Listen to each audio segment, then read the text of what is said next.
What if the very spark that ignited civilization was also its darkest curse? Imagine a world where gods toy with fate, and one audacious titan dared to steal fire, shattering the chains of ignorance and plunging humanity into chaos.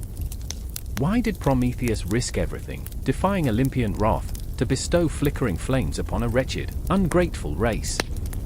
Was it rebellion, or the drunken laughter of a madman echoing through eternity? This isn't your grandma's bedtime story, it's a twisted tapestry of ambition and vengeance, woven in the shadows of Olympus. Picture a titan, his heart a furnace, defying Zeus, the king with a beard like thunder, who relishes in punishing the bold. As the flames flicker, so do the lives of those who dared to dream. They are caught in a web of brilliance and madness. What is the price for enlightenment when the architect of humanity's fate is shackled to rock, his liver gnawed by a vulture, a symbol of hope turned into endless torment? The heavens tremble. With each stolen ember, Prometheus ignites not just fire but the insatiable hunger of mankind, an inferno of ambition, creativity, and destruction. The first spark leads to a blaze, and the question lingers like smoke: who truly benefits from this infernal gift? An insatiable thirst for knowledge or a ravenous appetite for power? As humanity marches onward, blind and reckless, the echoes of Prometheus's laughter reverberate, teasing the line between genius and insanity. The gods don't play fair. Olympus is a theater of agony and ecstasy, where the audience feasts on the tragedies of those who dared to cross the divine order. Every stolen flame twists into a new horror as mortals grapple with their newfound capabilities.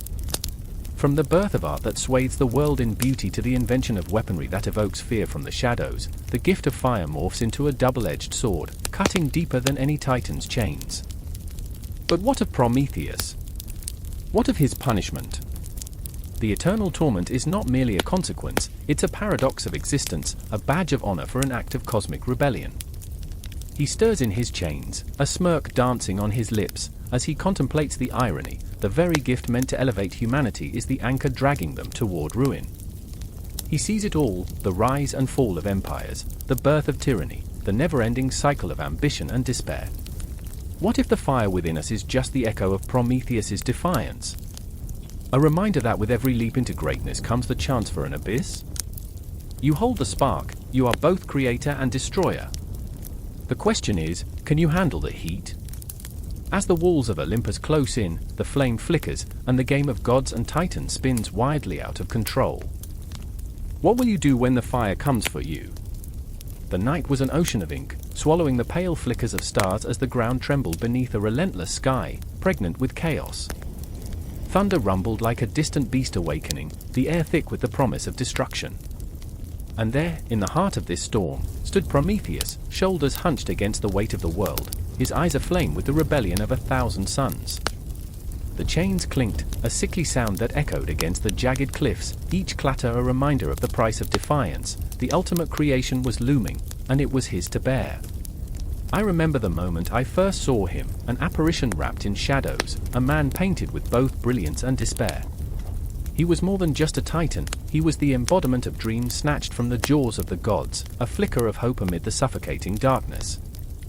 I stood there, paralyzed, breathing in the electric air, overwhelmed by the gravity of what he had done. He had stolen fire, stolen life, and with every heartbeat, I felt the pulse of humanity thrumming in my veins, raw and unrefined. In that chaotic instant, amidst the crackling energy of the storm, I was drawn to him, a moth spiraling into an inferno. But my heart bore its own scars, the remnants of a past laced with loss. I remember my sister's laughter, a sound that once wrapped around me like a warm blanket, now but a ghost slipping through my fingers. She burned too brightly, too fiercely, a flame snuffed out by the weight of the world. I had spent my days wandering the echoing halls of my memories, searching for her, for meaning, only to find shadows, and Prometheus, who, even in chains, flickered with defiance. And then there was Epimetheus, the reluctant guardian of humanity, standing in a corner of that tempestuous night, lost and broken. His eyes were the dark wells of regret, full of unspent words and unfulfilled promises, a man crushed beneath the burden of foresight and memory. "What have you done?" he implored Prometheus, words clawing from his throat like nails. "You've ignited our existence, and darkness follows." Fire danced in Prometheus' gaze, a wild and relentless creature. As he spoke, "They will know joy, Epimetheus. They will know pain, but they will live. They will feel." His voice cracked, a raw edge that reverberated through the thunderous night. I could see it, the flicker of hope caught in his heart, burning bright and fierce. But it was a flame that cast shadows. The gods would not forgive easily. Not for the spark of life he had gifted. I remember the chill that crept into my bones as the winds howled, a harbinger of the retribution that loomed just beyond the horizon. With every pulse of thunder, I felt the heartbeat of the storm, the world teetering on the edge of an abyss. The chains groaned louder, breath escaping Prometheus' lips like a desperate prayer. What is a life without fire? Without passion? Without love? His words were a desperate plea, a challenge flung into the maw of the storm. I would rather be damned among the living than exalted among the dead. The air crackled with emotion, thick with the scent of burning earth and the weight of unshed tears. I clung to each word, feeling the tremors of his rebellion echo through my own weary soul. I felt the fire, hot and fierce, igniting the dormant embers of my heart. Could humanity really rise from the ashes of despair? Could we bear the weight of existence, with all its joys and agonies? But the storm was more than just nature's fury, it was the wrath of the gods, shaking the heavens with vengeance. I turned, watching the dark limbs of lightning claw at the sky, desperate to touch that which could never be grasped. I felt Epimetheus beside me, his presence a haunting reminder of what was at stake. "We are the children of this rebellion," he whispered, sorrow lacing his every word. "And in our creation, we inherit the gods' wrath." We stood, united by consequence yet divided by our own fears. The earth trembled again, as if echoing our uncertainty, as if the world itself was holding its breath, waiting for the moment of reckoning. I could taste the metallic tang of fate in my mouth, sweet and bitter like the remnants of forgotten dreams. Prometheus, standing resolute as shadows danced at his feet, seemed to embody the very essence of humanity, flawed and fierce, capable of both creation and destruction. "I will not yield." His voice boomed, reverberating through the chaos, each word weaving a tapestry of defiance against the void. "They will rise, they will stumble, but they will learn to stand." With that, the storm unleashed its fury, and in that moment, the world became a churning cauldron of fear and hope. I could see it all unfold, the birth of humanity, the flight of fire, life erupting in all its chaotic glory. The echoes of Prometheus' laughter mingled with the howling winds, a desperate symphony that promised everything and nothing. And as the storm raged on, I stood at the precipice of existence, caught in the web of dreams and nightmares. I felt the overwhelming weight of choice, the agony of being alive in a world so fraught with darkness. But I also felt it, the flicker of fire, the pulse of creation, the heartbeat of humanity. This, I thought, is where we begin, or perhaps, where we never end. The air crackles with electricity, thick like the anticipation before a storm. I stand at the edge of the abyss, my heart hammering against my ribs like a trapped bird, desperate to escape. The sky above is a tapestry of swirling black and deep purple, a cosmic painting in the making, as if the universe itself is holding its breath. The ground trembles beneath my feet, a reminder that chaos is no more a distant memory but a living, breathing entity. Around me, shadows flicker, darting away from the chaos that looms like a predator. I remember the moment when everything changed, when the delicate balance of the world shattered like glass, scattering pieces sharp enough to cut through flesh and soul. There's a rustle in the dark, and I turn, a figure emerges, a silhouette against the chaos. It's Ava, her face pale, eyes wide like saucers, reflecting the fear that clings to us both. We are bound by something unseen, a tether forged in the fires of our own mistakes. Her breath is shaky, a broken rhythm that dances with the wind, and my gut churns at the sight of her trembling hands. "Do you feel it?" she whispers, her voice barely piercing the chaos. "It's alive, the chaos." I nod. The weight of her words hangs in the air, and for a moment, I can almost taste the dread. I remember the day we first sensed it, a low murmur in the back of our minds that turned into a roar. Chaos, twisting, consuming, alive. It seeped into our dreams, curled around our thoughts like a serpent, and now, here we are, on the precipice of despair. And then there's Leo, and my heart stutters. He stands further back, his shoulders squared, a fortress built on denial. We had fought before this moment, words like arrows, aimed with precision, and they had struck deep. I remember the hurt in his eyes, the way he recoiled when I flinched from his touch. We can't keep pretending, I had said, not when the world is collapsing. But he had shrugged it off like a bad joke, refusing to acknowledge the truth lurking behind our smiles. Focus, he barks now, breaking my spiral of thoughts, and the intensity makes me flinch. We need to act before it consumes us all. His voice is a rope thrown into the churning sea, but I can see the cracks in his armor, the fear hidden behind his bravado. The chaos swirls. I feel it in my bones, a cold breath creeping in, whispering promises of oblivion. What do we do? I ask, desperation clawing at my throat, the words tasting like ash. We find the source, he snaps, each word a step towards the edge of a cliff, daring me to follow. There's got to be a way to turn it back. Ava's eyes dart between us, her expression a mix of dread and hope.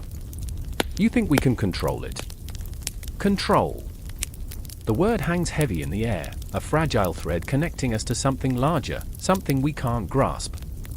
I remember the stories, how the ancients danced with the chaos, how they wove it into the fabric of their lives, but they did so with reverence, with fear. We are children stumbling into a tempest, unaware of the true cost. The ground shakes again, more violently this time, and I stumble, my heart racing like a wild animal. The shadows twist and morph, a cacophony of despair, and I catch a glimpse of the chaos incarnate, an entity formed of darkness and light, a swirling mass that seems to pulse with life, with rage, and I can feel its gaze upon me, piercing through the veil of my soul. This is where we are, at the intersection of chaos and cosmos. We stand as imperfect vessels, flawed and yet incandescent, each of us carrying the scars of our battles. Leo, with his fierce pride, hiding his vulnerability behind a wall of anger. Ava, with her tender heart, battling the shadows of the past that threatened to swallow her whole. And me, caught in the crossfire, desperate to hold them together when everything is falling apart. Look! Ava cries, pointing towards the swirling mass, her voice a sharp edge of panic, a pulse of urgency that jolts me. The chaos is shifting, morphing into something more defined, a shape that echoes our fears and desires. It is a mirror reflecting the ugly truth we refuse to confront. Together, Leo breathes, a mantra, a plea, and I feel the weight of his gaze, the intensity pulling me closer. Together. I remember the times we faced the darkness, how our laughter had once filled the spaces where fear now lingers. Ava steps forward, her hand trembling, reaching out toward the chaos. We have to try, she whispers, and I can see her resolve, a flicker of light in the engulfing shadow. And I want to scream, to run, to hide from the truth that gnaws at me. But I can't. We are on the precipice of something monumental, and the chaos begs for acknowledgement, for harmony, for a reckoning. It is a remembrance, a promise, and a curse, threading through our veins like starlight. On 3, Leo says, his voice strong, cutting through the chaos like a knife. 1, 2, I can feel the tremors beneath my feet, the chaotic energy swirling around us, a storm that is both terrifying and exhilarating.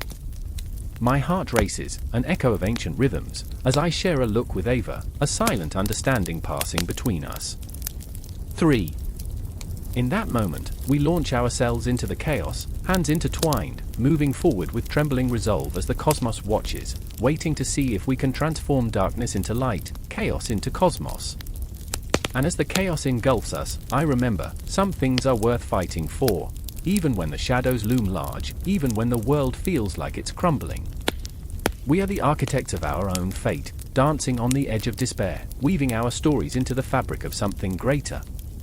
Together, we plunge into the unknown, toward the heart of the maelstrom, where the line between chaos and cosmos blurs, and the echoes of our choices reverberate through the infinite expanse of time. The sky was bleeding crimson, a vivid reminder that even the heavens could be torn asunder. Beneath that ominous canopy, a woman stood at the edge of a precipice, her heart hammering like a drum of war. Selim had warned her, whispered dire prophecies with lips twitching in fear. Yet, here she was, far from the comfort of ignorance, grappling with the reality that the world was about to be upended. In the distance, shadows danced, flickering against the twilight as if they were alive, eager to swallow the last remnants of hope. "I remember," she gasped, the words spilling from her lips like a confession. "I remember when the earth trembled and the air crackled with energy. I remember the night when the stars fell, whispering their secrets to the ground like broken promises." Ilara's voice trembled with an unholy mixture of dread and exhilaration. In that moment, she was a living contradiction, tethered to the mundane yet yearning for the extraordinary. And then there was Dorian, standing a few paces away, his brow furrowed, eyes narrowed against the chaos. His body was a coiled spring, taut with tension, as he scanned the horizon for signs of the coming storm. "We need to move," he barked, the urgency in his voice cutting through Ilara's reverie. "They're coming." He felt it, the shift in the air, the way the ground seemed to hum beneath their feet. Dorian had always lived on the precipice of fear, his life a series of calculated risks. But this? This was recklessness incarnate. The Titans were awakening, beings forged from the fabric of nightmares and dreams, born from a celestial womb that had long since gone silent. They were not mere legends, but harbingers of a new age, a visceral embodiment of power that threatened to consume everything in its path. "Do you remember the lullabies our mothers sang?" Ilara's voice broke through the tension, a fragile thread of nostalgia in the face of impending doom. "They spoke of heroes, of magic. I thought they were just stories to keep us warm at night." Her eyes glistened, reflecting the dying light, shadows creeping ever closer. Dorian shook his head, the weight of memory pressing down on him like a leaden shroud. "Those stories are ashes now, Ilara. They were warnings. We're the last of the wildflowers, and the frost is coming." A shiver ran down his spine, as if the very earth was whispering secrets of ruin. He wanted to reach out, to pull her into the safety of his embrace, but that would mean accepting a truth that felt like betrayal, the truth that love could not shield them from the storm. As they stood together, the echoes of their past filled the air. There were laughter and tears, youthful dreams mingled with the bitter taste of lost time. Ilara clutched her pendant, a silver crescent moon, a gift from her mother, who had believed in the magic that now felt so distant. "What if we're not enough?" she said, her voice small, lost amidst the roar of destiny. "Then we fight," Dorian replied, the fire igniting in his eyes. "We fight because it's all we know how to do." He stepped closer, the divide between them shrinking, the warmth of his presence comforting, even as shadows loomed. And then, from the depths of the night, came the sound, a low rumble that shook the ground beneath them, reverberating through their bones, crawling through their veins. It was the Titans awakening from their slumber, the ancient powers stirring with a ferocity that cracked the very fabric of reality. The air crackled with energy, a palpable force that sent chills racing down Ilara's spine. "I remember the tales," she whispered, a shiver of realization coursing through her. "They spoke of devastation, of heroes who fell, of gods and monsters waging war." "Don't look back," Dorian urged, grabbing her arm, his grip a lifeline amidst the encroaching darkness. "We're not part of that story. We're writing our own." But then the sky split open, a kaleidoscope of light and darkness swirling into a vortex, the boundary between worlds thinning. Ilara gasped, caught in a moment suspended in time. She could feel the pull, an ancient call that beckoned her to merge with the chaos, to transcend the boundaries of humanity and become something more. The temptation was intoxicating, power coursed through her, a siren song that promised freedom from fear, from pain, from the weight of existence itself. Yet, in the depths of that desire, she caught a glimpse of something darker, a world overrun by shadows, where humanity was but an echo. "We can't let them win," she breathed, her heart a fragile bird trapped in a cage of bones. "They won't, if we stand together," Dorian replied, steely determination woven into every syllable. "We're stronger than we think." But doubt lingered like a specter, a haunting reminder that they were just two souls against the tide of the cosmos. The Titans were rising, their forms coalescing, becoming visible in the shimmering darkness. Each one was a towering monument of rage and majesty, eyes burning like suns, ancient wisdom etched into their very being. "Run!" Dorian shouted, the urgency snapping Ilara from her reverie. They turned, sprinting away from the precipice, where the world was unraveling, where whispers of fate were tangled in the air like smoke. The ground trembled beneath them, the titans roaring, an orchestra of chaos and creation. And as they ran, Ilara's heart raced, not just from fear, but from the intoxicating thrill of the unknown. She was alive, teetering on the edge between despair and hope, where every heartbeat echoed the promise of rebellion. They were not merely fleeing, they were defying the very fabric of existence, carving out their own destiny against the backdrop of an awakening storm. Time unraveled, seconds bleeding into infinity as they raced toward a confrontation that would change everything, a battle not just for survival, but for the essence of who they were. And in that moment, as the titans thundered to life behind them, Ilara and Dorian understood their story was only just beginning, a legacy forged in the fires of despair and hope, dancing wildly on the edge of eternity. A low hum of electricity crackled in the air, a prelude to chaos. Shadows danced in the flickering light of torches, their flames casting grotesque figures on the rough stone walls of the cave. Prometheus stood, heart pounding like war drums in his chest, the weight of thousands of years pressing down upon him. He could feel the pulse of the earth beneath him, a throbbing reminder that time was slipping away. He had always been the one to think ahead, to foresee the consequences of every action, yet here he was, a captive of his own foresight. Why did I think I could outsmart the gods?" he muttered, his voice barely a whisper against the deafening silence. The thought gnawed at him, a relentless beast clawing at the edges of his mind. Above him, the distant echoes of battle rang out, a cacophony of fear, desperation, and betrayal. He could hear their cries, the voices of those he had tried to save, now turned to screams. He had stolen fire from the gods, a flicker of hope for humanity, yet it felt like a curse now, burning him alive from the inside out. And then there was Io. Her name echoed in his thoughts like a haunting melody, sweet yet bitter. He remembered the first time he saw her, the way her eyes sparkled with defiance, a wild spirit trapped in a world too small for her dreams. She had danced among the fields, a vision of freedom that stirred something deep within him. But as he watched her now, transformed into a heifer, lost in a world that saw only her suffering, he felt the weight of his choices crushing him. I remember, the word spilled from him like a prayer, a regret etched into the fabric of his very being.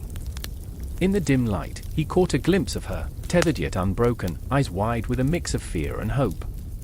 The chains that bound her seemed like a cruel joke, a reminder of his folly, but there was a fire within her that refused to be extinguished. Would she ever forgive him? As he reached out, fingertips brushing against the coarse fur of her flank, he felt the heat radiate from her, raw, unyielding. She was alive, and in that moment, they were connected by more than just shared pain, they were bound by the fire he had stolen for her kind. But the shadows grew darker, the air thicker, suffocating with the scent of ash and despair. The gods were coming. He could hear the rumble of their approach, the earth trembling beneath their divine feet. Zeus, with his thunderous wrath, would not be merciful. I did it for you, he shouted into the void, a desperate plea that hung unanswered in the air. Would they ever understand? Would anyone? A figure emerged from the darkness, Chiron, the wise centaur, a blend of beast and man, carrying the weight of ancient knowledge. His presence was a balm in this storm of chaos, yet even he could not escape the inevitable. Prometheus, time is slipping away, Chiron urged, urgency lacing his voice. You must choose. Save yourself or save her. The choice felt like a chasm yawning before him, a leap into the unknown or a surrender to fate. I remember, the mantra wrapped around him, a lifeline in the swirling abyss. But how could he choose? Io's eyes bore into him, a mirror reflecting his soul, urging him to act even as doubt clawed at his resolve. He was Prometheus, the forethought titan, but foresight had not saved him from this tangled web of despair. The air thickened with the scent of burning wood and the sharp tang of impending doom. He could feel the electricity crackling like a storm within him, a tempest brewing beneath his skin. Let them come, he whispered fiercely, heart racing. I won't let them take you. The resolve surged within him, a primal scream battling the silence of fate. He had birthed humanity's hope, and he would not let it wither and die in that cave of despair. As the cave trembled with the rumble of footsteps, Prometheus felt the shadows close in, an oppressive weight pressing against him. Chiron looked at him, a mixture of admiration and sorrow in his gaze. "You are a fool," he said, but there was a tenderness in his voice, a recognition of the nobility in Prometheus's plight. "But perhaps that is what makes you human." Time seemed to stretch, the ticking clock of destiny reverberating in his ears. In one final moment, he turned to Io, their eyes locking in a powerful embrace, a connection that transcended words. "I won't forget you," he vowed, his voice steady despite the tremors of fear coursing through him. The truth of that promise hung heavy in the air, an unbreakable bond forged through sacrifice and love. The ground shook violently now, and the cave threatened to collapse under the weight of divine wrath. As the first flash of lightning illuminated the darkness, an idea sparked in his mind, wild and reckless. "I could ignite the world," he thought, heart racing, fueled by desperation. "If I sacrifice myself, perhaps," but the thought floated like smoke, dissipating the moment it formed. The gods would not be so easily fooled. With a roar that echoed through the mountains, Zeus appeared, a figure of fury and judgment, eyes ablaze with rage. "You dare defy me, Prometheus?" His voice was thunder, shaking the very foundations of the cave. "You think you can alter fate?" With every heartbeat, Prometheus felt the weight of his choices pressed down upon him, but in that weight, he felt something else, a flicker of defiance, a whisper of rebellion. "I did it for them," he shouted back, each word like a dagger aimed at the heart of the storm. "I did it for love." And in that moment, the world around him blurred, time folding in on itself as the storm broke, lightning arcing across the skies, the echoes of his anguish reverberating into eternity. Every choice, every moment led to this point, the nexus of pain and purpose. He was Prometheus, the forethought titan, and he would not burn alone. His heart roared in unison with the thunder above, a symphony of resistance, and as the shadows closed in, he embraced the chaos. The gods would come for him, but in that darkened cave, he had ignited a fire that could not be snuffed out. The world would remember him, not as a prisoner, but as a spark, a flame that would forever light the path for others. And so, the confrontation loomed, a tempest of emotion swirling in the air, the essence of humanity hanging by a thread. The stage was set for a reckoning, a cosmic ballet of fate and free will where every heartbeat echoed the truth, in the face of despair, there is always hope. The air crackled with tension, a tight coil of dread coiling around their hearts. Above them, the council of the gods loomed, a celestial assembly etched against an unyielding night, distant stars shimmering like cold, indifferent eyes. The usual hush that blanketed the council chamber was shattered by a solitary scream, echoing through the vastness. It clawed at their sanity, reverberating deep in the marrow of each soul present. The council was about to convene, and with it, fate would hang in the balance. Meriel stood at the edge of the ancient stone platform, her pulse racing, a drumbeat of terror in her chest. She remembered the way the sun used to sink behind the hills, casting long shadows that danced over the soft earth. That was before she realized that power isn't just a weapon, it's a noose, and she was tangled in its grip. She fought against the suffocating thoughts, recalling her sister's last words, a prayer smothered in despair. "Don't let them take you." But they had taken her, twisted her resolve like a vine around a skull, and now she stood before gods who would judge her worth. Across the chamber, Dorian's hands trembled, a thin film of sweat dotting his brow. He was not meant for this divine reckoning. He was just a mortal with a wretched past, haunted by the ghosts of wrongs he could never right. Each breath felt like a dagger, sharp and unwelcome. "I remember," he whispered to himself, as if the invocation could shield him from the onslaught of judgment that loomed just beyond the shimmering veil. "I remember her laughter, the way it lit up the room." His heart clenched painfully, that laughter now a ghostly echo. She was gone, silenced by the very gods who now sat in judgment, their ethereal forms radiating indifference. The council stirred, shadows flickering and morphing into figures that could crush mountains with but a thought. Callista, the keeper of balance, gazed down with eyes that could slice through the lies they all told themselves. "Meriel, Dorian," she intoned, her voice smooth like silk yet heavy with the weight of the cosmos. "What have you brought before us?" There was a pitiless beauty in her countenance, but it was the kind that could swallow the sun whole and still leave the world in darkness. Meriel's breath quickened. Her voice shook, a fragile thread in the tempest. I've come to seek justice. The word tasted like ash in her mouth, bitterness curling her lips. Justice! What a cruel, hollow thing. It was a promise she had chased through blood-soaked streets, a dream shattered by betrayal. They took her from me. They deserve to suffer. The gods exchanged glances, the weight of their scrutiny like chains pulling her down into an abyss. Dorian stepped forward, his heart thundering like a war drum. Justice is a blade that cuts both ways, he said, his tone desperate, yet tinged with the frayed edges of what he once believed.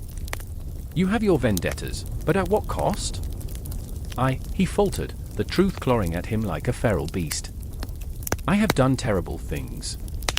I am no better than those I seek to punish. The admission hung heavy in the air, a confession wrapped in shame, yet there was a strange relief in uttering it aloud. The gods awaited, their eyes like voids, hungry for truth. Callista leaned forward, the flicker of her power illuminating the chamber, revealing the souls entwined within shadows. And what is it you wish from us? Her question bore the weight of a cosmic ledger, balancing the sins of the past against their hopes for redemption. It was a cruel game, one she had played with mortals for eons, and this was no different. The tension in the room thickened, a palpable entity that wrapped around them, smothering the light. Meriel felt as if the walls were closing in, memories rushing back, her sister's laughter, the warmth of the sun, the innocence of childhood now eclipsed by loss. Forgive me, she whispered, not knowing to whom she directed the plea, the gods, herself, the sister she failed to save. I want to bring them to their knees. The words dripped with venom, a catharsis that felt both freeing and terrifying. Dorian's heart sank. And what if we fail? He asked, his voice a tremor against the storm. What if vengeance consumes you? He was terrified, of the gods, of Meriel's wrath, of his own dark desires. He remembered the cries of the innocent, the blood on his hands, how easy it was to become the monster he feared. Is this really justice, or merely a masquerade of revenge? In an instant, the chamber erupted with the clamor of divine voices, a cacophony of arguments weaving through the air like a tempest. Each god weighed in, their opinions twisting like tendrils of smoke, some advocating for mercy, others for chaos. Meriel felt the ground beneath her shift, the very fabric of reality trembling in the wake of their discourse. And then, silence. A silence so profound it felt like a scream. Callista rose, the air crackling around her. The council requires a sacrifice, she declared, her eyes boring into both of them. But the sacrifice must come from the heart, not from the blade. Your desires must align with the universe's will, or you shall be cast into the void. Meriel felt the weight of her sister's memory pulling her down, urging her to choose wisely. I will not be lost, she breathed, those words a lifeline and a burden. Dorian watched her, his heart a battlefield of conflicting emotions. What will you sacrifice for your vengeance? His voice trembled with the enormity of the question, raw and unfiltered. And then, they both knew. The time for answers was near, the gods watched with bated breath, a tapestry of fate woven tight. But the truth, the raw and unyielding truth, was just beginning to unravel. Hope and despair danced in the shadows, a macabre ballet, and the night was far from over. The air was thick with the scent of earth and the trembling echoes of a world coming alive. A figure knelt, hands plunged deep into the cool, wet clay, fingers clawing through the raw earth as if grasping for some desperate truth.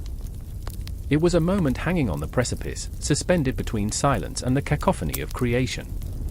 This was not a mere act of crafting, it was the birth of something vast and unnameable, a shuddering heartbeat that promised both wonder and terror. I remember the way the sky darkened, shadows stretching long and eerie across the ground, as the figure molded the clay. It was Adam, or something like him, an essence of man yet unformed, still untouched by breath or thought. His brow furrowed in concentration, sweat mingling with the dampness of the earth, illuminating the stark contrast of his struggle against the inevitable void. He was a sculptor of fate, a chiseler of existence, yet every stroke of his fingers was a question echoing back at him, what am I to become? But then, from the corner of his eye, he saw her, Eve, a whisper of light trapped in darkness, her presence both a balm and a blade. She moved as if she were woven from the very fabric of the ether, a spectre of grace that pulled at his heartstrings with wild intensity. Yet, she was a shadow of a dream, flickering just beyond his grasp, and the longing between them sparked like dry tinder set alight by an unseen fire. The tension was palpable, an electric surge coursing through the air, each heartbeat drumming a primal rhythm of desire and despair. I remember, I murmur, my voice lost in the rustle of the leaves, that moment of recognition. It felt cosmic, like the universe had spun on a single axis, just for us. But recognition is a double-edged sword. The weight of her gaze was both a promise and a curse, igniting within Adam a desperate yearning to breathe life into something greater than himself, yet shackling him with the fear of what that life might bring. The clay beneath his fingers was cold and unyielding, much like the world around him, a reminder of all that lay unformed, all that was still waiting for the kiss of breath to ignite its potential. "Breathe life into me," Eve whispered, her voice like a breeze that rustled ancient leaves. "What will I be when the breath of existence fills my lungs?" Her question hung in the air, a ghostly echo in the darkening twilight. The stillness that followed was deafening, echoing through the chambers of Adam's heart. What will I be, he thought, grappling with a fear that gripped him, a fear of creation, a fear of consequence, a fear of the unfathomable weight that would come with the responsibility of life. The night danced around them, a tapestry woven of stars and shadows, and it was then he understood, creation was not a single act, it was a continuous unraveling of threads, a tapestry that could be marred by the very breath he sought to give. He hesitated, caught in a web of his own making, where every strand pulled at his soul. I remember, I whisper again, as my heart races at the thought of their struggle, the rawness of their need. The moment before the leap, when doubt clutches at your throat like a lover's hand, and you realize you are teetering on the edge of eternity. As he molded the clay into the shape of a woman, he felt the weight of history behind him, a lineage of dreams and nightmares, of creation and destruction. The echoes of those who had come before him reverberated within the confines of his mind, urging him on, yet warning him of the darkness that lurked in the corners of existence. Shadows danced in the flickering light, teasing him with the faces of those who had dared, who had failed, who had loved and lost. Eve's presence grew stronger, more defined, and he felt the pulse of life thrumming beneath his fingertips. She was not merely an extension of his will, she was a question that demanded an answer, a reflection of his deepest fears and desires. What would they become together? "Will you love me?" she asked, her own uncertainty whispering through the gaps of her words. A ripple of dread coursed through him. Love was a fragile thing, a delicate thread that could snap under the weight of reality. He thought of the world outside their moment, a world filled with chaos, hatred, and the relentless march of time. To love is to risk, he thought, as the shadows grew long and the tension coiled tighter around his heart. "I will love you," he replied, though the words felt like stones sinking into the depths of his being. Would his love be enough to fill the void of uncertainty? Would it withstand the storms that loomed on the horizon? The air thickened, wrapping around them like a shroud, and he took a breath, a shaky inhale that was both a promise and a plea. The clay in his hands felt warm now, pulsing with an energy that matched his racing heart. He pressed his lips to the forehead of the figure, the clay woman who was not quite yet alive, and as he did, something shifted. The night was splintered by a single, blinding moment, the breath of life surged from him, flooding the form he had crafted. It rushed forth like a river breaking free from its dam, a torrent of energy and emotion that shattered the stillness. Eve gasped, her eyes popping open as if awakening from a long-forgotten dream. The night trembled around them, the cosmos seeming to hold its breath, caught in the fragile balance of creation and destruction. They stared at each other, eyes locked in a dance of fear and wonder, both terrified and exhilarated by what had just begun. His heart thundered in his chest, a primal beat that echoed the very rhythm of existence itself. What have I done, he thought, the weight of creation pressing down on him like the weight of the universe. The world loomed before them, vast and uncharted, their lives now a testament to both the art of creation and the darkness that lay beneath its surface. And as they stood together, bathed in the light of 1,000 stars, the shadows whispered secrets of what was yet to come. The air crackled with the tension of unformed futures, of choices yet to be made, and within that moment hung the promise of forever, beautiful, terrifying, and utterly unpredictable.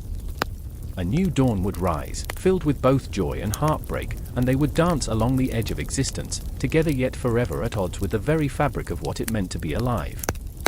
I can still feel it, the electric pulse of that first breath, the tumultuous clash of clay and spirit, echoing through my veins like the heartbeat of creation itself.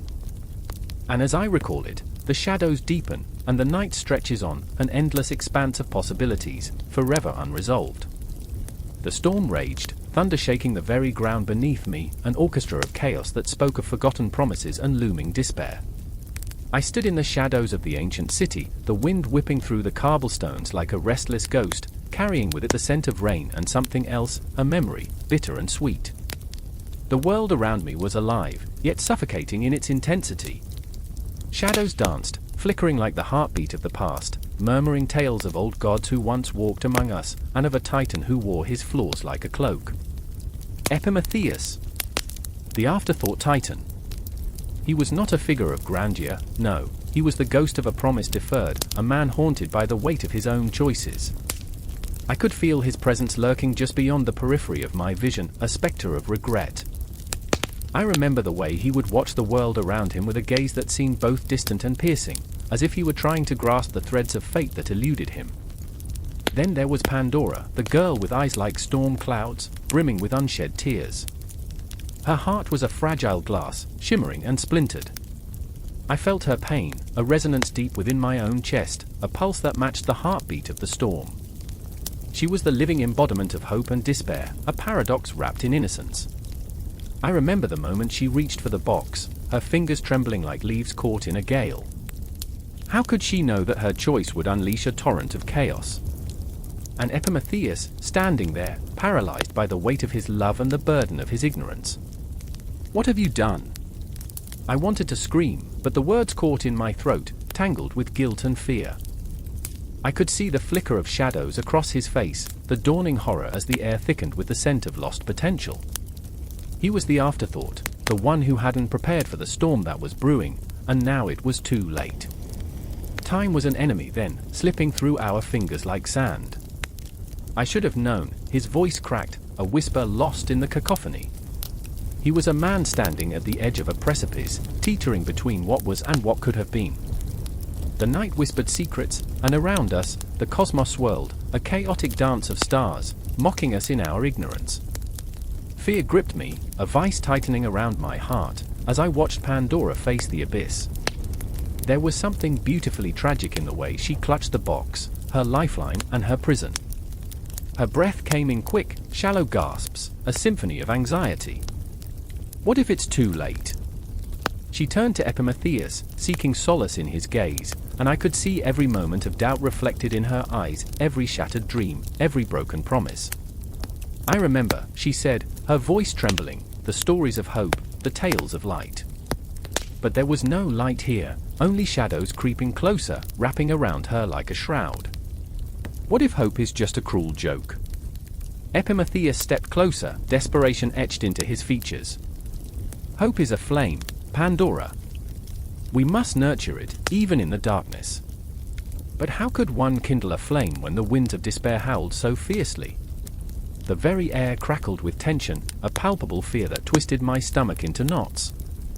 And then, the moment arrived, an explosion of light and darkness. The box burst open, unleashing a chorus of despair that filled the air with a palpable dread. I felt it in my bones, the weight of the world crashing down as shadows crept into the corners of our existence.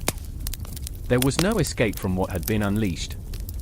The ground trembled beneath us, a reflection of our own tumultuous hearts.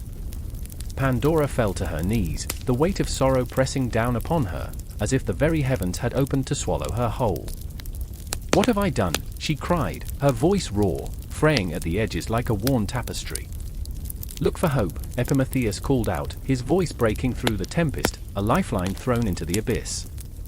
"Even now, in the darkest of moments, look for the light." But the light seemed so far away, flickering like a dying ember. I could feel the despair wrapping around us, thick like fog, suffocating and cold.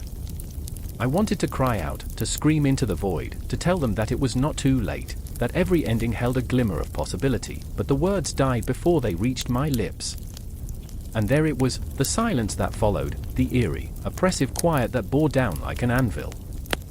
Time stretched, warped, as I stood on the precipice of their despair, caught in a moment that felt infinite. I could sense the weight of their choices pressing down, the burden of history echoing through the corridors of time. My heart raced with the urgency of their plight, a rhythm pulsing in sync with the world crumbling around them. "Do not lose sight," Prometheus urged, his voice a thread of hope woven through the fabric of despair. "We are more than our mistakes."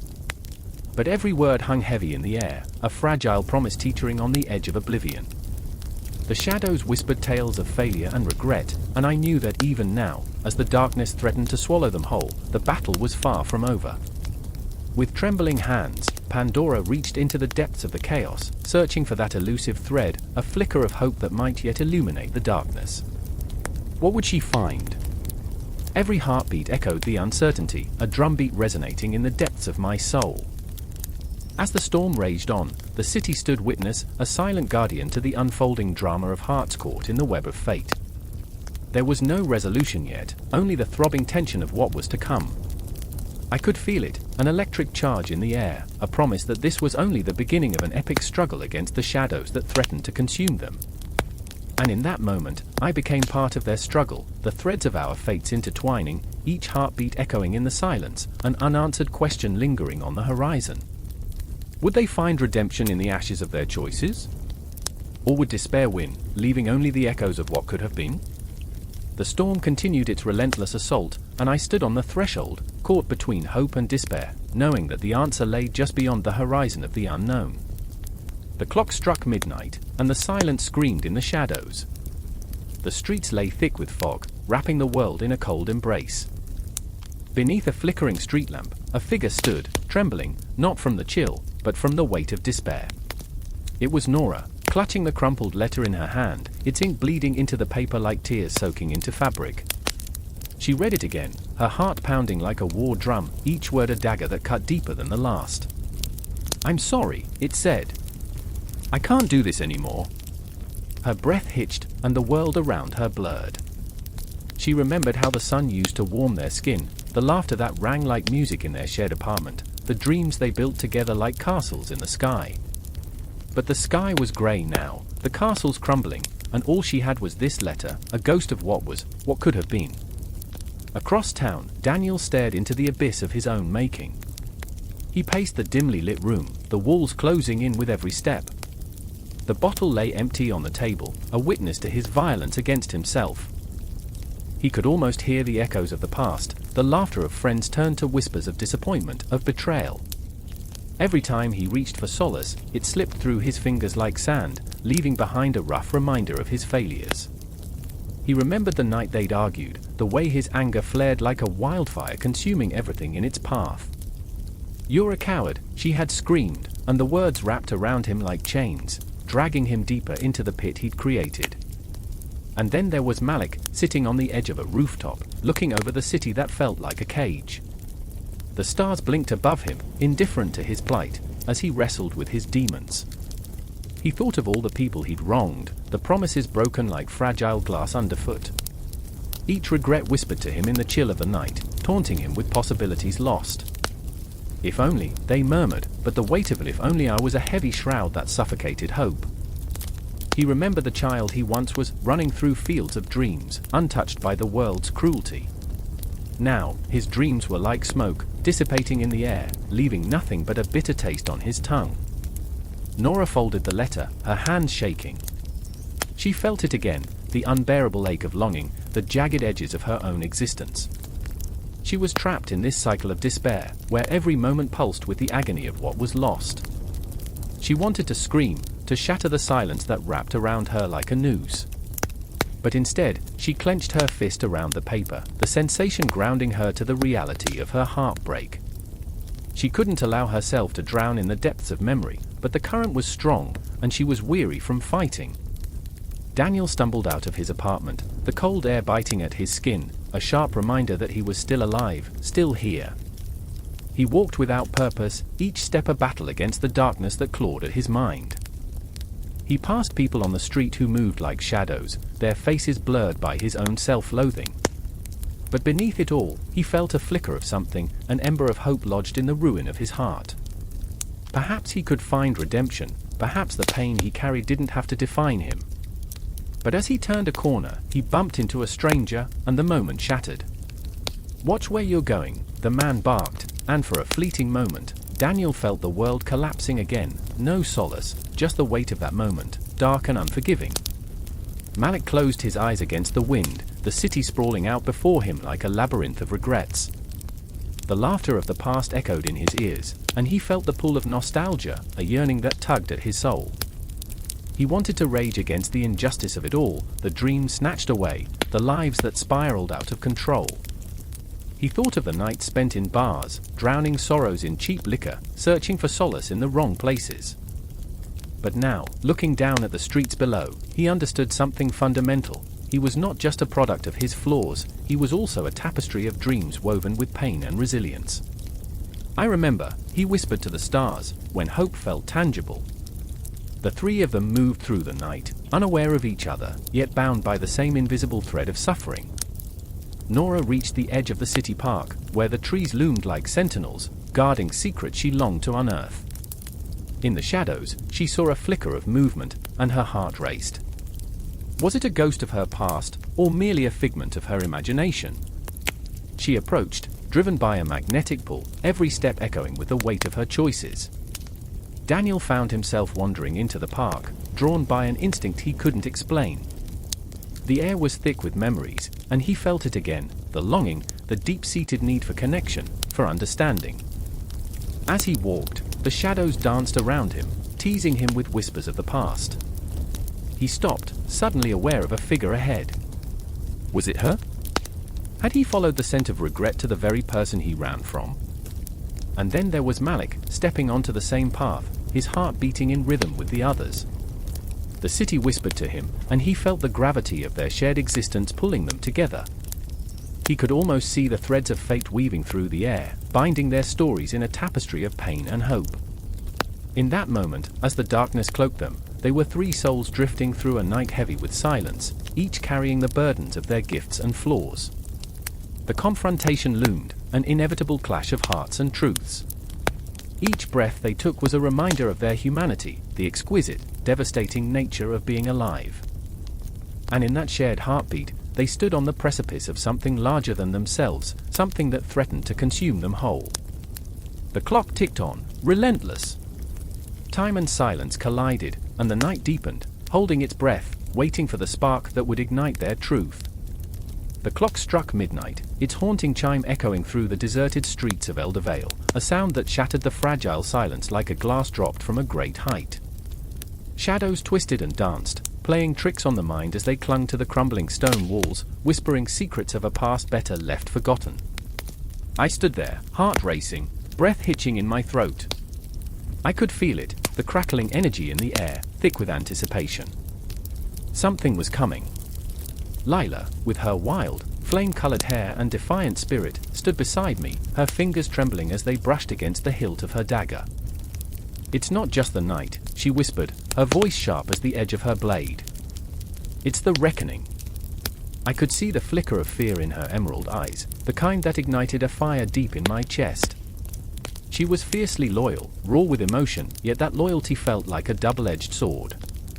The world around us was alive, yet so painfully still. Each flutter of leaves, each distant howl of a wolf felt like a prelude to chaos. And among this tension, there was Elias, my best friend, his brow furrowed, anxiety etched into his soft features. He was the calm in the storm, but tonight, the storm was relentless. "We don't have to do this," he said, his voice breaking slightly, a vulnerable whisper against the cacophony of sound. But in that moment, I could see the truth in his eyes, the truth that he wanted to believe we could walk away, but also that he didn't want to let us down. Flawed, beautiful Elias, a compass guiding us through the darkness, yet so lost himself. The shadows seemed to close in, and I remembered the legends, the ones that spoke of the spark of creation, a force that could mold the very fabric of life, yet was lost to time, hidden beneath layers of sorrow and ash. I could feel it in my bones, thrumming with energy beneath the earth, like a heartbeat waiting to erupt. "We need it," I murmured, even as my heart trembled with the weight of that need. "We need to find it before it finds us." Lila's laugh was bitter, a sharp blade cutting through the tension. "And what? Create a new world? One where we can run free? It doesn't work like that, you know. We'll just be the next cogs in a broken machine." Her words hung in the air, heavy with despair. Yet I couldn't let go of the hope that clung to me like a second skin. I wanted to believe we could be more than just victims of fate, more than pawns in a game we didn't understand. The path ahead twisted into the heart of the forest, darkness swallowing us whole. Every step we took felt like a betrayal of our own fears, each crackle of twigs beneath our feet echoing like thunder. I remembered the tales told by the firelight, the stories of those who had ventured before us, the ones who had never returned. The weight of their failures hung over us, a shroud of memories that wrapped around my soul. "We're not them," I said, more to convince myself than anyone else. As we moved deeper, the air grew thicker, electric with tension. A sudden rustle sent us crashing to the ground, hearts pounding like war drums. It was a deer, its eyes wide and terrified, darting away into the shadows. "We're not alone," Elias breathed, the color draining from his face. But in that moment of fear, a thought ignited within me. No, it's not as they fear. It's what's coming. The pulse of the forest quickened, as if we were intruders in a sacred space, and the trees whispered warnings in a language we couldn't understand. I felt the cool breath of the night on my skin, a shiver that crept into my bones, reminding me of all I had left behind. Memories of laughter, of loss, of love, each one a ghost that haunted my every step. But hope flickered, a fragile candle against the encroaching darkness. What if we could harness it? I asked, voice trembling with possibility. What if we could create something beautiful from this? The words hung in the air, shimmering with the weight of dreams yet unspoken. Lila's eyes widened, a mix of skepticism and yearning. "You really believe that?" "I have to," I replied, feeling the ground shift beneath me, the world teetering on the edge of something magnificent and terrible. "If we don't try, what's the point?" And then came the flash, the sudden blinding moment where all doubt was stripped away, replaced by an overwhelming surge of desire. It was as if the stars had aligned, and for a heartbeat, the universe held its breath. I could see it, the spark, pulsing like a heart in the depths of the forest, waiting for someone to reach out, to ignite it. But the moment shattered, the chilling realization crashing over me like an icy wave. The forest trembled, the shadows roared with an ancient fury, and I could feel the weight of 1,000 souls pressing down, pulling us toward the abyss. "It's too late," Elias cried, terror etching itself into his features. "We can't turn back now." "No!" Lila shouted, the fire within her igniting. "We're not done yet."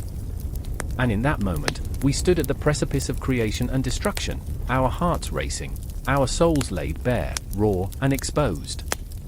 The forest whispered our names, a haunting chorus that thrummed with potential, urging us forward into the unknown. I could feel it all, the fear, the passion, the desperate need to grasp onto something greater than ourselves. This was the moment. This was the spark. With every step, the air crackled with tension, the shadows beckoned with promises of power and peril. And as our breaths mingled, trembling in unison, I knew this was only the beginning. The confrontation awaited, the truth was lurking just out of reach, and our lives would never be the same again. In the dim light of the moon, we stepped forward, 3 souls entwined in fate, ready to face the darkness, ready to breathe life into the void. The spark of creation pulsed ahead, a heartbeat we couldn't ignore, and as we plunged into the depths, the world fell away, leaving only the echoes of our fear and hope, intertwined, spiraling into infinity. The world shuddered. A low rumble echoed through the air, a sound that felt too large for the night, too portentous for the stillness. Somewhere between the dying light and the encroaching shadows, flames danced, licking at the sky like the fingers of lost souls clawing their way back to life. I stood there, the heat wrapping around me, fierce and inviting, like the embrace of a lover long forgotten. But this was no lover, this was the fire of the gods, the burning heart of knowledge that had been long sealed away, a living legend stirring from its slumber. Kira, my sister, stood beside me, her eyes wide with a mix of awe and terror. The glow illuminated her face, highlighting every sharp angle, every flaw, every unspoken fear. "What if they see us?" she whispered, her voice trembling like a sparrow caught in a thunderstorm.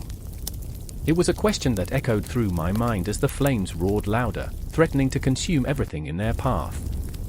The fire was not just a blaze, it was a reckoning, and we were the moths drawn to its light, oblivious to the burn. "Let them see," I shot back, my heart pounding with reckless defiance. I remembered the stories our father told, tales of knowledge as a beacon, a flame that burned away ignorance.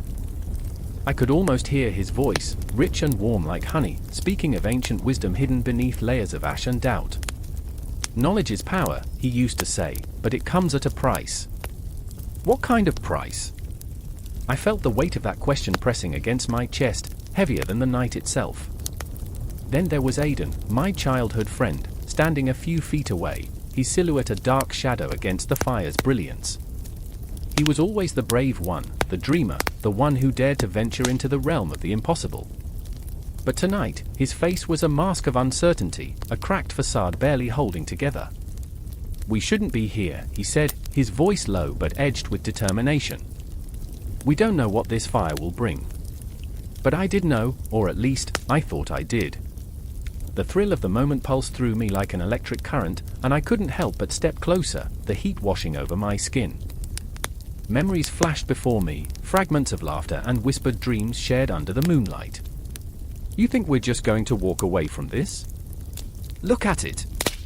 It's alive." I felt the words tumble from my lips, raw and untamed, like the flames before us. "Then what?" Kira's eyes narrowed, searching mine for answers that I didn't have. "What do we do?"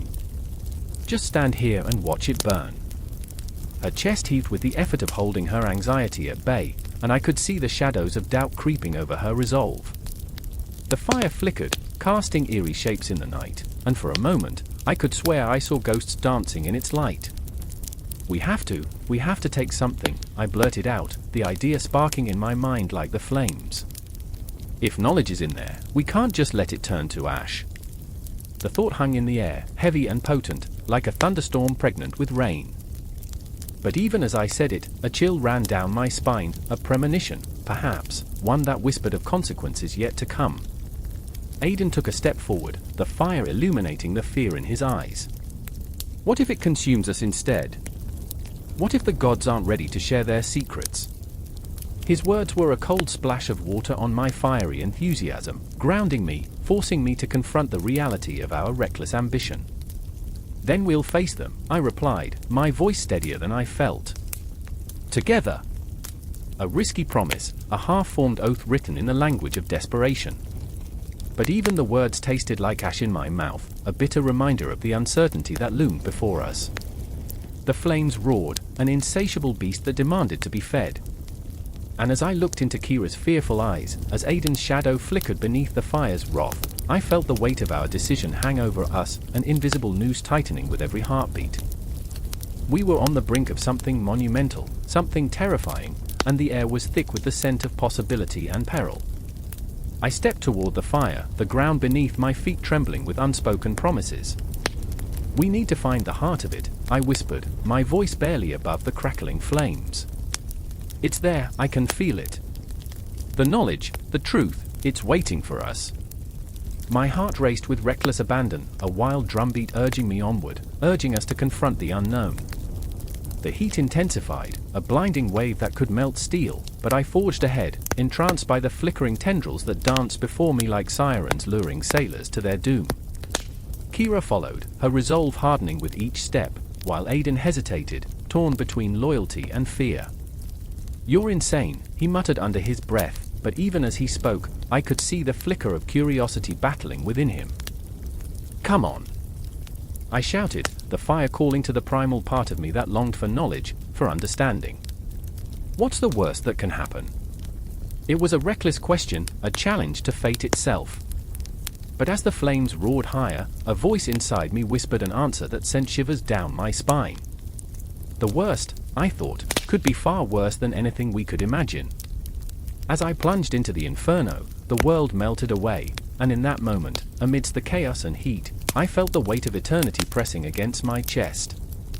The fire, once a distant flicker, now consumed me, enveloping my senses in a kaleidoscope of sensations, light and dark, fear and exhilaration, life and death.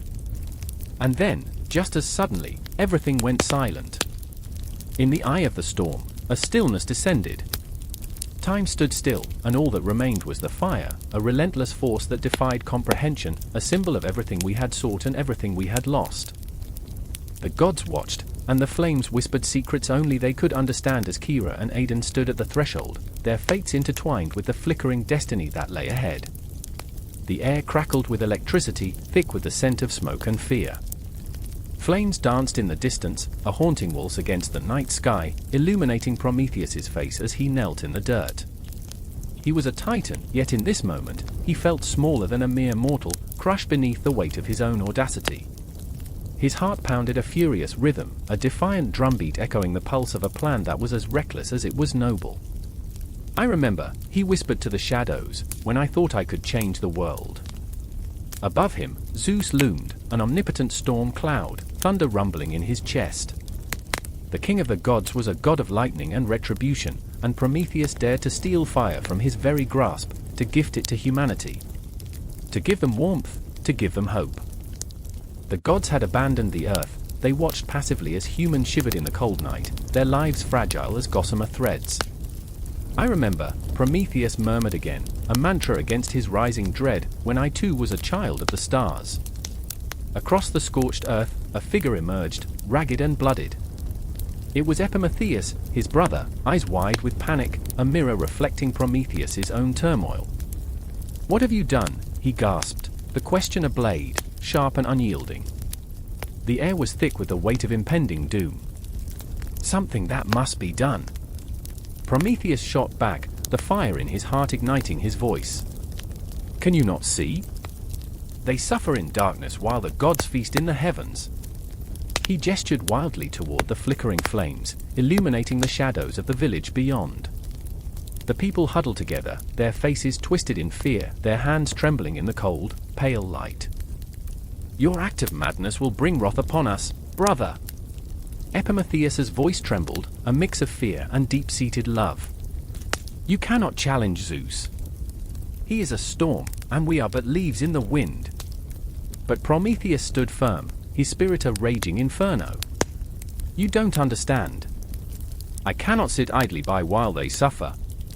I can't watch them perish in the night."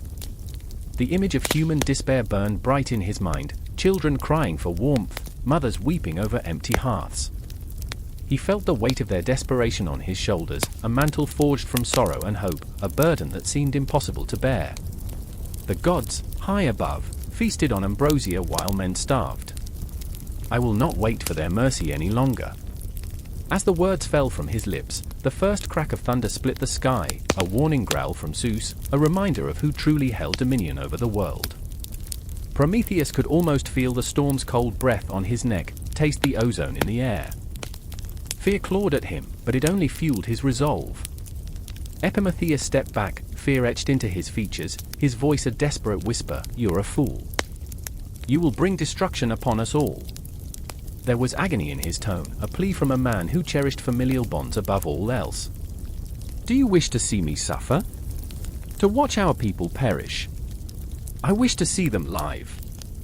Prometheus roared, the fire in his chest bursting forth like a volcano, spilling over into every fiber of his being. "I refuse to let the gods dictate their fate." And then, in the eerie silence that followed, Prometheus struck a match, a simple act, yet it felt monumental, electric, like the first spark of hope in a weary heart. The fire flickered to life, dancing to the rhythm of his defiance. Epimetheus gasped as the flames illuminated the darkness, casting shadows that twisted and turned, forming shapes of long-lost dreams and unspoken fears. "Look!" Prometheus cried, his voice an anthem of rebellion. "This is their future. This is the warmth they deserve. But as the fire burned brighter, a shadow fell over them. Zeus descended, a tempest in human form, his wrath palpable and thick as fog. "You dare," he bellowed, the very ground shaking beneath his feet, the heavens trembling in response. "We dared, my lord," Prometheus retorted, his voice steady as iron, though his heart raced like a caged bird. "We dared to hope." Wrath surged through Zeus's eyes, lightning crackling like the wildest of beasts. "You will pay for your insolence." His voice echoed like a death knell, and Prometheus felt the weight of the cosmos bearing down on him. Epimetheus fell to his knees, pleading, "Please, brother. Please. We cannot stand against him. Not now." But it was too late. Prometheus felt the chains wrap around him, the metal cold and unyielding, a cruel reminder of his defiance. "I remember," he thought, a bittersweet echo in his mind. "I remember when I believed in gods." And as the darkness closed in, the fire flickered, dancing defiantly against the storm. He was bound, but his spirit soared higher than Olympus. "I will awaken humanity," he whispered, defiance coursing through his veins. "They will know light." In that moment, the world stood still, caught between the flickering fire of hope and the looming shadows of despair. And as the first bolt of lightning struck, shattering the night, a shiver of anticipation coursed through the air. "Look!" Prometheus shouted, though the words were a mere whisper against the cacophony of thunder. "They will rise. And by the stars, I will make them remember." The storm raged on, but in the heart of chaos, a spark ignited, a promise of defiance, a whisper of rebellion. And even as the chains pulled tighter, even as the shadows threatened to consume him, Prometheus knew this was only the beginning. The night was far from over, and the dawn would come, heralded not by the gods, but by the flames of hope he had ignited. Time twisted like a serpent, but each heartbeat echoed louder, a drumbeat of rebellion in the fabric of eternity. In the silence that followed the storm, a new world was waiting to be born. The air crackles like a live wire, tension so thick it suffocates. It's the moment before a storm, the stillness that precedes chaos. The shadows flicker against crumbling stone walls, whispering secrets of the past, secrets that might ignite rebellion, or obliterate it. I stand at the edge of the ancient courtyard, heart pounding like a war drum, each beat a countdown to the inevitable. I remember the first time I saw the fire, its orange glow hungry and fierce. I remember how it danced, how it laughed at the darkness. It was a promise, a wild, intoxicating pulse echoing through my veins. But this is not about that fire, this is about the one we stole, the one that should not have been ours. "Lyra, we can't go back," Osric says, his voice a dry rasp, the kind that carries too much weight. His face is shadowed, eyes dark pools of uncertainty. "Once we take it, there's no UN taking. We'll be marked." Marked? I laugh, but it's a bitter sound, a grim mockery of joy. "Osric, we're already marked. We've been marked since the day we decided to defy them. The Council. The cold, calculating council that extinguished ambition like snuffing out a candle. The moon hangs heavy above us, a silent witness to our conspiracy. Its beams cut through the night, illuminating the path ahead, but casting a deeper darkness in our hearts. We are not heroes, we are desperate souls grasping at straws, caught in a web spun from dreams and nightmares. Did you ever think, I say, my voice barely a whisper now, that there's a reason they keep the fire from us? That maybe we're not supposed to have it. I feel the weight of that question, heavy as iron. The stakes are far greater than the flickering flame we seek. We're supposed to be free, Osric insists, fists clenched. What kind of life is this? His frustration ripples through the air, charged and electric. I want to believe him, to share in that fervor, but doubt gnaws at my insides.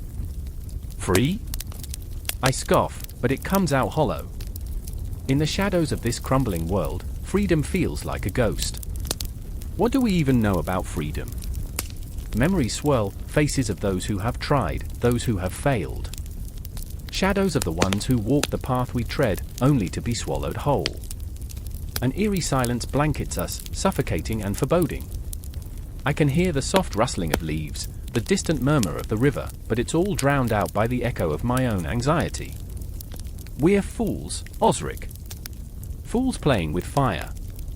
My stomach twists. There's truth in that, a bitter truth.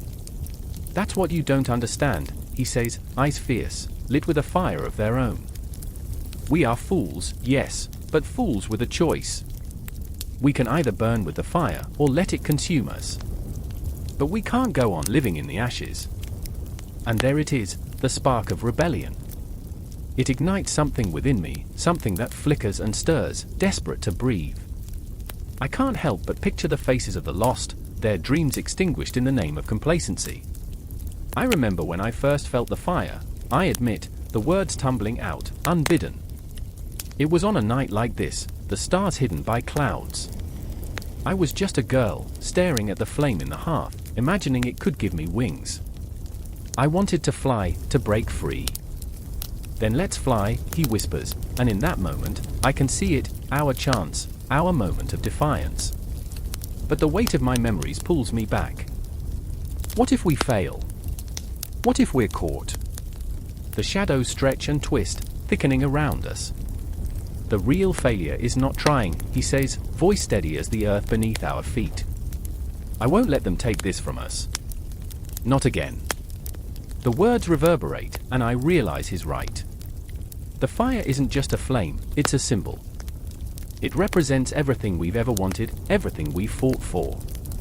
My heart races at the thought. All right, I say, taking a step forward.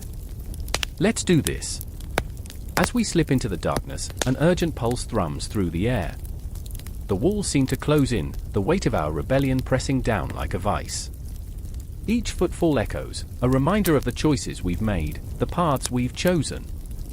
And then, we reach the vault, the door looms before us, ancient and foreboding, a guardian of secrets best left undisturbed. I remember stories of firekeepers, men and women who once wielded the flame. They were revered, feared, until they were silenced. It felt like a fairy tale, a memory lost in time. But now, the fire is ours to reclaim. Osric's hand trembles as he reaches for the door, the weight of our purpose settling on his shoulders. This is it, he breathes, the words laced with a mix of fear and exhilaration. Are you ready? I ask, though the question feels absurd. There's no turning back now, no second guessing. This is rebellion, raw and unfiltered. Always. He pushes the door open, and the darkness spills out, enveloping us like a shroud. Inside, the air is thick, heavy with the scent of smoke and secrets. Shadows flit around us, taunting, whispering promises of power and peril. My heart pounds in tandem with his, a heartbeat shared, a rhythm of rebellion. And then, there it is, a flicker in the corner of my eye. The fire, alive and vibrant, flickering against the stone, waiting. The heat washes over us, a wave of desire and danger. I step closer, drawn to its warmth, but it feels like stepping into the mouth of a beast. Lyra, Osric's voice trembles, uncertainty creeping in. Do you really want this? In that moment, the world narrows to just us and the fire, a universe contained within the flicker of flames. I remember the dreams, the laughter, the cries of the fallen. I remember why we came here, what we're willing to risk. Yes, I whisper, a promise made in the face of uncertainty. I want this. As we reach for the fire, time seems to stretch and warp, a cosmic dance of fate and choice. The flames leap, eager and wild, and for a fleeting moment, I feel invincible. But there's a shadow behind us, watchful, waiting. The council's eyes bore down, unseen yet omnipresent, ready to snuff out our fire with a single breath. In this moment of rebellion, we are both creators and destroyers, the flames reflecting the chaos within. And as the darkness converges, I realize that this act, this theft of fire, is just the beginning. The echoes of our rebellion will ripple through time, a challenge thrown into the void. We may be marked, yes, but in that mark lies our freedom, our fight against the night. The flame flickers and dances, alive with our hopes, and just before it consumes us both, I can't help but wonder, is this the end or merely the prologue to something far greater? The very thought sends a shiver down my spine, a promise of fire that will never die. The night was weighed down with a silence so thick it choked out the stars. A single gust of wind sliced through the air, rattling the brittle branches of the trees that clutched at the edges of the narrow path. I stood at the base of Olympus, the mountain looming like a titan against the bruised sky, an ominous sentinel of secrets and whispers. My heart drummed a frantic rhythm against my ribs, a wild creature desperate to escape. I was not alone. My companions, each caught in their own storm of thoughts, stood beside me, shadows framed by the pale light of the moon. Lena shifted, her breath hitching as she stared upward, eyes glimmering with fear and longing. "What if we don't come back?" Her voice trembled. It was both a question and a confession, a raw admission of the terror gnawing at her insides. Despite the cold biting at our skin, her warmth radiated like a flickering candle, fighting against the encroaching darkness. "Then we don't come back," Darius replied, his voice a low growl, laced with bravado. But I saw through him, his hands quaked, fingers curling into fists at his sides. Darius had always been the brave one, the one who charged into the fray with a half-cocked grin and a cocky swagger that made him seem invincible. But here, with Olympus looming like a spectre, that bravado felt thin, stretched over an abyss of uncertainty. I swallowed the fear that bubbled in my throat, a bitter taste that reminded me of ashes. The mountain was a monstrous beast, its slopes steep and treacherous, the path winding like a serpent, coiling tighter around our fates. Each step upward felt like an act of rebellion against a cosmic joke I still couldn't understand. The stars, mere pinpricks in the vast tapestry of night, seemed to snicker down at us, as if they knew the darkness that awaited. "Let's just go," I urged, my voice steadier than I felt. "We can't turn back now." But even as I spoke, doubt clawed at my resolve. What awaited us at the summit? Glory? Death? Or something far worse, an eternity lost in the echoes of our failures? As we began our ascent, the shadows danced around us like mischievous sprites, whispering secrets long since buried. Every creak of the earth beneath our feet felt like a warning, every rustle of the leaves carried a promise of betrayal. Lena walked beside me, her skin pale against the inkiness of night, and I could see the flicker of hope mixed with fear in her eyes. She was an enigma, a puzzle I struggled to piece together. The last remnants of her childhood innocence clung to her like a stubborn fog, but the harsh realities of our world had carved deep lines on her soul. I remembered the stories she told me, of laughter shared over fires, of a time when life seemed simple, when dreams were alive and bursting with color. But now? Now, all that remained were ash-colored memories, crumbling like old stones underfoot. "You think we're going to find something up there," she whispered, her voice barely audible over the rhythm of our breaths. "Something," I replied, unsure of what I believed anymore. It felt like a game of chance, a roll of dice in a darkened alley where the stakes were nothing less than our lives. The wind howled around us, a wild beast that clawed at our resolve. I could see Darius struggling against it, his face set in fierce determination, yet the flicker of doubt in his eyes betrayed him. "Do you think the stories were true?" he asked, a hint of vulnerability piercing his bravado. "About the gods? Their power? Gods?" Lena scoffed, but the tremor in her voice belied her bravado. "They don't care about us. We're just ants in their grand design." The words dripped with bitterness, and I felt a pang of sympathy for her struggle. She was searching for meaning in a chaotic world, but the weight of that search threatened to crush her spirit. As we climbed higher, the air grew thinner, and every breath felt like a battle. A chill licked at my skin, sending shivers down my spine. I glanced back at the path we had traveled, the way behind us swallowed by shadows, a graveyard of hopes now lost to the night. "There's no going back," I murmured, a bitter truth that hung heavy in the air. The mountain seemed to breathe, the stones beneath our feet alive with tension. Every step forward felt like a plunge into the unknown, a descent into madness. I could feel the weight of the cosmos pressing down upon us, a cacophony of silence that drowned out reason. Lena's hand brushed against mine, an electric connection that sent a jolt of warmth through my veins. In that moment, I wished we could stay suspended in time, away from the chaos that awaited. But Olympus was relentless. The ascent grew steeper, the path narrowing until it felt as if we were walking the edge of a knife. Below us, an abyss yawned, dark and unfathomable. I could almost hear the echoes of those who had come before us, lost voices swallowed by the void. I remembered whispers of what lay above, the treasures, the regrets, the promises unfulfilled. It was said that Olympus held the answers to all our questions, but at what cost? Each step became a question, each breath a prayer. Do you hear that? Darius suddenly stopped, his eyes wide with alarm. The silence thickened, an invisible weight pressing down on us as though the mountain itself held its breath. A low rumble reverberated through the earth beneath our feet, a distant growl that sent a shiver racing up my spine. "Run!" I shouted, without thinking, and we took off, hearts pounding like war drums, the path beneath us shifting like quicksand. The mountain trembled, shadows danced with malevolence, and the night seemed to swallow all light. I could feel Lena's hand slip from mine, panic consuming me as I turned to find her, but the darkness closed in, a relentless tide sweeping us away. The ascent to Olympus had begun in silence, but now it roared with chaos. The crackle of flames split the night, a sharp sound that echoed off the crumbling stone walls, a haunting reminder of what was at stake. The fire flickered, casting long shadows that danced like grotesque puppets on the ground, their movements jerky and unpredictable. Clara stood at the threshold of the courtyard, the heat clawing at her face, a searing contrast to the chill that gripped her heart. She was frozen, caught between the instinct to flee and the desperate need to fight. Behind her, the distant wails of the villagers carried on the wind, a symphony of despair and terror. I remember, her voice broke, barely a whisper, but the memory surged forward with relentless force, a tidal wave of emotions crashing in on her.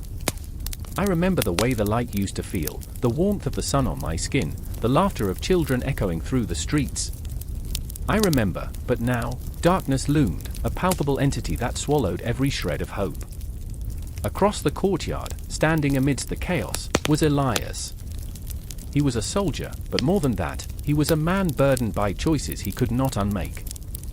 The weight of his sword hung heavily at his side, a reminder of every life he had taken and every life he had failed to save.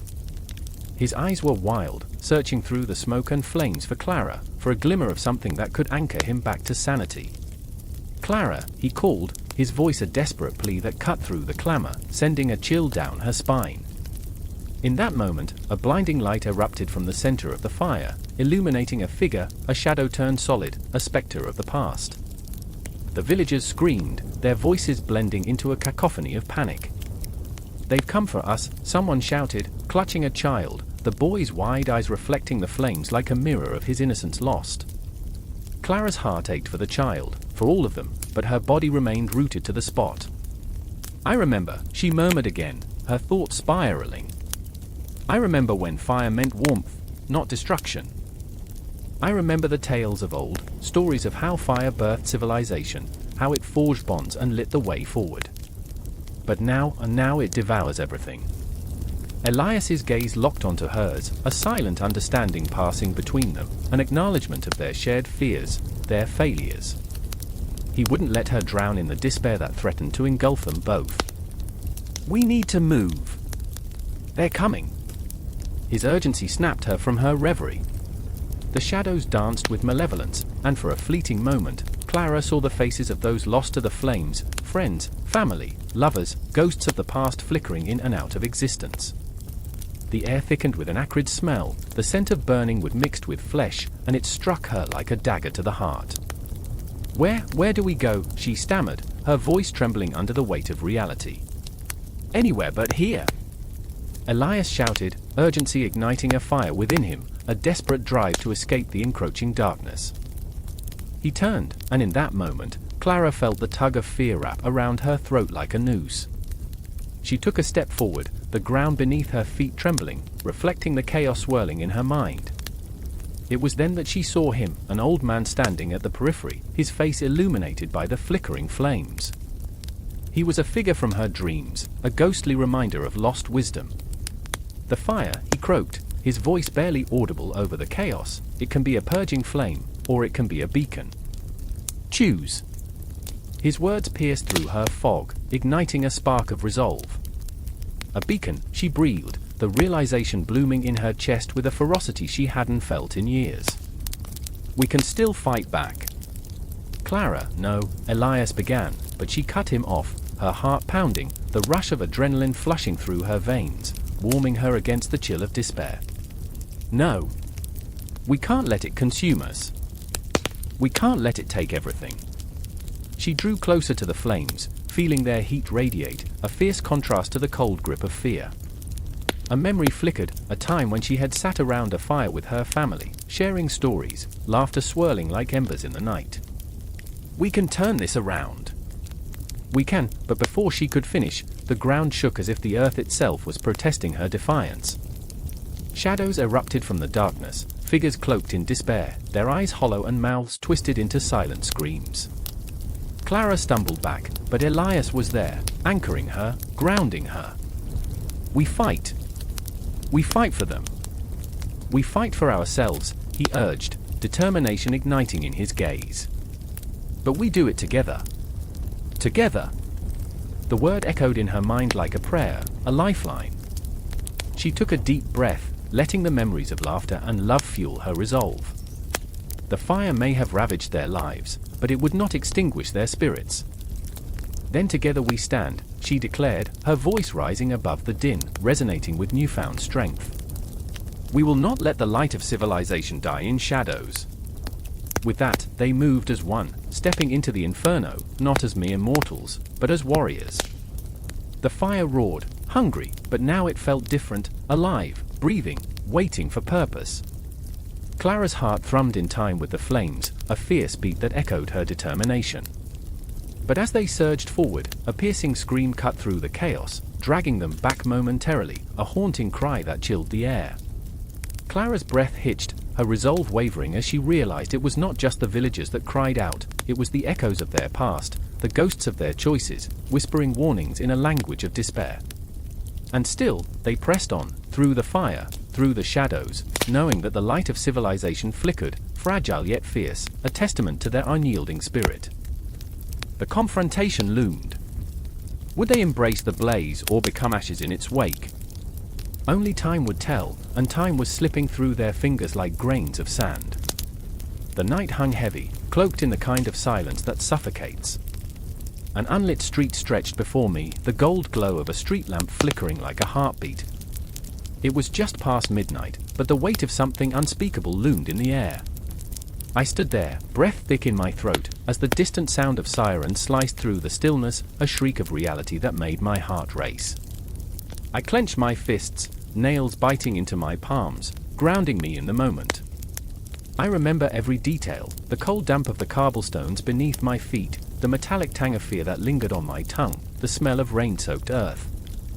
It was all too real, it was happening now.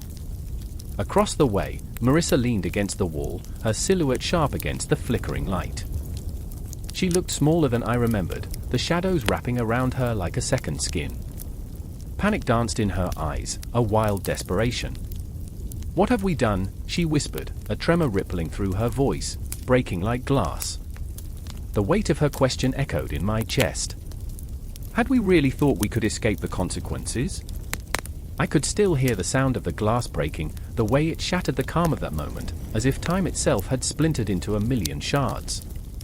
I turned, half expecting to see the cops at our backs, their blue light swirling like a storm, but the street remained empty, a barren expanse of what ifs and might-have-beens.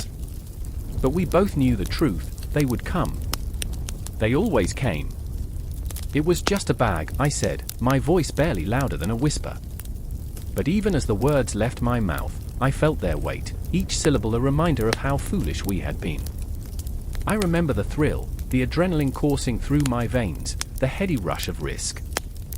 Now, that thrill felt like a poison, creeping through my blood, burning me from the inside. "Just a bag." Marissa's voice cracked, her eyes wide, glistening with unshed tears. "They'll think we're criminals. They'll think we're..." She stopped, unable to finish, but I could hear the word hanging in the air, "thieves." It felt like a knife, plunging deep into my gut. The label clung to us, heavy and suffocating, as if it were tattooed on our skin. I caught sight of something glinting in the shadows, the faint outline of the bag we had taken, unzipped and spilling its secrets onto the ground. A cascade of memories swirled around me, the late-night decision fueled by boredom, the reckless laughter that had spilled out of us like champagne. But now? Now that laughter felt hollow, like a ghost haunting our very existence. What if all those dreams we chased slipped away, just like that? Do you think it's worth it? Marissa asked, her voice trembling as she stepped closer to me. The terror in her eyes was palpable, drawing me in like a moth to a flame. I wanted to reach out, to reassure her, but my own fear gripped me tight, holding me back. Do you think they'll hurt us? I remembered the stories, the raw, unfiltered tales of retribution. The criminals who were never seen again, the whispers of dark alleyways where shadows swallowed the guilty whole. They can't hurt us, not if we run, I replied, the words tasting bitter on my tongue. But deep down, I knew we were rooted here, trapped in a moment that would rip us apart. Just then, a car screeched to a halt at the end of the street, headlights piercing through the darkness like the eyes of a predator. My breath hitched, each heartbeat a countdown to disaster. Run! I shouted, the urgency surging through me as adrenaline kicked in, our bodies instinctively responding to the threat. The sirens grew closer, weaving through the silence, a haunting melody that promised to drag us under. Marissa hesitated, her gaze lingering on the bag, the forgotten treasure that had cost us our peace. We can't just leave it, she said, her voice barely above a whisper, torn between desire and horror. I could see the conflict written across her face, a battle between who she was and who she wanted to be. It's just stuff, Marissa. Stuff doesn't matter. I grabbed her arm, urging her to move, pulling her into the night. But the weight of that bag, the glittering possibility it once held, felt like a chain around her heart, tethering her to the ground. It's not just stuff, she cried, desperation clawing at her voice. It's everything. But the sirens were a siren's call, drawing us into the storm. As we ran, I could hear the whispers of the night, a chorus of shadows that taunted us with the echoes of our choices. Each footfall rang like a drum, marking the seconds until we'd be caught. The city felt alive, breathing with the frantic energy of our panic, the walls closing in as if they were mocking us. I remember the way her hand shook in mine, the warmth of her skin a stark contrast to the cold dread filling my chest. I wanted to tell her it would be okay, that we could escape, that we could outrun the consequences. But in that moment, I felt the truth settling around us like a thick fog. There was no escaping. Not now. Not ever. The world around us blurred, a tapestry of light and shadow, fear and hope intertwined. I could feel the weight of our choices, heavy like a cloak, wrapping around us tighter with every passing second. Time slipped through my fingers, an hourglass running dry, and I knew that whatever was coming would shatter us, leaving nothing but echoes of what might have been. I could see it, the confrontation looming, the breath before the plunge, the moment that would define us. The night whispered promises and threats in equal measure, and I knew our story was far from over. And as the sirens drew closer, their wail drowning out our thoughts, I remember thinking that the real horror wasn't the theft itself, but the ghosts of our choices lingering just behind us, waiting for the moment to pull us into darkness. The consequences were coming, swift and unforgiving, and we were merely players caught in a game we thought we could win. But in this darkness, victory felt like a distant dream, slipping further away as the night closed in, wrapping around us like a shroud. The air crackled with tension, thick and electric, as the storm rolled in. Dark clouds churned above, swirling like the thoughts in my mind, and it felt as if the very sky was about to split open, unleashing a torrent of fury. I stood there, heart racing, as the wind howled like a tortured soul, each gust a reminder of the wrath that loomed overhead. In that moment, dread clung to my skin, and I realized Zeus was watching. Ilara trembled beside me, her hands clenched into fists, nails biting into her palms. The weight of her grandmother's pendant hung heavy around her neck, as if it were a chain binding her to her past. "He can't be serious," she whispered, breath hitching. "He won't destroy us all." But the truth hung in the air like the charged particles before a lightning strike. The god was unforgiving. I could see it in her eyes, the flicker of desperation, the flicker of hope that danced like a candle in a tempest. We were in the heart of the village, once a vibrant place, now reduced to shambles, shadows of itself. The laughter of children had been replaced by hushed whispers, the air thick with the scent of fear and ash. My heart ached for the lives we had built, all now teetering on the brink of annihilation. What if he hears us? I said, my voice barely a whisper. What if he decides we're not worth saving? She turned to me, eyes blazing with a mixture of defiance and sorrow. Then we fight. We can't let him take everything from us. In her determination, I found solace, but it was bittersweet. Ilara had always been the light to my shadow, the fire to my ice, but now, even the fiercest flames struggled against such a storm. As thunder rumbled, a memory flickered through my thoughts, days spent in quiet reverie, dreaming of brighter tomorrows. I remember the time we climbed the old sycamore tree, daring each other to reach for the sun. No one can touch us up here, I had said, my spirit unyielding. But the truth was, we were always beneath the watchful gaze of the gods, mere mortals, insignificant against their celestial whims. A crack tore through the sky, bright and blinding, and the ground shuddered beneath us. It's starting, Ilara gasped, her breath hitching as the first drops of rain fell. They were no ordinary raindrops, they felt heavy, like tears from the heavens, soaked with a grief that echoed our own. The villagers scattered, their faces pale, a mosaic of fear and despair.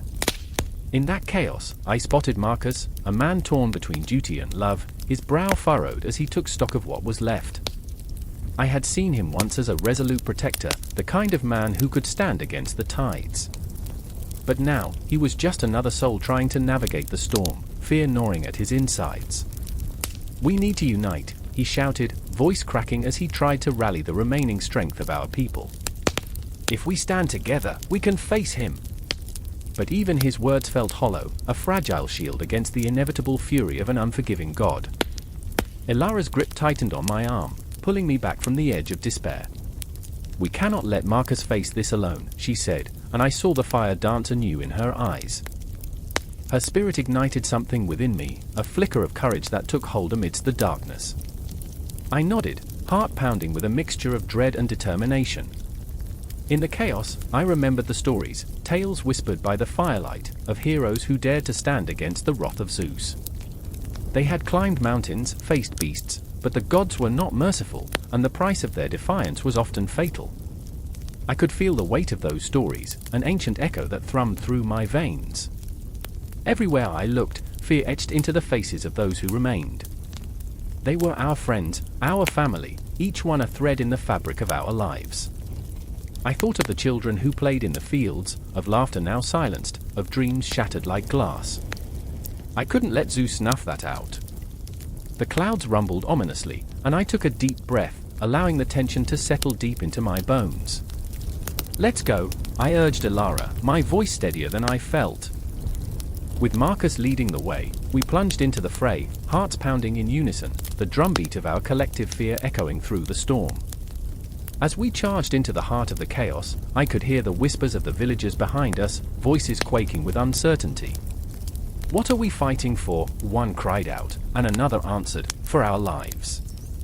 But it was more than that, it was for the memories, the love, the laughter that once filled this place.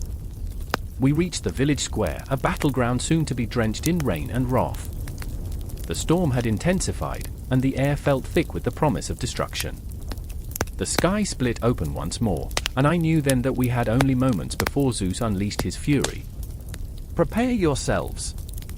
Marcus bellowed, his voice strong but wavering under the weight of the storm. We fight for our future! All around us, the villagers began to gather, drawn by the flicker of hope that burned within us. Ilara stood beside me, her presence a beacon in the darkness. We are stronger together, she said fiercely, and for a heartbeat, I believed we could withstand the god's wrath. But the storm was closing in, and I could feel the chill creeping up my spine, a quiet reminder of the power we faced. While we braced ourselves for the worst, I couldn't shake the feeling that the real battle lay not just against Zeus, but within ourselves. Would we have the courage to stand against the unforgiving god, or would we wither under the weight of our own fears? The sky crackled once more, and the first lightning bolt ripped through the air, illuminating the dread etched on every face. As the storm raged around us, I felt a shift within, a moment where everything hung in the balance. We were at the precipice, on the brink of confrontation, and I could only pray that we would not be swallowed whole by the wrath of Zeus. The clock struck midnight, its chime slicing through the heavy air, each echo a harbinger of dread. In the flickering candlelight of the cold stone chamber, shadows danced on the walls, twisting like the thoughts that called in the mind of Thomas, the once proud knight now reduced to a trembling wreck. He lingered on the edge of madness, the weight of his choices pressing down like a leaden shroud. The punishment decreed, the weight of it, gnawed at him. "I remember the taste of blood," he murmured, the words trembling on the cusp of his lips. Not his blood, no, that would be too easy. It was the blood of innocence, the cries of the lost echoing in his ears. He clutched his chest, heart pounding with regret, each thump a reminder of the man he had become. Across the room, Elara stood still, the flickering light illuminating the determination etched into her features. Her dark hair framed her face like a storm cloud, a tempest brewing just behind her eyes. She was fierce, but the fierceness was laced with vulnerability, a brittle strength that could shatter with a single wrong word. "You cannot let them take you to the gallows, Thomas," she insisted, her voice a soft yet urgent whisper. "You must fight this. You have to, fight." His laugh was bitter, filled with a darkness that belied her hope. "What good is fighting when the punishment is already decreed? I am nothing but a ghost walking among the living." Every corner of the chamber felt pregnant with memories. The smell of damp stone and damp dreams hung heavy in the air, congealing into something palpable, something suffocating. Outside, the wind howled like a banshee, a soundtrack to the impending doom. The executioner's axe lay waiting in the courtyard, a grim reminder of what lay ahead. "Don't talk like that," Elara pressed. "You have a choice. We all have choices." But the words fell like rain on parched earth, unable to break through the crust of despair wrapped around Thomas. He saw the glimmer of love in Elara's eyes, yet all he felt was the weight of inevitability. The choices he made had spiraled into a nightmare, and the vision of a gallows loomed like a specter in the back of his mind. "I remember the day they came for me," he replied, his voice a whisper now, breaking with emotion. "The day I chose ambition over honor, the day I cast aside my soul for glory." Elara stepped closer, her hand reaching out, fingers brushing against his arm, grounding him in the moment. "And what of the people you saved? What of the lives you spared? You cannot let their sacrifices be in vain." But the shadows danced in the corners of his mind, weaving tapestries of doubt. "I was their savior, but I became their executioner." The memory surged back, unbidden, fire licking the night sky, screams piercing the air. He had fought for them, yes, but at what cost? The faces began to blur, lost in the fog of guilt. It felt as if the ghosts of his past were swirling around him, whispering secrets of his failure, their breath cold against his skin. Elara's eyes brimmed with tears, reflecting the flickering flame. "You must not give in to despair. Think of how far you've come. Think of all the lives you've touched. You don't understand," he choked out, rage and sorrow mingling in a storm within him. "I am not the man you think I am. I am not a hero. Heroes don't let their choices consume them." "Then be more," she cried, voice breaking. "Choose to fight for redemption. Fight for us." Her words, though filled with passion, felt like daggers, piercing his heart. He turned away from her, the weight of her hope suffocating. He could almost hear the whispers of the condemned, their collective sorrow echoing in the depths of his soul. "I remember the gallows," he breathed. "The way the rope hung like a serpent, waiting to swallow me whole. I can already feel its grip tightening around my throat." Elara stepped back, the distance between them forging a chasm of despair that felt insurmountable. "You have to face this, Thomas," she implored, her voice trembling with urgency. "You can't let fear dictate your fate." Fear. The very word danced through his thoughts, twisting like a knife. It clawed at him, a feral beast threatening to devour every shred of resolve he had left. He was a knight, yet here he stood, shackled by his own cowardice, reduced to mere whispers on the wind. "What is a knight without honor?" he whispered to himself, the question hanging heavy in the air. But Ilara would not relent. She stepped forward again, her eyes glimmering with a fierce light. A knight is defined by his choices. You can choose to let this be your end, or you can choose to make it your beginning. Their eyes locked, the weight of her words lingering between them like a fragile thread, thin yet unbreakable. Thomas felt the pulse of time as it moved, each tick of the clock echoing like an ominous heartbeat. The punishment decreed hung over him like a storm cloud, but within that moment, Ilara ignited a spark of possibility, a glimmer of rebellion against fate. In that chamber filled with shadows, something shifted. The air grew electric, a current flowing through them, connecting their souls in a silent pact. "I remember," he whispered, voice barely audible, yet filled with a fierce resolve, "I remember that I am still alive." And with those words, the world shifted. Outside, the wind howled, but inside, a new storm brewed, one of conviction, defiance, and the burning desire to rise against the tide of despair.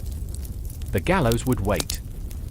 For tonight, the punishment decreed would be met with rebellion, a lesson not just for him, but for all who had ever felt the weight of their choices pressing down like a heavy chain. In the flickering candlelight, beneath the swirling shadows, a flicker of hope ignited, a promise that the end was not yet written. The clock continued to strike, each chime a reminder that time was relentless, yet in that moment, Thomas felt a shift within him, a crack in the facade of his despair. The night wore on, and as the shadows swirled, the air grew thick with unspoken possibilities, a lesson for all who dared to listen. The air crackled with an unspoken dread, a tangible weight pressing down on all those gathered in the darkened square. Shadows flickered, dancing like restless spirits against the cobblestones, swallowing the last remnants of daylight. Somewhere in the distance, a clock chimed, each toll slicing through the silence, resonating with the heartbeat of the crowd, a pulse of fear, anticipation, dread. I could feel it in my bones. I was standing there, surrounded by faces etched in worry, a tapestry of humanity stitched together by the knot of fate tightening around us. I gripped the worn hilt of my sword, the metal cold and unyielding against my palm, a futile promise of protection. The sun had dipped beneath the horizon, and with it, the last flickers of hope. The world was plunging into darkness, and the whispers of Prometheus echoed in my mind, a ghostly reminder of his defiance, the burden of his chains. Freedom, I thought, but freedom came with a price. Beside me, Ilara's eyes glimmered with an unquenchable fire, her spirit fierce yet fragile. She radiated the kind of resolve that could ignite rebellion in the hearts of cowards, but I could see the tremor in her hands. "We can't let them take him," she murmured, her voice a soft but urgent plea, drowning in the cacophony of our impending doom. I remember the way she clenched her fists, her nails biting into her palms, the pain grounding her amidst the chaos. "If we don't act, they'll bind him forever." Like the sun swallowed by the night. I squeezed my eyes shut for a brief moment, fighting against the tide of memories flooding my mind, her laughter, the way she spun tales of freedom around the flickering embers of our campfire, how they filled the empty spaces of my heart. But laughter felt like a distant echo now, drowned out by the gnawing fear that clawed at my insides. Across the square, a figure emerged from the shadows, cloaked in darkness, the embodiment of dread. His presence was suffocating, a reminder that not all chains are tangible. I could feel the air shift, the crowd's collective breath hitching as he stepped closer, the very essence of despair coiling around him like a serpent. He was the warden of Prometheus, the architect of our nightmares, a spectre of our own making. His voice was a whisper of silk and steel, smooth yet sharp enough to draw blood. "Time waits for no one, dear children," he crooned, eyes gleaming like shards of glass reflecting the moonlight. "Each moment you waste here is a moment closer to the end. Why cling to hope when despair is so much more rewarding?" The laughter that escaped his lips was a twisted melody, reverberating through the square, igniting the fear that nestled deep within our hearts. We were trapped, caught in the web of his words, the gravity of despair pulling us down, down, down. I could feel Ilara's hand slip into mine. The warmth of her skin was a lifeline, a tether to keep me from drifting into the abyss. "We're not afraid," I found myself saying, though I could hear the tremor in my own voice, betraying the truth. "But you should be," he replied, a serpent's whisper curling around us. "Fear is the essence of control. Without it, you are nothing." I wanted to scream, to lash out at that mocking face, but words caught in my throat like shards of glass, reflecting the chaos around us. What is freedom without the courage to seize it? I remember the tales of Prometheus, the titan who stole fire for humanity only to be shackled, an eternal punishment for an act of defiance. Chains, I thought, the realization like ice settling in my veins. Chains of fate. They were wrapped tightly around each of us, binding our hopes, our dreams, our very souls. Elara's grip on my hand tightened, and I could see the flicker of defiance igniting within her, a spark against the encroaching darkness. "Let them come," she whispered, her voice steady now, emboldened by the fire within. "Let them see what we are made of." With those words, she propelled me forward, into the fray of our fears. The crowd surged like a living organism, a collective heartbeat of rebellion thrumming through the air. I could feel it in my chest, the rhythm of determination, pounding louder than the clock's relentless ticking, the sound of time slipping away. "Now!" Elara shouted, her voice a beacon in the night, rallying the spirits of the broken and battered. We surged forward, a wave of humanity crashing toward the heart of darkness. The air was electric, charged with anger and hope, a volatile mix that threatened to consume us all. I could see the warden falter, just for a moment, as the tide of our defiance surged like a wildfire, a flickering ember igniting the dry kindling of our resolution. But then he raised his hands, and the shadows writhed, coiling around us, seeking to snuff out our flame. "Foolish children," he hissed, "you think you can change destiny." Destiny! I had never believed in it until that moment, standing at the precipice of chaos. I remembered the stories, how fate was woven like a tapestry, each thread pulling us toward an inevitable end. But what if we unravel it? I thought, the idea blossoming like a forbidden fruit within me. As I raised my sword high, I felt the weight of every decision I had ever made, every moment of cowardice, every chance missed. Elara was beside me, her spirit a blazing inferno, and I realized that we were not just fighting for Prometheus, we were fighting for ourselves, for every soul that had ever been shackled by fear. In that fleeting moment, time blurred, and the world seemed to hold its breath. The shadows closed in, and I felt the chains of fate tighten around my chest, but I also felt something else, a pulse of rebellion, a fierce determination to break free. "Together!" I shouted, my voice ringing out like a war cry, reverberating in the air, a challenge to the night. And as the darkness surged toward us, I knew the fight had only just begun. The air crackled with a tension sharper than the blade glinting under the dim, flickering torchlight. In that moment, as shadows danced against the stone walls, I could hear the soft, sinister rustle of feathers, the wings of the eagle that circled above, a dark spectre marking its prey. It was a harbinger of doom, a reminder that the feast before us would be one not of merriment, but of insatiable hunger and eternal torment. I caught a glimpse of Elara, her face pale and drawn, her eyes two stormy seas battling against the tide of despair. She was the embodiment of conflict, between duty and desire, between love and sacrifice. The flicker of a torch illuminated her trembling hands, betraying the fierce resolve that burned within. "We can't go through with this," she whispered, her voice a fragile thread fighting against a tempest. Yet I knew, deep in the marrow of my bones, that the choice had already been made. The eagle demanded blood, and blood would be given. Across the chamber, Riven stood like a statue, a dark silhouette against the light. His jaw tightened, every muscle coiled as if he were a bowstring ready to snap. He was a warrior of few words, but I could see the battle raging behind his steely gaze. The weight of his decisions bore down on him, just as the fear of his own longing gnawed at his heart, fear of losing Elara, fear of becoming the very monster they were about to confront. I had seen him on the battlefield, resolute and fierce, yet now he was a man standing at the precipice, teetering between salvation and damnation. "Do you hear it?" he said suddenly, his voice low, rumbling like thunder in the distance. "The call of the eagle? It knows our secrets, it knows our sins." He turned to Elara, and for a fleeting moment, vulnerability cracked through his facade, like glass shattering against stone. "It will take more than our blood, it will take our souls." With each word, the air grew denser, suffocating, as if we were trapped in a web woven from nightmares. I could almost taste the fear, metallic and bitter, clinging to the back of my throat. I remember the stories we'd shared, the tales of the eagle that feasted on the hearts of the condemned, a creature that thrived on the torment of the living. It was said that once you heard its call, there was no turning back.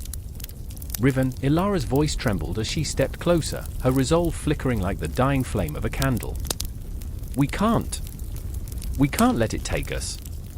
She reached for him, a tether in the chaos, but he recoiled, a wounded animal afraid of its own reflection. I remember, he said, his voice cracking, the first time I killed. The man's eyes, they didn't close. They followed me. Haunted me. And I thought I could erase it, but the eagle was there, laughing, preying on my guilt. The shadows twisted and turned, morphing into specters of our pasts, each one echoing with laughter and screams, mingling until they became a cacophony of despair. I was gripped by an overwhelming sense of déjà vu, as if every fear I had ever buried was clawing its way back to the surface. The eagle circled, its presence a constant reminder that our sins were never buried deep enough. I stepped forward, unable to hold back the tide of emotion surging within me. We're more than the eagle's feast, I shouted, my voice raw, desperate to break through the suffocating weight of our fates. We can fight it. We can, but even as I spoke, I could feel the weight of futility sinking in like poison. I was no hero, no savior. I was just as haunted as they were, as trapped within this grotesque ritual, doomed to repeat the sins of our ancestors. The ground trembled beneath our feet, and a chilling breeze swept through the chamber, carrying with it whispers of the past, echoes of those who had succumbed, hollowed out and consumed by the ravenous eagle. The air thickened with memories, with unshed tears that soaked the stones beneath us, and I could taste the salty tang of regret. Enough! Riven's voice thundered, breaking through the tide of despair like a bolt of lightning. We will not be its puppets. We are alive, and we will fight. His gaze locked onto mine, fierce and unyielding, and for a flicker of a heartbeat, I believed him. I remembered the times we had laughed together, the moments that felt infinitesimal but were soaked in joy, and I clutched that memory like a lifeline. Ilara nodded, steeling herself, but her eyes betrayed the trembling heart within, a fragile bird caught in the tempest. Then we face it together, she whispered, and the weight of her words hung heavy in the air, binding us in a pact more binding than blood. But the eagle still circled, its wings casting long shadows over our hearts, a reminder that the dance was far from over. I could feel the clock ticking, each second a reminder of the inevitable confrontation that awaited us.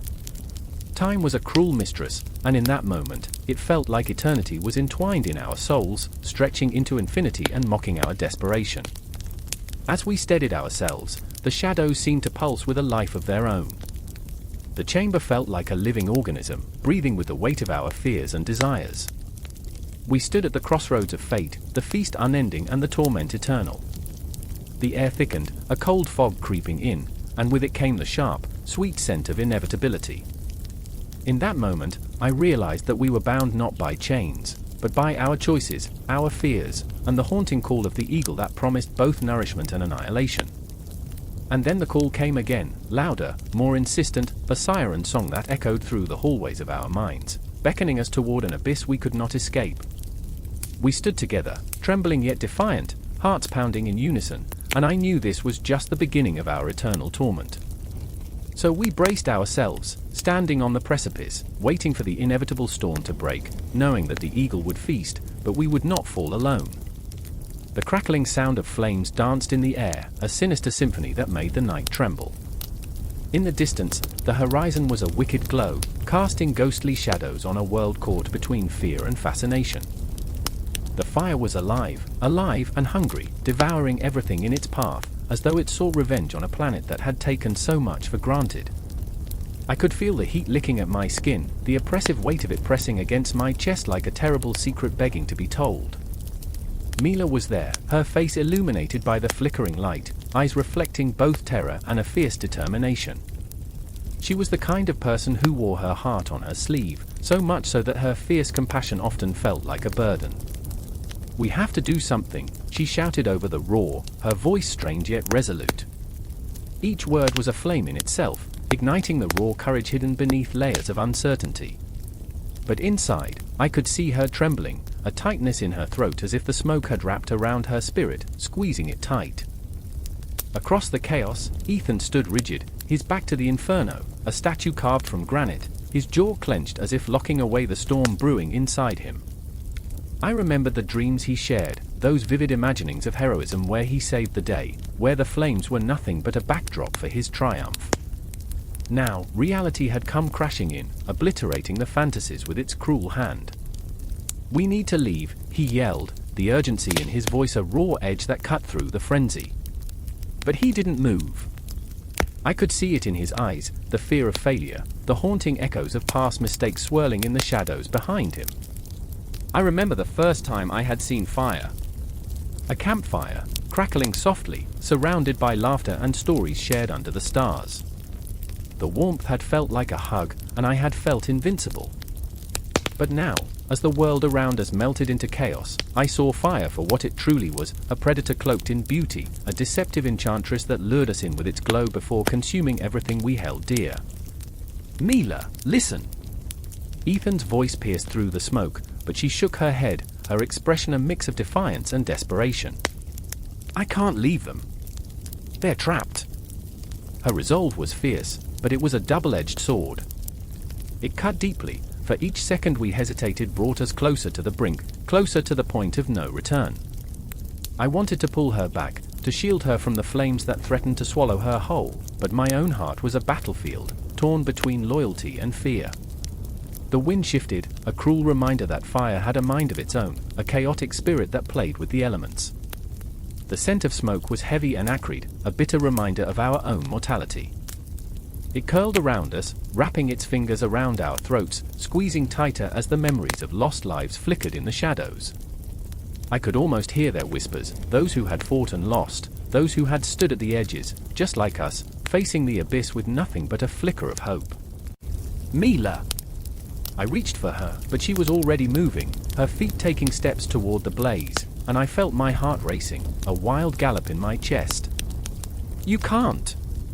"You're going to," but the word stuck in my throat, a damning reminder of my own cowardice, of times I had turned away when I should have fought. Ethan stepped forward, his voice now a low growl. "You're not a hero, Mila. You can't save everyone." The words hung in the air, raw and jagged, cutting deeper than I thought possible. The heartbreak in her eyes was a gaping wound, and for a moment, I feared she might collapse beneath the weight of it, the burden of expectation too much to bear. But there was something else too, a flicker of anger ignited within her, a flame stoked by the very words meant to extinguish her fire. "Don't you dare tell me who I am," she shouted back, the heat of her words igniting a fierce spark in me. I wanted to scream, to tell her she was right, that she could be a hero in the chaos, but the truth weighed heavy like a stone. We were all so desperately flawed, hiding behind masks of bravado and silence. And then came the sound, a deep rumble, as if the earth itself had exhaled, a crack, a snap, and I looked up just as a tree, its roots clawing at the soil, began to topple. Time slowed, each second stretching like the shadows enveloping us. I could see it in slow motion, the bark splintering, the branches reaching out as if to ward off its own demise. Then, with a bone-chilling crash, it fell, flames licking hungrily, devouring the remnants of its life. "No!" Mila screamed, and that sound, oh, that sound, echoed within me, a primal cry that reverberated through my bones. It shattered the moment, the very air thick with dread, and for a heartbeat, we all stood frozen, trapped in the web of our own choices, caught between the burning truth of what we were willing to sacrifice. In that instant, I knew we would either be consumed by the fire or rise from its ashes, reborn. But the question lingered like smoke in the air, what would we become? Would we be heroes, or would we be ghosts haunting the shadows of our own cowardice? The flames twisted like angry spirits, and I felt the world around us shift, the invisible threads of fate weaving tighter, pulling us to a confrontation that was both inevitable and terrifying. Mila took a step forward into the blaze, her silhouette framed by the hellfire, her heart, a beacon of humanity shining in the darkness.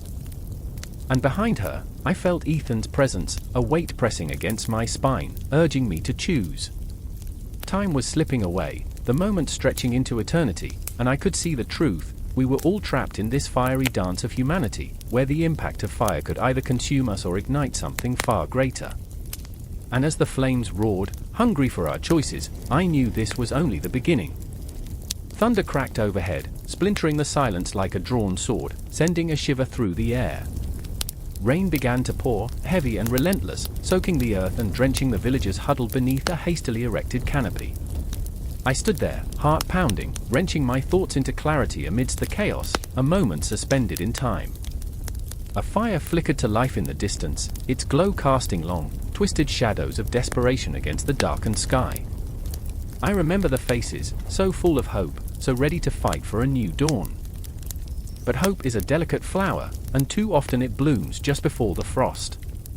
The villagers looked to me, their eyes wide with expectancy, their breaths shallow with fear.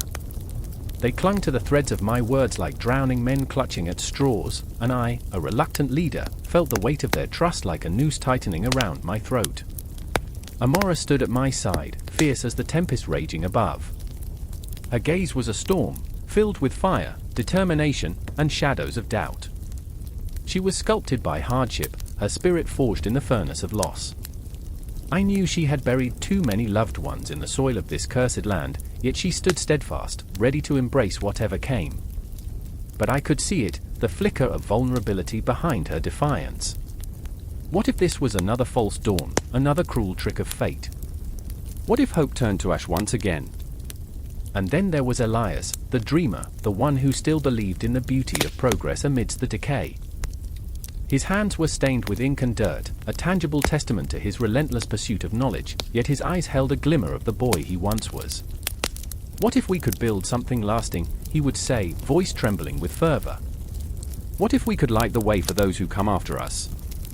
But I could see the cracks in his optimism, the way his brow furrowed as the weight of reality pressed down, threatening to suffocate that flickering hope. The storm raged on, each droplet a reminder of the world's indifference. It was a grotesque symphony, nature's laughter in the face of our struggles. As I looked at my companions, it struck me with a visceral force. This wasn't just about survival. It was about creating a legacy from the wreckage, about transforming the suffocating darkness into a beacon of light. Yet how could we do that when despair clung to us like a second skin? Listen, I said, voice rising above the rumble of thunder, my heart pounding in rhythm with the storm. We are the architects of our fate. Look at what we built from the rubble of the past. Look at the fire in your hearts. My words, raw and ragged, cut through the rain like a knife. But as I spoke, I felt the doubt creeping in, gnawing at the edges of my resolve. This wasn't just talk. This was life or death. And then came the shouts, an urgent cry that sliced through the air, sharp and demanding. Shadows shifted in the downpour, figures emerging like wraiths from the depths of the night. Fear gripped the villagers, eyes wide with terror, hearts pounding in sync with the storm. I felt it too, the chill of inevitability creeping into my bones. They were here. They had come to extinguish our flicker of hope. Stand strong, I shouted, but my voice faltered, mingling with the cacophony of the storm. As they drew closer, I saw their faces, twisted with rage and desperation, and I felt my stomach clench. They were not the monsters of my nightmares but reflections of our own broken souls, lost in the hunt for survival. They were us, every one of us, stripped bare of civility, consumed by the primal urge to endure at any cost. The rain pounded down harder, a chaotic drumbeat marking the rhythm of our fear and desperation. Amora surged forward, a tempest of fury and passion, brandishing a makeshift weapon, a sharpened branch, a symbol of our refusal to succumb. The air crackled with tension, the world around us suspended in a haunting stillness, every breath a prayer. No more, she cried, voice fierce, battling the thunder. We will not go quietly into the night. We will rise. And in that moment, something shifted, a subtle beckoning of possibility. The villagers' fear morphed into defiance, their hearts igniting like kindling in a fire. The storm transformed from a harbinger of doom into an ally, the rain washing away the remnants of despair, revealing the bones of hope beneath. Elias stepped forward, voice trembling but resolute, eyes ablaze. This is our time. We are the architects. If we fall, let it be with our heads held high. His proclamation split the air, a declaration that shattered the silence of fear, igniting the flickers of courage in the hearts of those who stood before me. Would they follow? Would they forge a new path from the ashes of our collective grief? I remember the moment as if it were a dream, the heartbeat of chaos turned to a symphony of resolve. And just as quickly, it shifted again, the shadows growing bold, a tide of darkness surging towards us. The air thickened with tension, souls colliding in the weight of what was to come. There was no turning back now, only the raw, electric promise of confrontation, the palpable pulse of determination against the encroaching despair. And in that liminal space, the storm raged on, a chaotic dance of chaos and catharsis, as the villagers found their voices, a chorus of defiance weaving through the rain. Each word, each shout, each heartbeat intertwined, binding us together in the face of a world that had forged us in the fires of struggle. I stood there, caught in the tempest of emotion, a whirlwind of hope and fear, and I knew, deep within my core, that the rise of civilization would not be birthed from comfort but from the crucible of conflict. The echoes of our cries would ripple through time, a reminder that even in our darkest hours, we could ignite the spark of innovation, the flame of progress. In the heart of chaos, something beautiful was beginning to form, something terrifyingly fragile yet undeniably powerful. And even as the storm raged on, I held on to the flickering light of possibility, knowing that this was only the beginning, and the end would come, but not yet. The clock was ticking, the shadows were gathering, and I could feel the weight of it all pressing down, urging us forward into the unknown. The air crackled, heavy with the scent of burnt offerings, as the sky turned a bruised purple, the city below a hive of chaos. A scream shattered the silence, raw, unyielding. I stood there, heart racing, feeling the pulse of the world tremble beneath my feet. In that moment, time hung like a pendulum, caught between despair and hope, while shadows danced maniacally on cracked cobblestones. I remember the look on her face. It was a mirror, fear reflecting fear, a shared understanding that the storm was far from over. Elena, a fierce artist with paint-stained fingers and a soul ignited by passion, had always sought beauty in the grotesque. But now, as flames licked the edges of the gallery where her heart had poured itself onto every canvas, her world was crumbling. I could see the battle within her, the artist torn between creation and destruction. "I won't let them take this from us," she whispered, her voice fierce, yet trembling, each word like a fragile thread holding her sanity together. I didn't know whether she was speaking to me, or to the flames. And then there was Marcus, the scientist, whose mind was a labyrinth of equations and theories, yet he felt no safer than a child lost in the dark, searching for the light. I could see him through the smoke, a silhouette caught between two worlds, the one of logic and the one of chaos.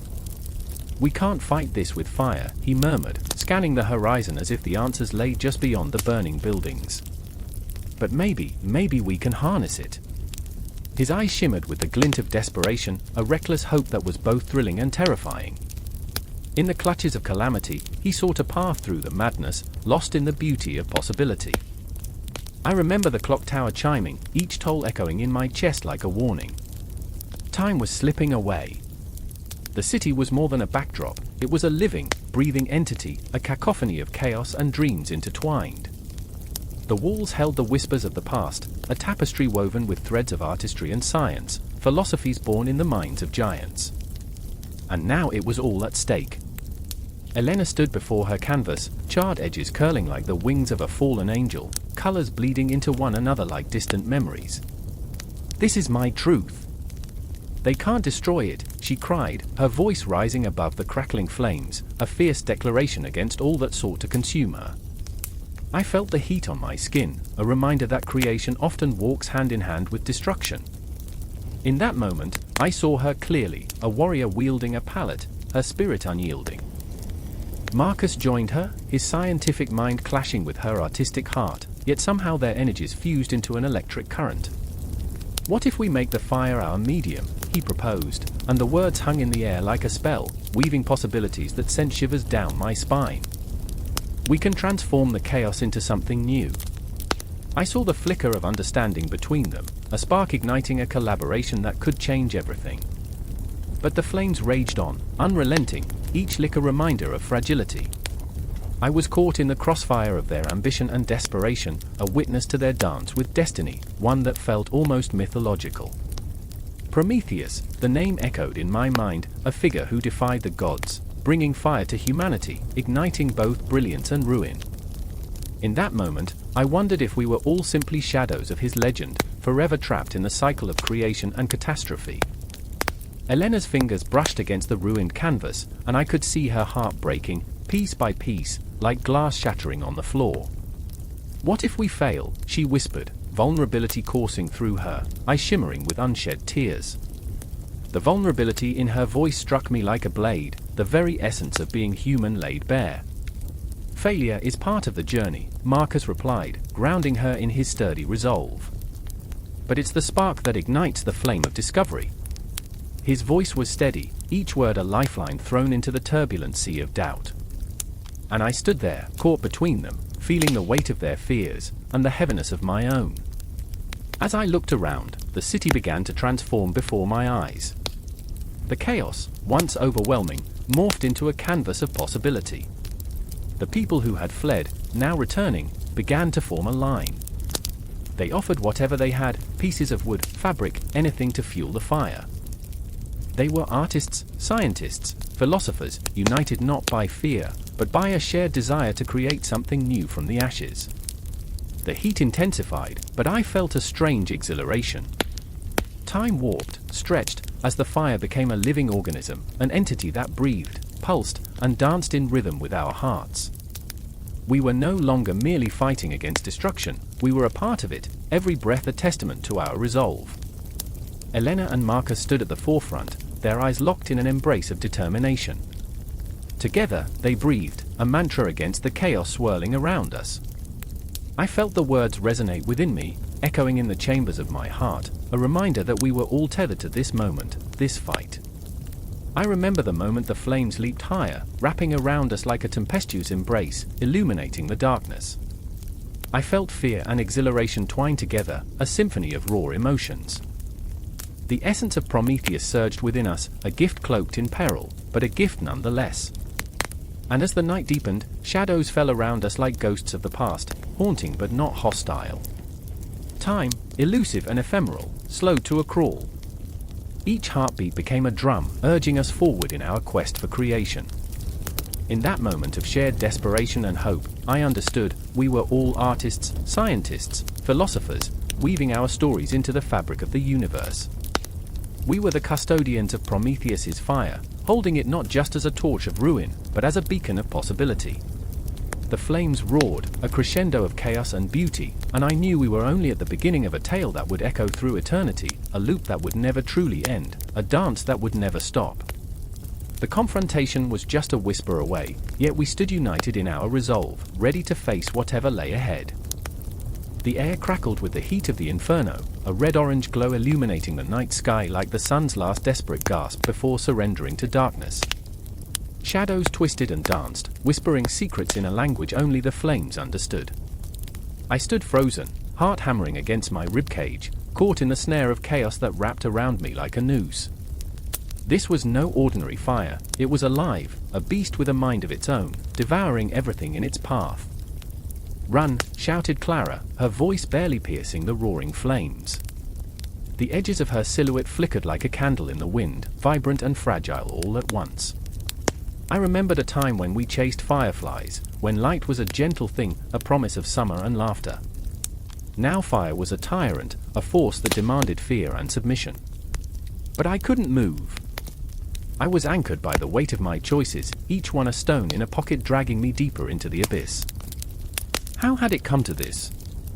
How had creation morphed into destruction so swiftly? Damn it, Lucas! Come on! Clara's voice cracked, trembling with urgency.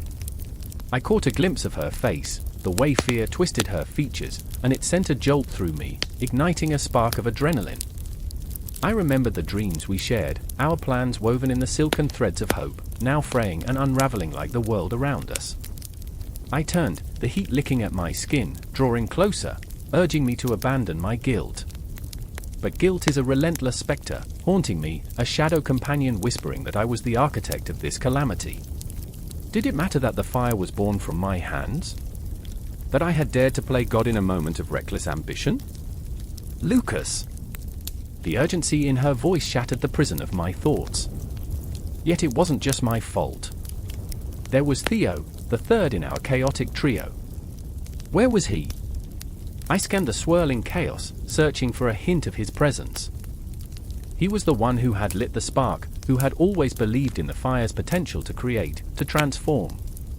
It can change everything, he had said, his eyes alight with mad excitement. I had shared that fervor once. Now, I felt hollow. As if on cue, a scream shattered the night, a sound so primal, so raw that it clawed at my insides. The fire roared louder, as if fueled by the anguish of 1,000 souls. Had we unleashed something too powerful to contain, too ruthless to forgive? I remembered the moment we had first kindled that fire, the flames licking the air, promising warmth and light, but they had morphed into death's embrace, feeding on our dreams and desires. Lucas! Clara shouted again, fury and desperation intertwining in her voice. Now! I staggered forward, propelled by her urgency. But each step was a struggle against the gravity of my regrets, each breath a reminder of my failures. I glanced back, the flames curling and reaching as if they were sentient hands grasping at my resolve, clawing to pull me back into the dark embrace of my own making. Theo emerged from the smoke, his face blackened, eyes wild. "Help me," he screamed, but his voice was swallowed by the inferno.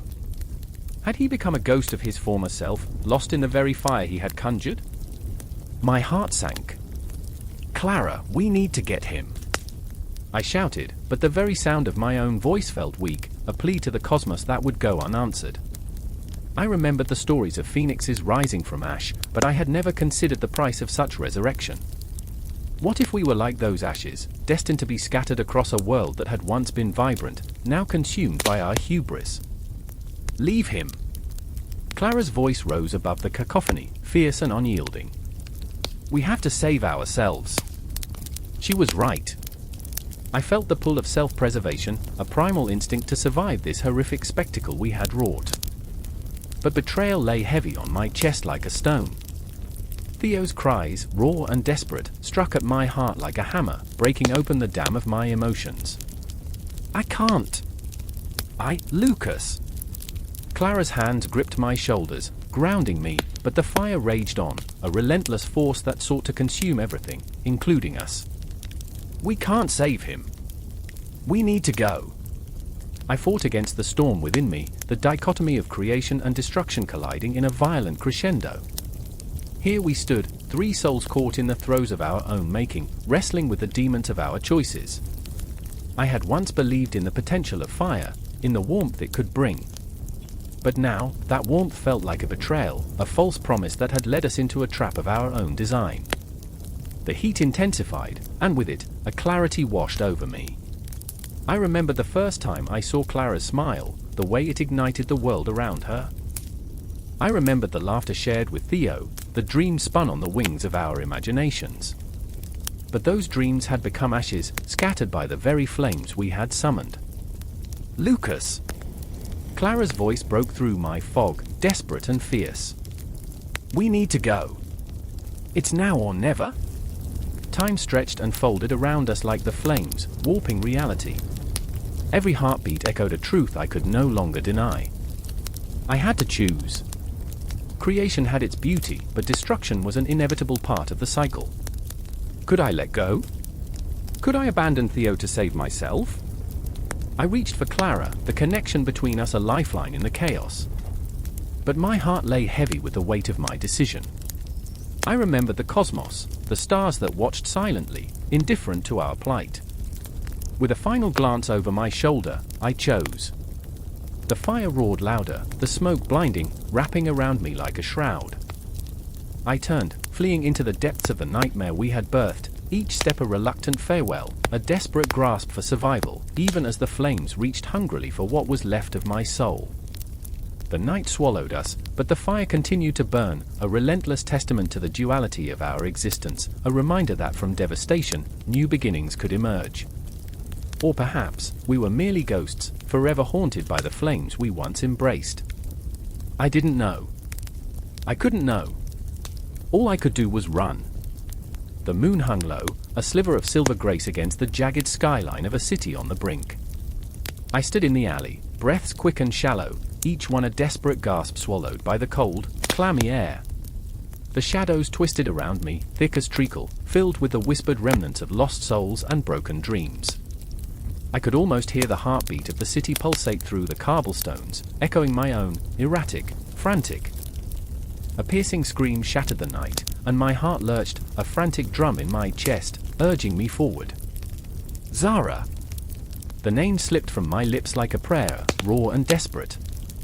I had promised her I'd find her, promised her we wouldn't lose to the darkness that thrived here, beneath the flickering streetlights and the weight of unspoken fears. But what did I know? I was just a kid from a forgotten corner of the world, and nobody tangled in a web of heroes and legends. And now, I was losing her. The thought consumed me, fuming like fire on dry grass, choking me with guilt and urgency. I pushed deeper into the night, the air crackling with electric tension. There was something about this city, something elusive and haunting. The streets, once familiar, warped into a maze of anguish, each turn revealing the darkness that lurked just out of sight.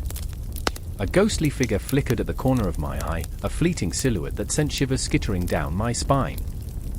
My fingers brushed against the rough brick wall, alive, pulsing with the secrets of those who had come before. And then, I saw him.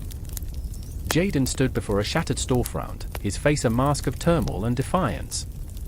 He always wore that look, like a tempest barely contained, but tonight it was different. He was trembling, fists clenched, eyes wide with something I couldn't quite decipher. Rage? Fear? Both? Zara's gone, I gasped, the words a jagged edge against the silence. I know.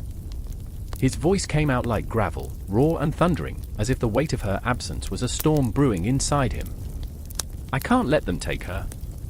Despite the gravity of the moment, I found myself drawn to the irony, the absurdity of how we stood here, two lost souls in a city that thrived on despair, clinging to hope like a lifeline. Our past failures haunted us, whispering like ghosts, reminding us of all the times we'd backed down, the moments we'd let fear dictate our choices. I remember when we thought we could change things. My voice wavered, thick with the weight of nostalgia and regret. We were so naive. Naive or brave? Jaden shot back, his eyes igniting with an intensity that sent a rush of adrenaline coursing through me. There's a fine line between the two. I wanted to argue, to remind him how foolish we had been, how we had chased legends like children chasing fireflies, only to end up burned by the very flames we sought to wield. But there wasn't time for that. The shadows were closing in, and we had to find Zara before she became another story lost to the echoes of this city. Let's move, I whispered, urgency clawing at my throat. As we plunged deeper into the belly of the beast, the streets morphed into a labyrinth of despair. Rusted signs hung like forgotten sentinels, flickering with the echoes of the past. They bathed once a year, I muttered, absurdity threading through my fear. So yeah, romance was earthy. I wanted to laugh, but the tension was thick, cloying, wrapping around us like a vice. Jaden shot me a look, a mix of disbelief and a shadow of a smile, a brief flicker of light in the oppressive darkness. You're insane. Only on Tuesdays. I grinned, but the truth hung between us, heavy and unrelenting. Fear nipped at our heels, a relentless spectre. With every step, I could feel the weight of the legends pressing down on us, suffocating. The tales we had grown up with of heroes who stood against the tide, of Prometheus who defied the gods, echoed like a haunting lullaby. But we were no heroes. We were broken children, lost in a city that swallowed hope whole. Do you think it's true? Jaden's voice cracked the silence. Do you think we're meant to save her? I hesitated. What if we're just meant to try? The thought hung in the air, a shimmering thread of possibility woven into the fabric of our despair. Ahead, a flicker of movement caught my eye. The unmistakable silhouette of a figure, small, yet fierce, was darting through the shadows. Zara! I screamed, the sound tearing from my throat, a raw plea that echoed off the crumbling walls. She turned, eyes wide, a mirror of our fear and longing. "Run!" Her voice sliced through the night, urgency laced with defiance. But the shadows were closing in, a tide of darkness that thrived on our hesitation. "Zara!" Jaden's voice cracked, and in that moment, I saw the boy beneath his bravado, the instinct to protect bubbling to the surface. "We are here!" As she sprinted towards us, a darkness surged from the shadows, a monstrous wave of despair and malice. Time slowed, the world narrowing to the three of us, a twisted triangle bound by fear and hope. "Keep running!" I shouted, but the shadows lunged, grasping at her with icy fingers. In that instant, I felt the weight of fate shift, the air thick with unspoken promises and agonizing choices. I could see it all, the spiraling descent into chaos, the ghosts of our past, the weight of every decision that had led us here. And then, in that heartbeat, we were caught in the tide, the darkness surging like an ancient beast awakened from its slumber. The city roared around us, a cacophony of anguish and defiance, and I felt every pulse of fear echoing through my veins. "Together!" I screamed, desperation fueling my voice as we surged forward, hearts racing, souls intertwined in this relentless battle against the shadows. The city was alive, a breathing entity of chaos and fear, and all I could think was, we will not be forgotten. A shuddering breath escapes Pandora's lips, drowning in the suffocating darkness that envelops her. The air is thick, laden with whispered secrets pressing against her skin like 1,000 tiny fingernails clawing at her resolve. The box glints under the dim light of a single flickering candle, a beacon of temptation waiting to be unleashed. She can feel it calling, an intoxicating whisper that coils like smoke in her ears, enticing her with the promise of knowledge. She is not just Pandora, she is a vessel, a conduit of curiosity that trembles on the precipice of disaster. Don't you dare! The voice is achingly familiar. Her sister, Ilara, stands there, a pillar of caution amidst the chaos. Fear clouds Ilara's eyes, dark pools reflecting the shadows that loom heavy in the corners of the room. "You can't open it. Not now. Not ever." Words spill from her lips like a desperate prayer, but each syllable falls flat against Pandora's growing obsession. "Can't you feel it?" Pandora responds, a tremor in her voice as she inches closer to the box, its surface etched with symbols that pulse with an otherworldly energy. It's like a heartbeat. It wants to be freed. Her hand hovers above the lid, trembling with desire and dread, each pulse echoing the chaos within her soul. I remember, Ilara's voice softens, almost pleading. I remember stories, tales of destruction, of darkness unleashed. You don't understand what you're inviting in. The shadows seem to hiss in agreement, hungry for the chaos Pandora is ready to unleash. But the thrill of the unknown grips her, a vice around her heart. She feels it gnawing at her sanity, the relentless curiosity that has always been her companion, her curse. The world outside the walls of their existence is vast, a sprawling canvas of colors and emotions waiting to be tasted, to be savored, to be understood. And yet, here she stands, suffocated by the chains of caution and conformity. Knowledge is power, Ilara, Pandora whispers, her voice a fragile thread laced with defiance. What if this box holds the key to everything we are? For a fleeting moment, she envisions a universe where secrets are laid bare, where the weight of ignorance is cast aside. It's exhilarating, intoxicating, a heady rush that sends adrenaline coursing through her veins. Ilara, she turns, desperation clawing at her throat. What if I'm meant to open it? What if it's my destiny? The words tremble on her tongue, a reckless gamble that dances dangerously close to madness. Ilara's face twists in anguish, as if Pandora's very existence is a knife plunged into her heart. Your destiny is not to destroy the world, sister. It's not to set loose what cannot be contained. But Pandora can no longer hear the sound of reason, the whispers of the box drown it out, a siren song beckoning her closer. She feels the weight of the past, moments of laughter tainted by shadows, dreams torn apart by reality. The shadows wrap around them like a shroud, black and insistent, whispering ancient truths that claw at her sanity. With a swift motion, Pandora's fingers graze the cool surface of the box, and the world seems to exhale. Time stretches, warping around her as if the universe itself is holding its breath. A pulse. A shiver. The box trembles under her touch, and in that moment, the fabric of reality threatens to unravel. Pandora, don't! Ilara's scream pierces through the haze of desire like a shattered glass. It's a raw, primal sound, a desperate plea that echoes in a corridor of time where innocence meets inevitability. But it is too late. The lid creaks open, a lamenting sigh that resonates with every heartbeat in the room. A blinding light spills forth, illuminating the darkness, revealing not just the horrors but the ghosts of their pasts. Shadows writhe and twist, clawing at Pandora's sanity as she stares into the abyss that lies within. Her heart races, each pulse a reminder of the life she once knew. Memories flood her mind, sunlit days filled with laughter, the warmth of Ilara's embrace, the quiet moments shared beneath starlit skies. But they are fleeting, ephemeral, swallowed whole by the darkness that now spills from the box. What have you done? Ilara's voice shatters like glass, the weight of betrayal hanging heavy in the air. Fear and anger mingle, a toxic cocktail that ignites the very room they stand in. You've unleashed chaos. They stand on the brink of a precipice, two sisters caught in a tempest of emotion, the essence of their bond unraveling thread by thread. And then, from the depths of the box, a figure emerges, a spectre of shadows and sorrow. It glides forth, a malevolent force that radiates despair, a whisper of all that has ever been lost. Its eyes, voids of endless night, lock onto Pandora with a hunger that chills her to the bone. I remember, Pandora gasps, the reality of her choices crashing over her like a tidal wave. I remember the stories. The warnings. But the figure only smiles, a cruel twist of fate, a promise of chaos that lingers in the air.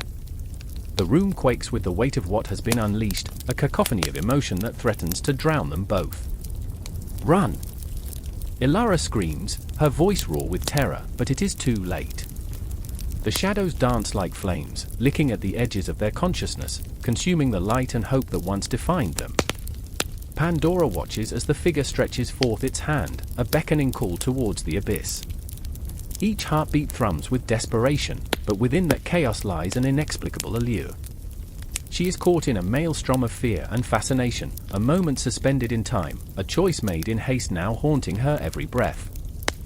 And as darkness envelops them, the world outside fades into a distant echo, leaving only the ghosts of their past and the shadows of what they were meant to be. The clock struck midnight, its echo vibrating through the empty hall like the last gasps of a dying man. I stood there, breath caught in my throat, watching the shadows twist and dance along the stone walls, each flicker of candlelight a reminder of the flickering flame within me. Outside, the world lay shrouded in darkness, but inside my heart, a tempest raged. I was a mere mortal, standing on the precipice of knowledge and power, feeling the weight of both pressing down like iron chains. Elena, my sister, was pacing in a frenzy, her fingers tangled in her unkempt hair, eyes wide with fear. "He'll come for it, you know," she whispered, her voice shaking. "The moment he finds out what we've uncovered, he won't hesitate to kill us." I wanted to reach out, to reassure her, but the words choked in my throat, heavy with the truth we both feared. Knowledge was a dangerous thing. It ignited ambitions and warped minds, turning friends into enemies, family into strangers. I remember the first time I had stumbled upon the ancient tome. Dusty, bound in cracked leather, it had whispered secrets in the dead of night, promises of power and glory. But as I read, the shadows around me had thickened, coiling like serpents, hissing warnings about the price of such knowledge. I had thought I could handle it. Foolish, naive. The echoes of my past decisions crashed in my mind like waves, relentless and unforgiving. What if we destroy it? Elena suggested, her voice laced with desperation. I shook my head, each movement an agonizing reminder of the choice I had made. We can't. It's too late for that. It's a part of us now. My heart raced, pounding against my ribs as if trying to escape the horror of our reality. Outside, the wind howled like a banshee, a cruel reminder that the world was alive, and we were merely its puppets. Then there was Marcus, a once loyal friend now ensnared in the web of ambition and deceit. I remember the way he used to laugh, how his smile could light even the darkest corners of our lives. But that laughter had faded, replaced by a cold calculation. He was no longer the boy who dreamed of adventure, he was a man consumed by the hunger for power, a man willing to sacrifice everything for the knowledge we had uncovered. I could still feel the chill in the air when he confronted us, his voice smooth as silk but laced with venom. "You don't understand," he had said, eyes gleaming with a manic light. "With this, we can reshape the world. We can become gods." The memory rattled around in my mind, a ghost that wouldn't quiet. I had seen the darkness in his eyes, a black hole that threatened to pull us all in. But deep down, perhaps I had felt a flicker of longing, too, a flicker that terrified me. "Do you remember the stars?" I asked Elena, my voice barely above a whisper. "When we were children, we used to lay on the hill, dreaming of what we could become." Her eyes softened for a moment, as if the heavy burden of our current reality had lifted just enough to let in a sliver of light. "Those dreams are gone, aren't they? Now we're just pawns." She turned from me, her shoulders trembling with suppressed emotion. The very thought of it crushed my heart. The darkness pressed in around us, suffocating, and I could feel the walls closing. I could sense Marcus in the shadows, lurking like a predator, waiting for the moment of weakness, ready to pounce. I remembered the tales whispered around the fires of mortals who had challenged the heavens and paid the ultimate price. Each story was a warning, a reminder of the thin line we walked between knowledge and madness. "Do you think we could ever return to that, Elena?" I murmured, my voice a haunting echo in the silence that stretched between us. "To the innocence we once had." She turned sharply, catching my gaze with her own wild eyes. "Innocence is a luxury of the ignorant. We can't afford that anymore." Her words hit like a storm, tearing through the remnants of hope I clung to. Each heartbeat felt like a countdown, a slow march toward an inevitable confrontation. The air was thick with tension, electric, as though the universe itself held its breath. I could almost hear the whispers of the ancient tome, calling to me from the depths of my mind, promising power but demanding death. I had to make a choice, but the right path was obscured by fear and ambition, blurred lines that twisted my very soul. Then, a sound, soft, almost imperceptible at first. The creaking of the door. My heart raced as I turned, every instinct screaming danger. There he stood, Marcus, a silhouette against the dim light, his presence a dark omen. "What have you done?" he hissed, each word dripping with malice. The shadows around him seemed to come alive, curling and writhing like a living entity, enveloping him in a shroud of darkness. "I'm not afraid of you," I heard myself say, the bravado a fragile mask over my own terror. But inside, I trembled, the weight of knowledge and power pressing down, threatening to crush me. The very fabric of our lives hung in the balance, and I felt as if the stars above would snuff out, one by one, if we dared to challenge the night. "Elena," I whispered, not knowing if it was a plea or a warning, but sensing the moment had arrived. The air crackled with anticipation, the tension palpable like the moment before a storm. "We can end this." But as I said it, doubt seeped into my veins, a bitter poison that threatened to paralyze me. With every breath, I felt the darkness pooling, swallowing our dreams, our hopes, our very souls. What had we become? Mortals caught in a web of our own making, dancing on the knife's edge of knowledge and power, unable to escape the consequences of our choices. A clock ticked somewhere in the distance, its rhythmic cadence a metronome for the chaos swirling around us. Time stretched, and in that moment, we were suspended between what was lost and what could be, between innocence and corruption, knowledge and oblivion. The shadows surged, and the confrontation loomed like a specter on the horizon, inevitable, pulsating with the promise of destruction. And as the world outside continued to spin, oblivious to our internal tempest, I felt the grip of destiny tighten around my throat, a noose woven from the very fabric of our lives. The air was thick, dense with smoke that curled like the fingers of a ghost around the dimly lit chamber.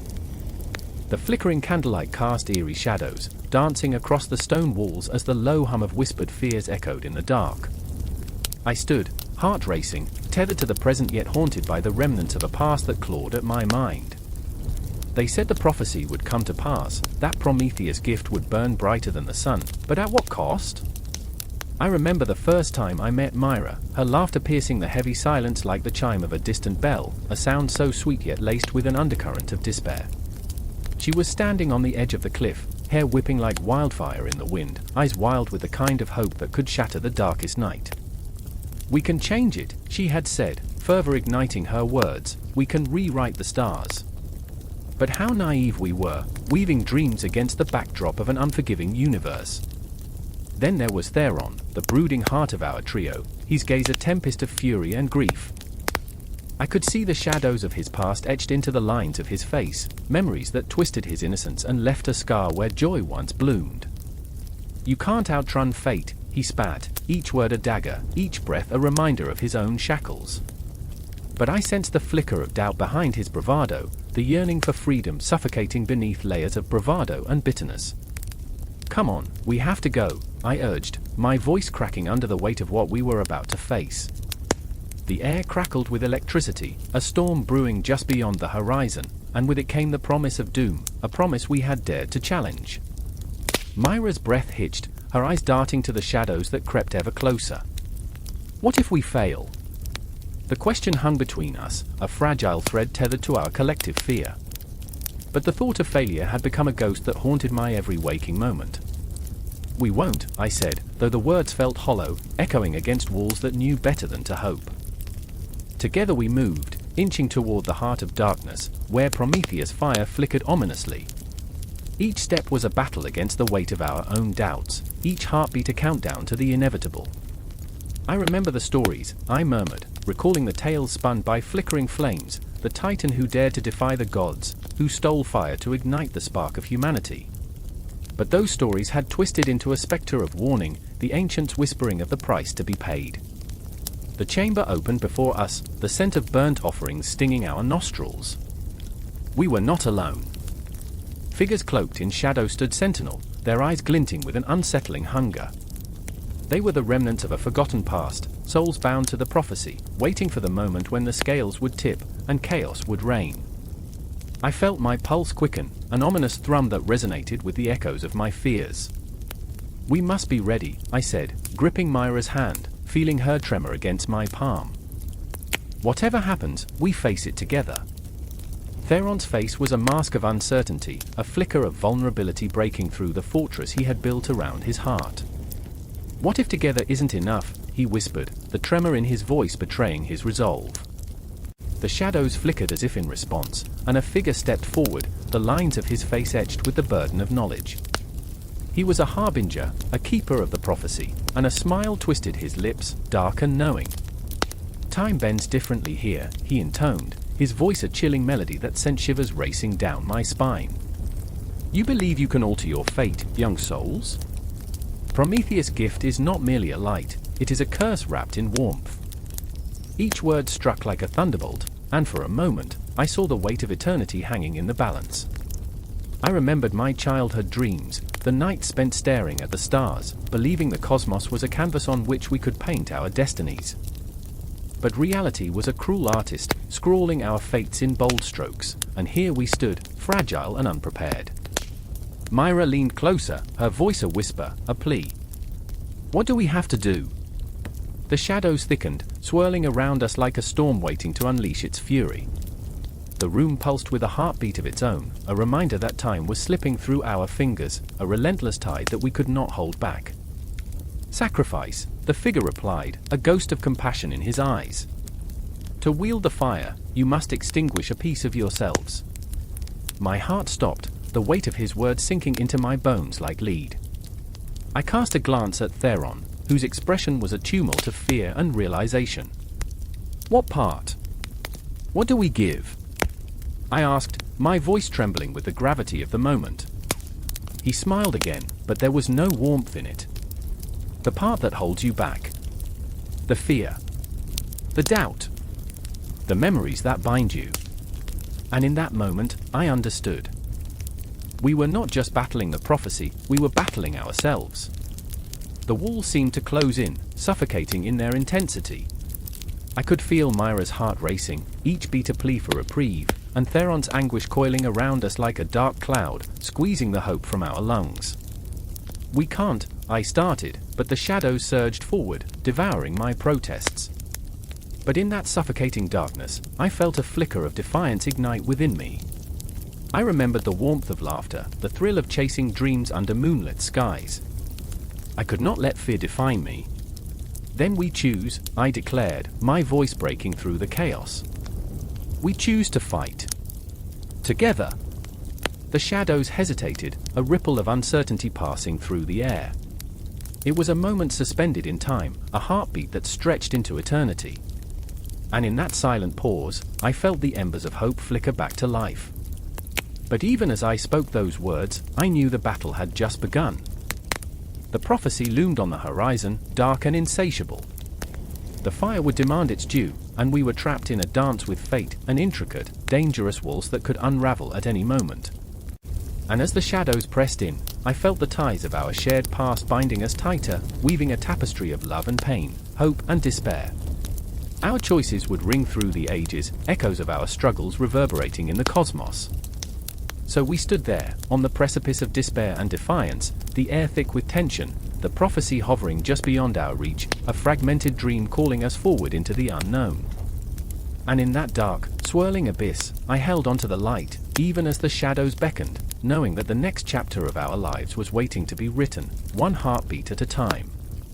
Rain fell in torrents, each drop a dagger against the stone of the ancient city. The sky was a bruised purple, and the air crackled with electricity, as if the heavens themselves were holding their breath. I stood in the heart of Thebes, drenched, my heart pounding like thunder in my chest, the cold creeping into my bones. A cry shattered the silence, raw, anguished. It pierced through the chaos, drawing me in, deepening the chill that clung to my skin. A woman's voice, high and trembling, echoing off the walls like a ghost from a forgotten past. Heracles! Where are you? I remember the fear in her voice, a haunting melody that would linger long after the storm passed. I remember the tension in the air, thick and oppressive, it hung like a shroud, wrapping around the souls of those left behind. I pushed through the scattered crowds, faces twisted in despair, I searching for the man, the myth, the broken hero who had once graced this land with strength as fierce as a lion's roar. I found her, the woman who called his name. Alcmene, his mother, stood before the crumbling temple, her face as pale as the moonlight spilling through the clouds. She was lost, a spectre wandering in search of something she could no longer hold. I felt her pain like a weight on my chest, an echo of my own fears. Would he return? Would he rise from the ashes of his past, bearing the scars of battles long fought? Time twisted and turned in Thebes, an elastic thread stretching thin. I caught glimpses of Heracles, a boy, laughter ringing like bells, a man, strength woven into the fabric of his being, and now, a shadow of what once was. He had faced gods, monsters, the very fabric of fate. Yet here he was, lost among whispers of his own legend. Alcmene! I shouted, my voice trembling with urgency. You must have faith. He will come. But faith was a fragile thing, easily shattered. Alcmene's eyes glistened like rain-soaked stones, and for a moment, I caught a glimpse of her heart laid bare, raw, bleeding, and trembling on the edge of despair. He is gone, she whispered, the words like shards of glass cutting through the air between us. He left for the underworld, seeking redemption, but what if he never returns? Her fear wrapped around me like a noose, tightening, suffocating. I felt it, the weight of her sorrow, the desperation that clung to the edges of her thoughts. I had my own demons, my own burdens, but in that moment, I was a vessel for her grief. I remembered the stories of old, Heracles, the hero, the conqueror, but what was a hero without home? Without love? The weight of expectation bore down on him, crushing the very essence of who he was. And then I heard it, a roar that shook the very foundation of the earth. A sound that resonated deep within my chest, an echo of strength that called to something primal in me. Heracles was near, his return would be nothing short of cataclysmic. Fear and anticipation danced in my veins, a heady mixture that left me breathless. Suddenly, the sky split open, and a light shone down, illuminating the dark alleys and hidden corners of this ancient city. It was a beacon, a promise, but also a foreboding. I glanced at Alcmene, her face a canvas of hope and despair, a beautiful contradiction, both fragile and fierce. Would she be ready to face whatever returned with him? Do you hear it? I pressed, urgency flooding my voice. He fights, Alcmene. He fights for you, for us. The ground trembled as if alive, shaking beneath our feet, and in that moment, the world stood still. Shadows danced around me, swirling like ghosts in the wind. The echoes of laughter, of fallen heroes, whispered all around us, telling tales of bravery and loss. Time held its breath, the cosmos shifted, and I felt the tether to reality snap. In that instant, I remembered tales of battles against beasts, of love lost and found, of moments when the universe seemed to conspire against a man who would not yield. Heracles, the demigod, had always been flawed, always searching for a place where he belonged. And now, he faced the ultimate trial, the final descent into darkness, where redemption awaited, or destruction. I saw him then, emerging from the abyss, a silhouette against the blinding light. Muscles taut, skin glistening with the sweat of combat, he was a vision of raw power, yet there was something darker behind his eyes, a shadow of doubt that chilled my spine. The hero was a man, not a god. He bore scars that whispered of his struggles, haunting reminders of every battle lost and won. "Mother!" he bellowed, voice thick with emotion, the air vibrating with the force of his presence. Alcmene stepped forward, her heart tearing between joy and fear, every moment stretching into eternity. I felt them, her longing, his uncertainty, woven into the fabric of that space, a tapestry of love and anguish. Would he embrace her?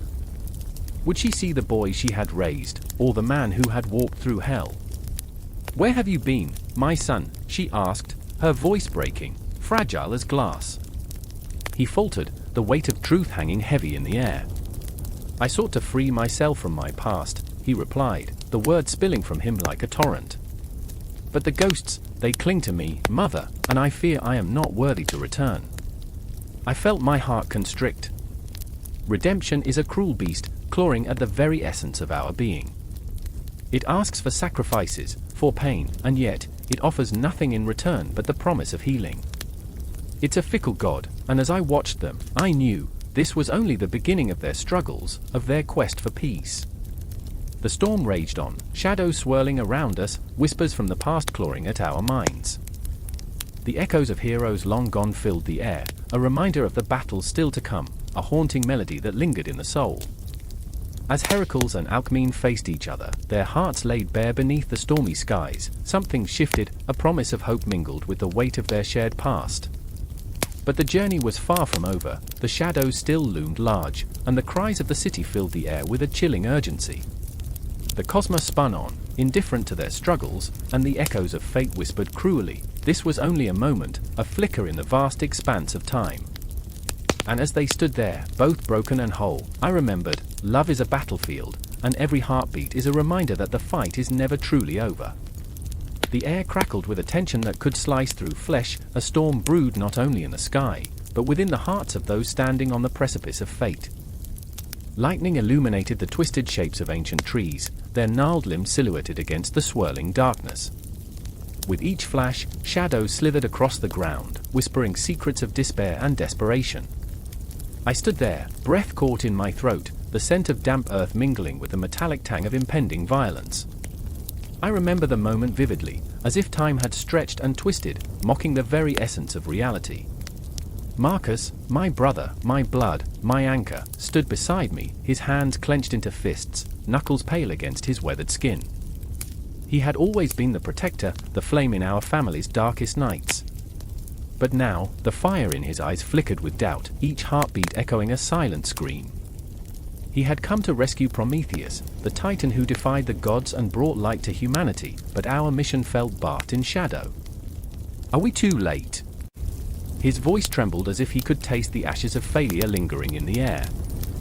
My heart raced in reply. This was not just a hero's quest, it was a personal vendetta. I wanted to save Prometheus not only for the world but for the very soul of my brother. The world felt vast and empty, yet the weight of it pressed down on us like a leaden blanket, stifling our breath. I remember the tales, the stories told around flickering campfires, of Prometheus bound to a rock, a vulture feasting on his liver, day after endless day. Each dawn he awoke to the torment anew, each night a shroud of darkness enfolding his agony. And yet he endured. Could we be brave like him? Or would we, too, crumble beneath the weight of our choices? Suddenly, the ground trembled beneath us, each pulse resonating like a heartbeat, alive, angry. Shadows warped, twisting into forms both grotesque and magnificent. I could feel them watching, the eyes of the cosmos trained upon us, judging. The gods, those fickle bastards, were waiting for us to stumble, to fall and fail, to serve them our blood and bones in sacrifice. Alizia! Marcus shouted, pulling me back from the brink of despair. His voice, raw and thunderous against the backdrop of the storm, awakened something fierce within me. We can't turn back. We have to push forward. I nodded, though dread pooled in my stomach, thick and heavy. What if we fail? The question hung in the air like an uninvited ghost, whispering doubts and fears that gnawed at the edges of my resolve. I remembered the stories of those who sought to defy the gods. They had found only ruin, their names swallowed by the sands of time. But Marcus took a step forward, determination drenching his every movement. I refuse to let fear bind us like Prometheus. We will find him. His voice rang with unyielding conviction, a beacon in the swirling tempest of uncertainty. And then I saw him, the silhouette of Prometheus against the darkened sky, the chains glinting like stars lost in a forgotten constellation. His body, battered but unbroken, hung suspended in agony. My heart pounded like a war drum, each beat synchronizing with the thunder that rolled above us. Look! I gasped, pointing as if the very act could bridge the distance between us and the Titan. There's still hope.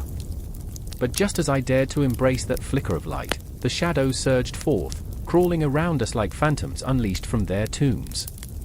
They coiled and twisted, threatening to pull us into their abyss. I felt the tendrils of darkness wrap around my ankles, cold and clammy, dragging me down into despair. Fight it!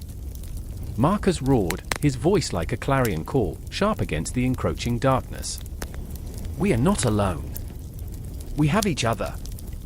And in that moment, I remembered every scar on our bodies, every tear shed in silence, every laugh shared beneath the stars. We were woven together by our struggles, our love, our unbreakable bond. I pulled myself up, summoning the strength that lay buried beneath my fear, the fire igniting in my belly. I charged forward, pulling Marcus along with me, our feet pounding against the earth, the shadows recoiling as we advanced. We were warriors in a battle not just for a titan, but for the very essence of what it meant to be human, to stand against the darkness, to rise when all seemed lost. With each step, the chains binding Prometheus seemed to rattle, as if sensing our approach, sensing our resolve. I could feel the pulse of the earth beneath us, a heartbeat of rebellion, a primal instinct to fight against the chains that bound not just a god but the very spirit of resilience. Hold on, Prometheus! I screamed, my voice echoing across the void. We're coming for you.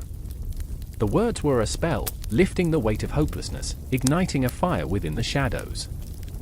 The storm raged above us, lightning splitting the sky, illuminating the path forward.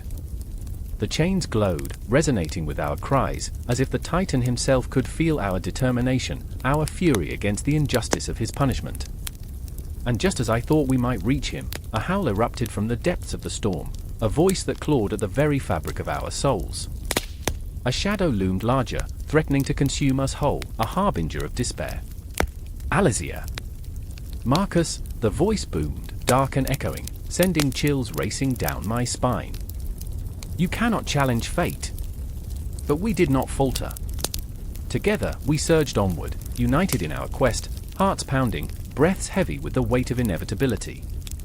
With each step, I could hear the echoes of Prometheus's suffering, a melody of pain and hope twisted together, urging us on. The very fabric of our reality trembled, the clock of the cosmos ticking down to an uncertain fate, and in that suspended moment, the only thing that mattered was the fire within us, the burning desire to defy, to rescue, to save. As we closed in on Prometheus, the storm reached a fever pitch, the very skies bending to the will of our desperation. The confrontation loomed, the stakes higher than ever, and I knew, in that heartbeat of infinity, that we were not just fighting for a titan, we were fighting for our souls, for the light against the encroaching dark. And so we pressed on, hearts racing, shadows swirling, ready to confront the gods themselves. The air was thick, the kind of heavy silence that swallows sound whole. A single candle flickered in the corner, casting grotesque shadows on the cracked walls of the abandoned building. Each flutter of the flame seemed to wrestle with the darkness, and for a moment, I could almost hear the ghosts of the past whispering. They were there, all around me, clawing at the edges of my mind. I could feel them, like a cold breath on my neck. I remember the echo of boots on cobblestone, the clatter of chains, the smell of smoke and fear. Liberation had come like a thief in the night, swift and merciless, but it left behind a haunting silence. I was free, yet the chains of memory still rattled in my soul. My heart raced, and every thud was a reminder of the choice I had made, the life I had abandoned. I turned to Myra, her eyes wide and unfocused, as if she were staring into a chasm of her own making. "It's over," I whispered, though the words felt like shards of glass in my throat. "We survived." But did we?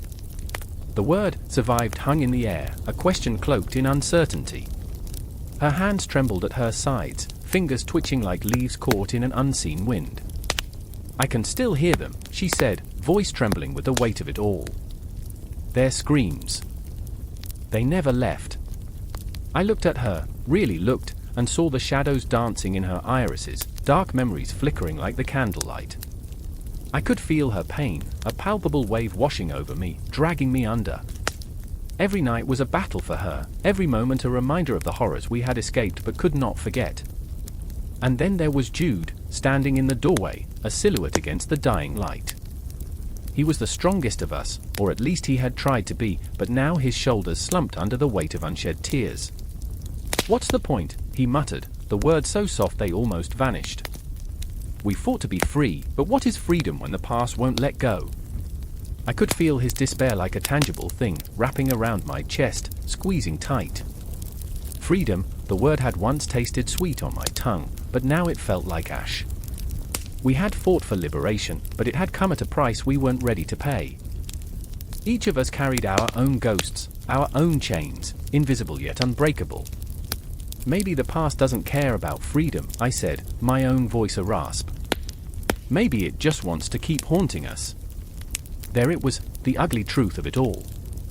Liberation was meant to cleanse, to cut us loose, but it only deepened the wounds we had avoided. I could see it in Jude's eyes, the flicker of recognition. The shadows grew longer, stretching across the floor like fingers reaching for something lost. The air crackled with tension, and I felt the weight of the world pressing down. We were in a liminal space, caught between who we were and who we wanted to be.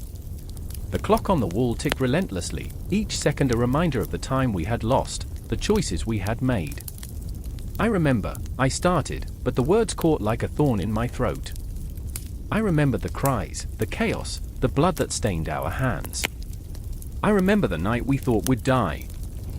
I remember the moment we chose to fight, and now, my voice cracked, the raw emotion clawing its way to the surface. Now, I don't know if it was worth it. Jude stepped forward, his expression fierce, yet vulnerable. "You think we're alone in this? You think the others aren't struggling?" His voice rose, raw and unsteady. "They don't talk about it. They pretend it's fine, but it's not. They're just as haunted." The candle sputtered, smoke curling into the air like a lost memory. I could taste the bitterness of regret on my tongue, like stale bread left too long in the sun. The world outside raged with a new dawn, but we were trapped in our own twilight, shadows of who we once were, flickering and uncertain. Myra wrapped her arms around herself, a fragile fortress against the storm. "What if we can't escape it?" she whispered, her vulnerability cutting through the tension like a knife. "What if it follows us forever?" The question hung heavy, an unshakable truth that loomed in the corners of our hearts. "Then we face it," I replied, my voice steadier than I felt. "Together." It was a promise, a desperate grasp for hope in the darkness. The three of us were bound by our scars, and perhaps that was enough to light a path through the shadows. But even as I spoke, the specter of our past loomed large, a constant reminder of what we had lost and what we could never reclaim. Outside, the world continued to turn, unaware of our struggle, our pain. The sun dipped lower on the horizon, bleeding colors into the sky, painting a picture of beauty against our turbulent hearts. We stood there in that dim room, caught in the web of our shared trauma, yet longing for something more. The clock ticked on, relentless and unforgiving, and I could feel the tension rising like a storm ready to break. We were on the precipice, hearts pounding in unison, and I knew whatever came next would shatter our fragile resolve. I could still hear the echoes of the past, the cries of those who would not be silenced. They clawed at the edges of my mind, relentless and merciless. Suddenly, a sound, a distant rumble, followed by the shattering of glass. The world outside erupted, chaos spilling into our calm, and the moment stretched, twisted, and snapped. And there we stood, on the edge of whatever came next, a storm of emotions raging within and without. The ghosts of our past danced around us, and I wondered, with a heart full of fear and flickering hope, if we would ever truly escape what had been. Lightning cracked through the sky, a jagged scar tearing across the black, swelling clouds. Rain hammered down with such fury that it felt like the world itself was weeping. I stood there, drenched in the storm, heart pounding in rhythm with the thunder, as the shadows of the city swelled and twisted around me. This was the moment I would remember when the truth clawed its way into my life, a truth so heavy it could crush bones and shatter souls. I was not alone. Across the street, the flickering neon sign of a diner buzzed like a dying star, illuminating the face of Mara, her eyes stormy, reflective pools of defiance and sorrow. She was there, searching for something she had lost, a flicker of hope amidst the chaos. But what hope could survive in a world built on stolen fire? Her hands trembled, fingers clutching a soaked photograph, edges frayed and memories fading. I knew that picture by heart, the smile of her younger brother, innocent, untouched by the flames of ambition and betrayal that consumed our world. "Mara," I shouted over the roar of the storm, my voice raw, a desperate plea wrapped in urgency. "We can't stay here. It's too dangerous." But she remained rooted, anchored by ghosts only she could see, a grief a palpable weight in the air. Then there was Levi. A flicker of movement caught my eye as he emerged from the shadows, drenched, wild-eyed, carrying the burden of secrets too heavy for a single heart. He stumbled towards us, breathless, his face shadowed by a history of choices that haunted him, the history that made even the darkest corners of the city feel like a sanctuary. The fire had always called to him, and now it threatened to consume him. "Stop! Don't go near her," he shouted, reaching for Mara, but she flinched as if his touch could ignite the past, a past steeped in unspoken words and unfulfilled promises.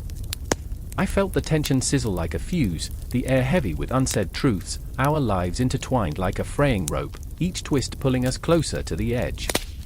I watched the storm swirl around us, a chaotic dance of nature and our frail humanity.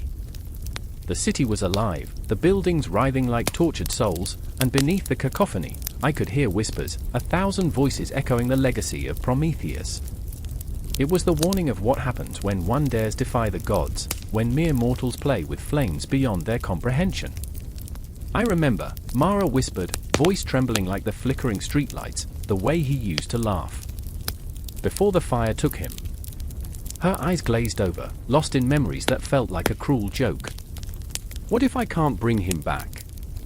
What if I can't save him? Levi's face contorted with anguish, his own demons clawing at him, twisting his insides. "You can't save him, Mara. You can't bring back the dead." His words hit her like shards of glass, raw and jagged, but they were tinged with a truth that stung. "But you can save yourself." The rain poured harder, drowning us in its relentless rhythm, but it couldn't drown out the urgency in my heart. We were standing on the precipice of something vast and terrifying. I could feel it, time was slipping through our fingers like sand, and the shadows of the past loomed closer, hungry for retribution. I stepped forward, desperation igniting my voice. "We need to leave. Right now. The city is changing, and it won't stop until it takes everything." I could see the uncertainty flickering in their eyes, a fragile flame struggling for breath. "We have to fight back. But the storm was relentless, mirroring the tempest inside each of us, a reflection of our fear and our hopes. Mara's eyes darted to the horizon, where the sky twisted and turned, a canvas of wild emotions painted with the brush of despair. What if we're too late? What if there's nothing left to fight for? Those words hung in the air, thick and suffocating. I felt the weight of generations crashing around us, the cries of those who had come before us, the legacy of Prometheus intertwining with our fates. We stood at the crossroads of history, two souls tethered by pain and possibility. Then we make our own fire, Levi said, his voice steadying like a heartbeat, filling the cracks in our uncertainty. We are the legacy. Maybe we can change the narrative. Lightning forked above us again, a divine flash illuminating his face, and in that moment, I saw his resolve, a flicker of something fierce and beautiful.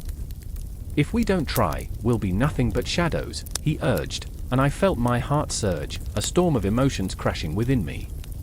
Together, I breathed, a whisper, a vow, and I could see the flicker of understanding spark between them, a fragile alliance forged in the chaos. But time, that relentless thief, pushed us forward. The city was alive, shadows creeping closer, demanding a reckoning. I could hear the ticking clock of fate, reminding us that every moment spent lingering in despair was a moment stolen from our fight. And then came the sirens, slicing through the storm, the wail a harbinger of dread. Mara's photograph slipped from her fingers, floating away into the torrent, a haunting reminder of what was lost. I reached for her hand, squeezing it tightly, anchoring her to this moment, this fleeting chance. We're not done yet, I said, a mantra against the encroaching darkness. We'll not be mere footnotes in the legacy of Prometheus. We will write our own story. As we turned to run, I felt the weight of our choices pressing upon us, every decision a brushstroke on the canvas of existence. The storm raged on, but our hearts burned brighter than the flames that threatened to consume us.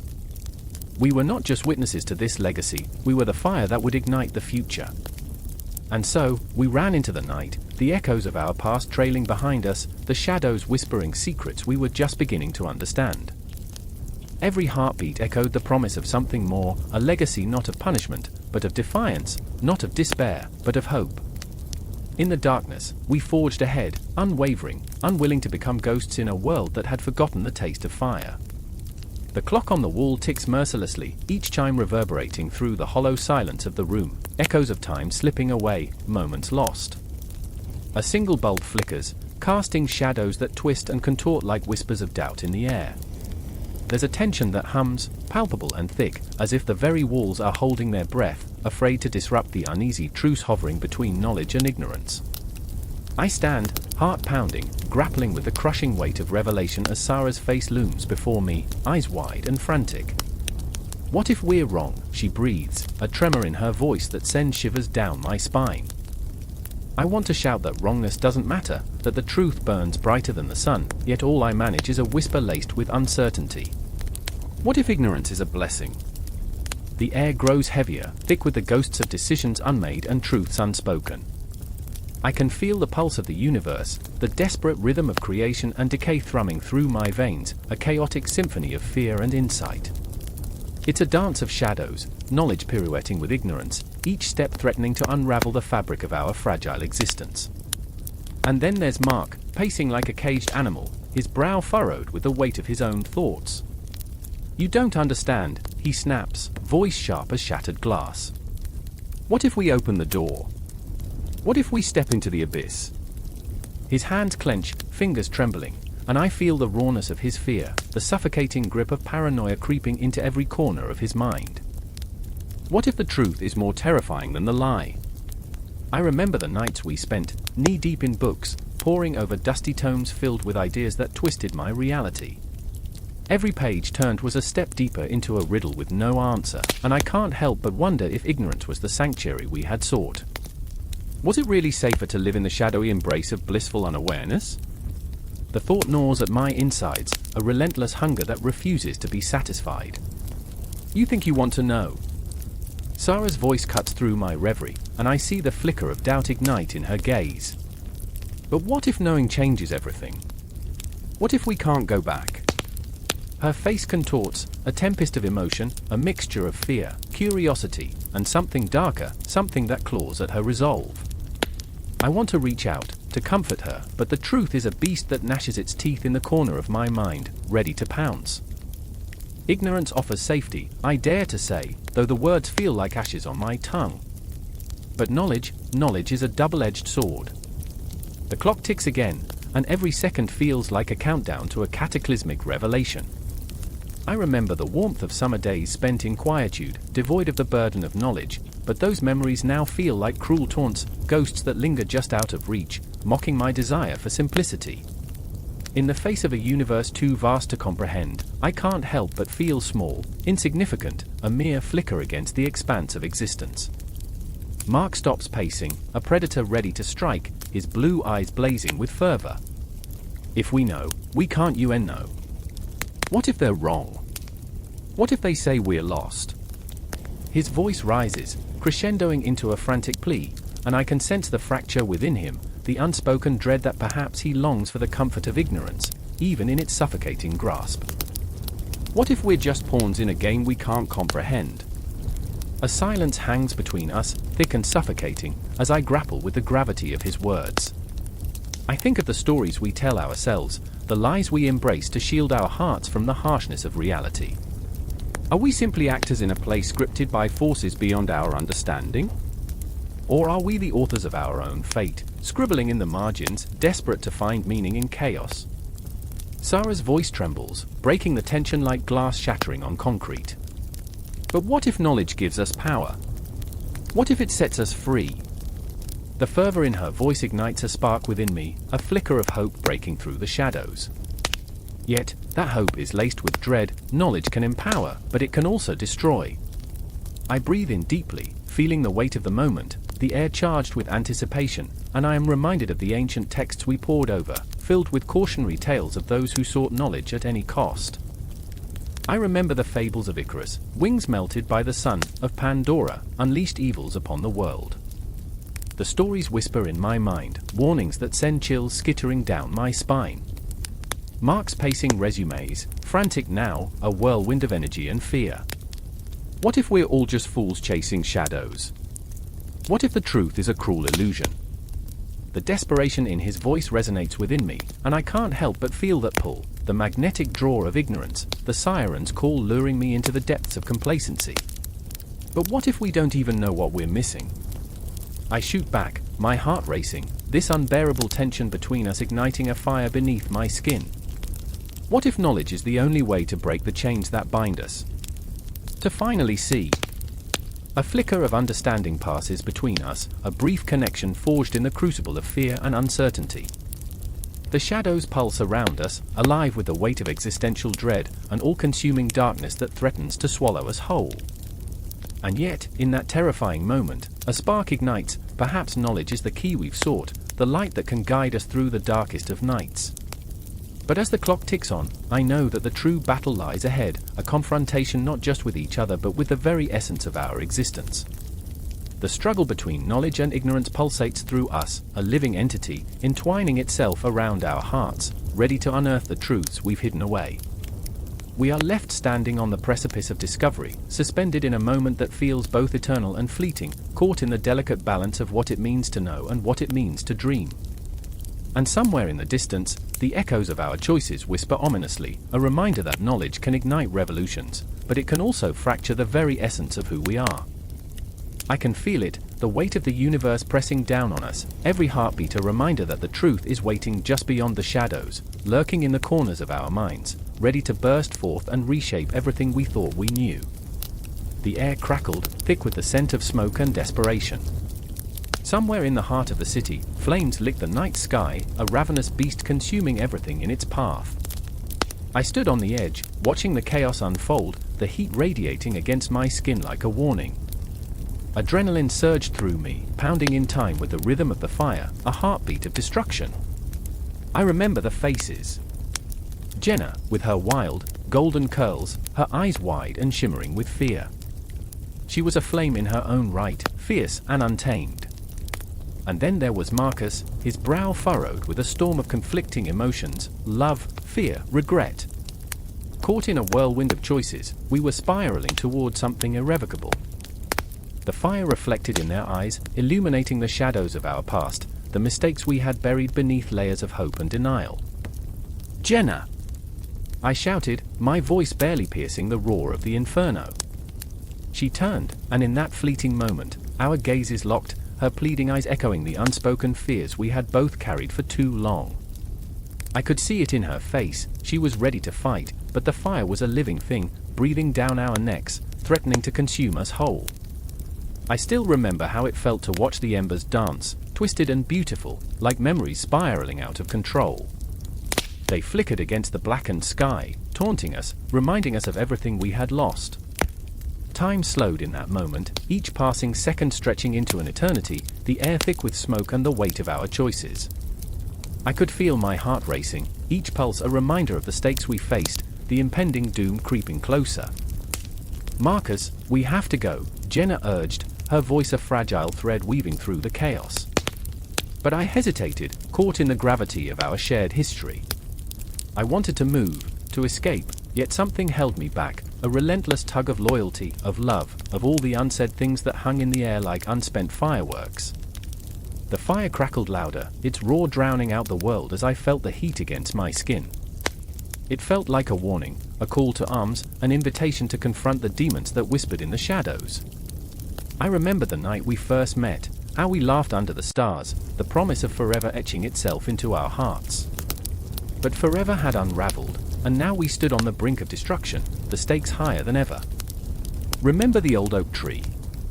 I shouted over the crackling flames, tears stinging my eyes. "The one by the river?" We carved our names into it, promised we would never forget. It was a futile attempt to anchor us, to remind us of the innocence we had lost. But in the flicker of the firelight, I saw it all, the churning regret, the weight of unspoken words. She nodded, her expression a mix of nostalgia and urgency. I could see her spirit flicker like the flames, a fire burning brightly yet teetering on the edge of extinguishment. "We'll go back," she promised, her voice trembling. "We'll find our way home." But home felt like a distant memory, an illusion fading in the haze of smoke and despair. I could almost hear the whispers of the past, the laughter, the dreams, the moments we thought would last forever, now reduced to cinders. I could feel the weight of history pressing down, wrapping around my heart like a vice. Marcus stepped closer, his presence a steadying force amid the chaos. "We can't let it take us," he urged, a fierce determination igniting in his voice. "Not after everything. Not after all we've fought for." His words struck a chord, resonating deep within me, a spark of hope igniting amidst the ashes. But hope was a fragile thing, easily snuffed out by the relentless advance of flames. The fire roared, mocking our resolve, its heat threatening to engulf us whole. I could feel its hunger, an insatiable thirst for everything we held dear. The flames reached towards us, as if sensing our fear, as if they were sentient, alive. And then, I remembered the clock, the relentless ticking that governed our lives, reminding us of time slipping away.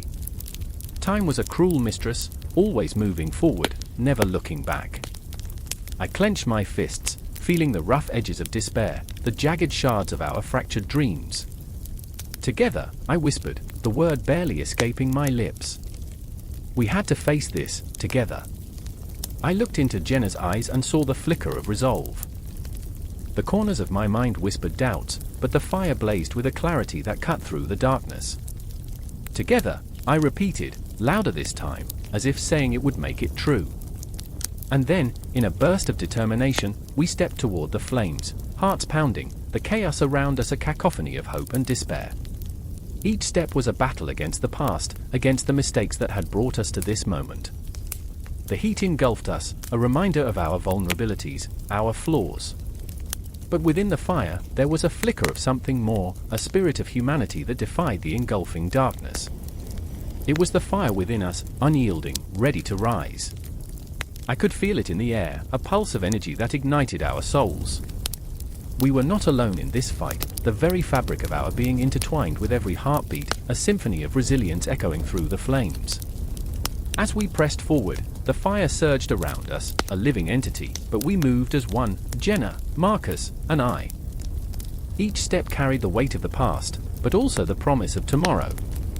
The world around us flickered, shadows dancing in the chaos, but we were aflame, an unstoppable force. And as we crossed the threshold, into the heart of the inferno, I knew this was just the beginning.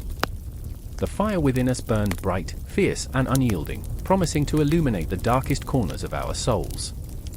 The air crackled as the last echoes of thunder rolled through the battlefield, a menacing spectre hanging above the ruins of what was once a thriving city.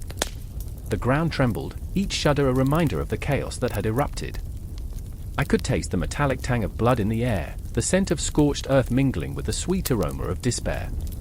I stood, heart racing, in the shadow of the great clock tower, its hands frozen at 10 to 3, as if time itself had paused to witness the carnage below. I remember the first scream, the piercing cry that sliced through the night, shattering the silence like glass. It belonged to Zoria, her voice a haunting melody of fear, echoing against the jagged remnants of our world. I watched her, a fierce warrior clad in crimson and ash, her spirit undeterred even as darkness surrounded her. But the flicker of hope in her eyes was a fragile flame, flickering against the encroaching void. Beside her, crouched in the dirt, was Kale. He was a shadow of the man he once was, his shoulders hunched under the weight of his own regrets. I could see the battle within him, the yearning to fight, to protect, tangled with the fear of losing everything again. His hands trembled, not from the cold but from the ghosts of choices made, their whispers echoing louder than the chaos around us. I could feel his heartbeat, rapid and wild, in sync with the explosions that rippled through the night. "Zoria," he shouted, his voice cracking like the sky above us. "We need to fall back." Each word felt like a punch to the gut, raw and desperate. But Zoria stood firm, her eyes ablaze with purpose, refusing to yield to the storm of despair that threatened to consume us. "I will not retreat," she cried, and I could see the fire within her, a beacon in the gloom. "Not when our home burns." And yet, I remember the flicker of doubt in her gaze, the fleeting moment when the weight of her resolve threatened to collapse under the enormity of our plight. A titan unleashed, yet chained by the very world she sought to save. The ground beneath us groaned, a tortured sigh of the earth, as the new entities rose from the shadows, their presence a chilling reminder of the inevitable. They had come, specters of our worst fears, draped in darkness, their intentions cloaked in malevolence. The air grew thick with tension, each breath heavy with the burden of what was to come. The night felt alive, a sentient being, watching, waiting, as we stood on the precipice of oblivion. I remember the stories, I whispered, almost to myself, the tales of gods and monsters. They danced on the edge of my mind like fireflies in the dark, flickering memories of legends that now seemed ludicrous in light of our reality. But those were just stories, right? Kale's gaze met mine, a mixture of fear and a glimmer of hope. Maybe we can write our own story tonight. I wanted to laugh, to find some humor in the absurdity of it all, 3 warriors against a legion of nightmares, but the tension in my chest tightened, constricting like a vice. Instead, I felt the tears prick at the corners of my eyes, a well of emotion threatening to spill over. We were not heroes, we were flawed shards of humanity, desperately holding onto each other amidst the encroaching darkness. With a sudden roar, the entity surged forward, an unstoppable tide of chaos, and I felt Zoria's hand find mine, her grip fierce and unyielding. Together, she breathed, her voice steadying as if it could shatter the looming dread. Time warped around us, a cruel trickster. I could feel the pulse of the universe, the stars above shimmering like shattered glass, each one a distant witness to our plight. I remember thinking, what if we fail? What if the very essence of our existence crumbled under the weight of this conflict, this titanic battle for our souls? But in that moment, as Kale shouted rallying cries and Zoria fought like a tempest, a flicker of resolve ignited within me. I felt the echoes of past battles surge through my veins, the fires of ancestors guiding us, their spirits whispering strength into our hearts. I was overwhelmed by the gravity of our situation, but deeper still was the realization that we were not alone. Not now. Not ever. The clash of steel against steel rang out, a symphony of chaos, and I was swept into the fray, adrenaline coursing through me like molten lava. Every swing of the blade, every gasp of breath, felt like a heartbeat echoing through eternity. I fought not just for survival but for every flicker of hope still igniting in the souls of the brave. And there, amidst the chaos, I saw the flickering shadows of our past, dreams turned to ash, laughter drowned in sorrow. Each step forward felt like unearthing ghosts, remnants of a childhood lost to the tides of fate. But amid the tumult, I clung to my companions, an anchor in the storm, their resolve fueling my own. "Keep fighting!" I shouted, my voice rising over the cacophony, a rallying cry forged in desperation. We were the last line, the final stand against the darkness, the unyielding entities threatening to swallow us whole. In that moment, as the tide of conflict surged and receded like the waves of a storm, I realized that we were not just fighting for our lives. We were fighting for the memories, the laughter, and the love that had brought us here. Each heartbeat resonated with the promise of a new dawn, a new entity rising, a force of resilience forged in the crucible of despair. I remember it all, the pain, the hope, the anguish, the fight. As the chaos spiraled around us, I was consumed by the awareness that our story was still being written. We were not finished yet. The night was far from over, and there was more to come, more to fight for, more to lose. The darkness loomed, but in our hearts, a new entity was rising. I could feel it, a fire, a spark, a promise. And as the next wave of conflict crashed upon us, I knew we would stand together, unyielding, defiant against the tide. The clock may be broken, but our time was not yet up. And so, the battle raged on. The crackling embers sang a haunting lullaby in the stillness of the night, their glow spilling across the faces of those gathered in the clearing. Shadows danced like phantoms, twisting and turning against the trees, stretching long fingers toward the moon. A gust of wind sent a shiver through the crowd, an electric pulse of anxiety. I could feel it in my bones, a portent of what was to come. Lena stood at the edge, her heart pounding like a war drum. She could almost taste the smoke in the air, a bitter reminder of what she had lost, what had been burned to ash. Flames flickered, illuminating her face, and for a moment, the world held its breath. Her brother, Elias, tended to the fire, his hands trembling, not with fear, but with a desperation that clawed at the edges of his resolve. The flames reflected in his eyes, wild and untamed, and I couldn't tell if it was the fire or the turmoil within him that made them burn so fiercely. I remember the stories," Lena whispered, her voice barely rising above the crackle. "The myths of creation, of destruction." Each word was a chisel, carving into her memory, blurring the lines between past and present. "Those are just tales," Elias snapped, the heat of the fire mirroring the heat of his anger. "They won't save us." But even as he shouted, his gaze lingered on the flames, a raw longing surging within him. The truth of it hung heavy in the air, like the smoke that clung to our lungs. Fire had always been more than just a flicker of light. It was a symbol, a force of nature, of passion, of heartbreak. Once, it warmed homes and brought families together. Now, it threatened to tear us apart. The fire roared, wild and alive, and I felt it echoing the chaos in our hearts. Elias had always been the brave one, the protector of our small family, but I watched as cracks emerged in his facade, pieces of him crumbling like the ashes of their parents, lost in flames long before. Each night, I prayed for him to be the hero he fancied himself to be, but his bravado was beginning to wear thin. Could he face the truth that sometimes, even heroes fall? "Lena," he turned suddenly, a flicker of vulnerability cutting through his bravado, "you have to let go. You can't keep holding on to ashes." The words fell like a hammer, each syllable a jarring reminder of what we had lost, of what the fire had taken from us. "I can't," she said, her voice cracking like dry twigs beneath a heavy boot. "I can't forget the warmth of their laughter." Memories rushed in, like waves crashing against her mother's gentle smile, her father's booming laugh. They had been consumed, devoured by flames that now danced before us, mocking us with their beauty. That fire was not just destruction, it was life before it turned into smoke. Elias clenched his fists, the glow of the fire illuminating the raw emotion etched across his face. "You want to live in the past, but it's gone. They are gone." His voice cut through her like a knife, but I could see the fear behind his anger, fear of losing her as he lost them. But Lena was relentless. "I remember. I remember standing by the fire with them, listening to their tales. We were whole then.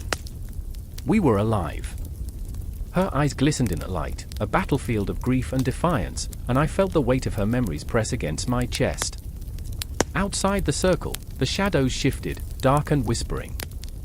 They carried secrets, echoes of long-forgotten legends, of gods and monsters, of sacrifices made in the name of love and rage. Each flicker of the flame brought forth ghostly images, fragments of stories that entwined with our own, stories of Prometheus stealing fire from the gods, of hearts igniting in rebellion. We were caught in that tapestry, woven with strands of hope and despair. Fire is a curse and a blessing, I murmured, the words slipping from my lips like wisps of smoke. It destroys but also illuminates. I felt them turn to me, their eyes wide, searching for understanding amidst the chaos. Will you let the flames consume you, or will you wield them? Elias's jaw tightened, and for a heartbeat, I saw the battle within him, his own inner demons, the weight of expectations crashing down like a collapsing building. What if we can't carry this burden anymore? He murmured, his voice raw, trembling. The fire crackled, its warmth a mockery of the chill in our hearts. And there it was, the looming existential question, the precipice we all teetered on. What happens when the very thing that gives us warmth also threatens to reduce us to cinders? Lena stepped closer to the fire, her silhouette framed by flames, a warrior ready to confront the shadows. The fire is not just ours to bear, it's a legacy. It will always be a part of us. Her words ignited something deep within me, a flicker of hope battling against despair. The night pressed in around us, the shadows whispering secrets, holding their breath as if waiting for the inevitable clash. Would we extinguish the flame, or would we let it rage on? The stakes were never just our lives, they were woven into the fabric of myth and culture, the eternal dance of fire and ash capturing our essence. And as the fire crackled, a heartbeat echoed beneath the stars, a reminder that even in darkness, there is a light. As I looked at Lena and Elias, I saw two souls wrestling with their fate, each flame reflecting their struggle, a dance of destruction, creation, and everything that lay in between. In that moment, the fire became a living entity, a reflection of our deepest fears and fiercest passions, and I knew we were teetering on the edge of something profound. The confrontation loomed, a reckoning not just with the fire, but with the spirits of those who came before us, the ghosts entwined in our hearts, whispering, guiding, urging us to embrace the flames rather than flee. The night deepened, and the fire blazed, a symbol both terrifying and beautiful, a testament to the enduring power of myth, culture, and the human spirit. The moon hung low, a bruised eye in a blackened sky, casting ghostly shadows over the crumbling facades of the city. I stood there, breath hitching in my throat, as a siren wailed in the distance, a banshee's wail echoing through the night. My heart thudded against my ribcage, each pulse a reminder that time was running out. I clenched my fists, feeling the grit of the asphalt beneath my feet, the scent of rain-soaked earth perfuming the air. This is where the myths of old met the stark reality of now. Behind me, Ella was a tempest of emotion, fear, anger, and an unyielding determination that radiated from her every pore. "We can't let them take him," she shouted, her voice raw and jagged, slicing through the silence like a knife. Her eyes burned with an intensity that both terrified and inspired me. I remember the first time I saw that fire, it flickered in her gaze like the weak flame of a candle in a storm. We were young then, the world vast and waiting, our dreams untouched by reality. But now? Now, a darkness loomed, one that threatened to engulf us whole. Then there was Marcus, standing a few paces away, his hands trembling. He was a man caught between a dream and a nightmare, the type who wore his heart on his sleeve but wrapped it in barbed wire. "If we move now, we can get to him before it's too late," he urged, his voice a whisper edged with desperation. "But we have to be smart about it." Yet, I could see it in his eyes, the dread that clung to him like shadows, the fear of what might happen if we failed. He had always been the logical one, the planner, but in that moment, logic slipped through his fingers like sand. I remember how we had laughed once, how we had spun tales of heroism and adventure, mocking the very myths we were now entwined in. This is it, I thought, the moment where the stories come alive. But they were never meant to be real, were they? The laughter faded like smoke, and what remained was the chilling truth: we were the heroes only in our minds, but the world didn't care for the scripts we had written. We pressed forward, hearts pounding, the city an echo chamber of our fears. The buildings loomed like giants, faceless and indifferent, their cracked windows staring down at us, witnesses to our plight. Each step felt like a countdown, the rhythm of our heart syncing with the ticking of an unseen clock. Was this what they meant by fate? The intertwining of lives, the threads pulling us toward an inevitable confrontation? As we turned a corner, the alley opened up like a gaping maw, the shadows pooling thickly at its edges. Ella hesitated, her breath hitching. "Do you hear that?" she asked, her voice faltering. I did hear it, the low murmur of voices, dull and hushed, like whispers of the dead. My skin prickled, a warning that something was terribly wrong. "Stay close," I murmured, though I was uncertain if it was for her comfort or my own. We pressed on, the tension winding tighter with each passing second. I could feel the weight of memories crashing against me, remnants of laughter, promises made in the light of day, all suffocated under the blanket of night. I remembered our last conversation, the way Ella had spoken of hope, her words like threads weaving dreams into the fabric of our reality. Anything is possible, she had said, but now, standing at the precipice of despair, her conviction felt like a cruel joke. "It's just a myth," I found myself whispering, though the words tasted bitter on my tongue. Suddenly, a figure emerged from the shadows, cloaked in darkness, a silhouette that sent shivers racing down my spine. "You should turn back," the figure warned, voice low and gravelly, as if carved from stone. My body tensed, ready to flee, but Ella stepped forward. "What do you know of our purpose here?" she demanded, her voice unwavering. A chilling laugh rolled from the figure's lips, echoing against the alley walls. "Your purpose? It's already written. But it's not a story with a happy ending." Marcus and I exchanged glances, panic bubbling beneath the surface. "What do you mean?" I challenged, though my voice trembled. The figure smirked, shadows dancing around them like a shroud. "Every myth has its truth buried deep. Some truths are best left unearthed." I felt the weight of those words settle over us, a shroud of inevitability. The past echoed in my mind, memories flickering like fireflies, illuminating the darkness for just a moment. We had chased the specters of our own making, the shadows of those who once roamed the streets, their stories intertwining with ours, guiding us toward this very moment. Ella stepped forward again, and I feared for her boldness. "We're not afraid of the truth," she declared, but her voice wavered, and I could see the crack in her armor. The figure tilted their head, a predator sizing up its prey. "Afraid?" "No," the figure replied, laced with a cruel mirth. "You should be terrified. It's the truth that will shatter you." And just like that, the world around us shifted. The city became a labyrinth, each turn a reminder of our past failures, our unfulfilled promises. I could feel the air thicken with dread, anticipation buzzing in the stillness. My heart raced, echoing against the stone walls, each beat a desperate plea for salvation. We were standing at the edge, a precipice of reality and myth, where the stories we had spun now clashed with the unforgiving truths of our existence. Ella, Marcus, and I, three souls caught in a storm, haunted by the whispers of what was and what could be. The confrontation loomed like a spectre, breathing down our necks, urging us forward into the abyss. And in that moment, a realization struck me: this was not just our fight, it was humanity's. The stories we told, the truths we buried, the shadows that danced at the edges of our consciousness. All of it tangled together, a vast cosmic tapestry, one thread leading to another, binding us in ways we could never fully understand. As the figure melted back into the shadows, I could feel the last tendrils of hope slipping away.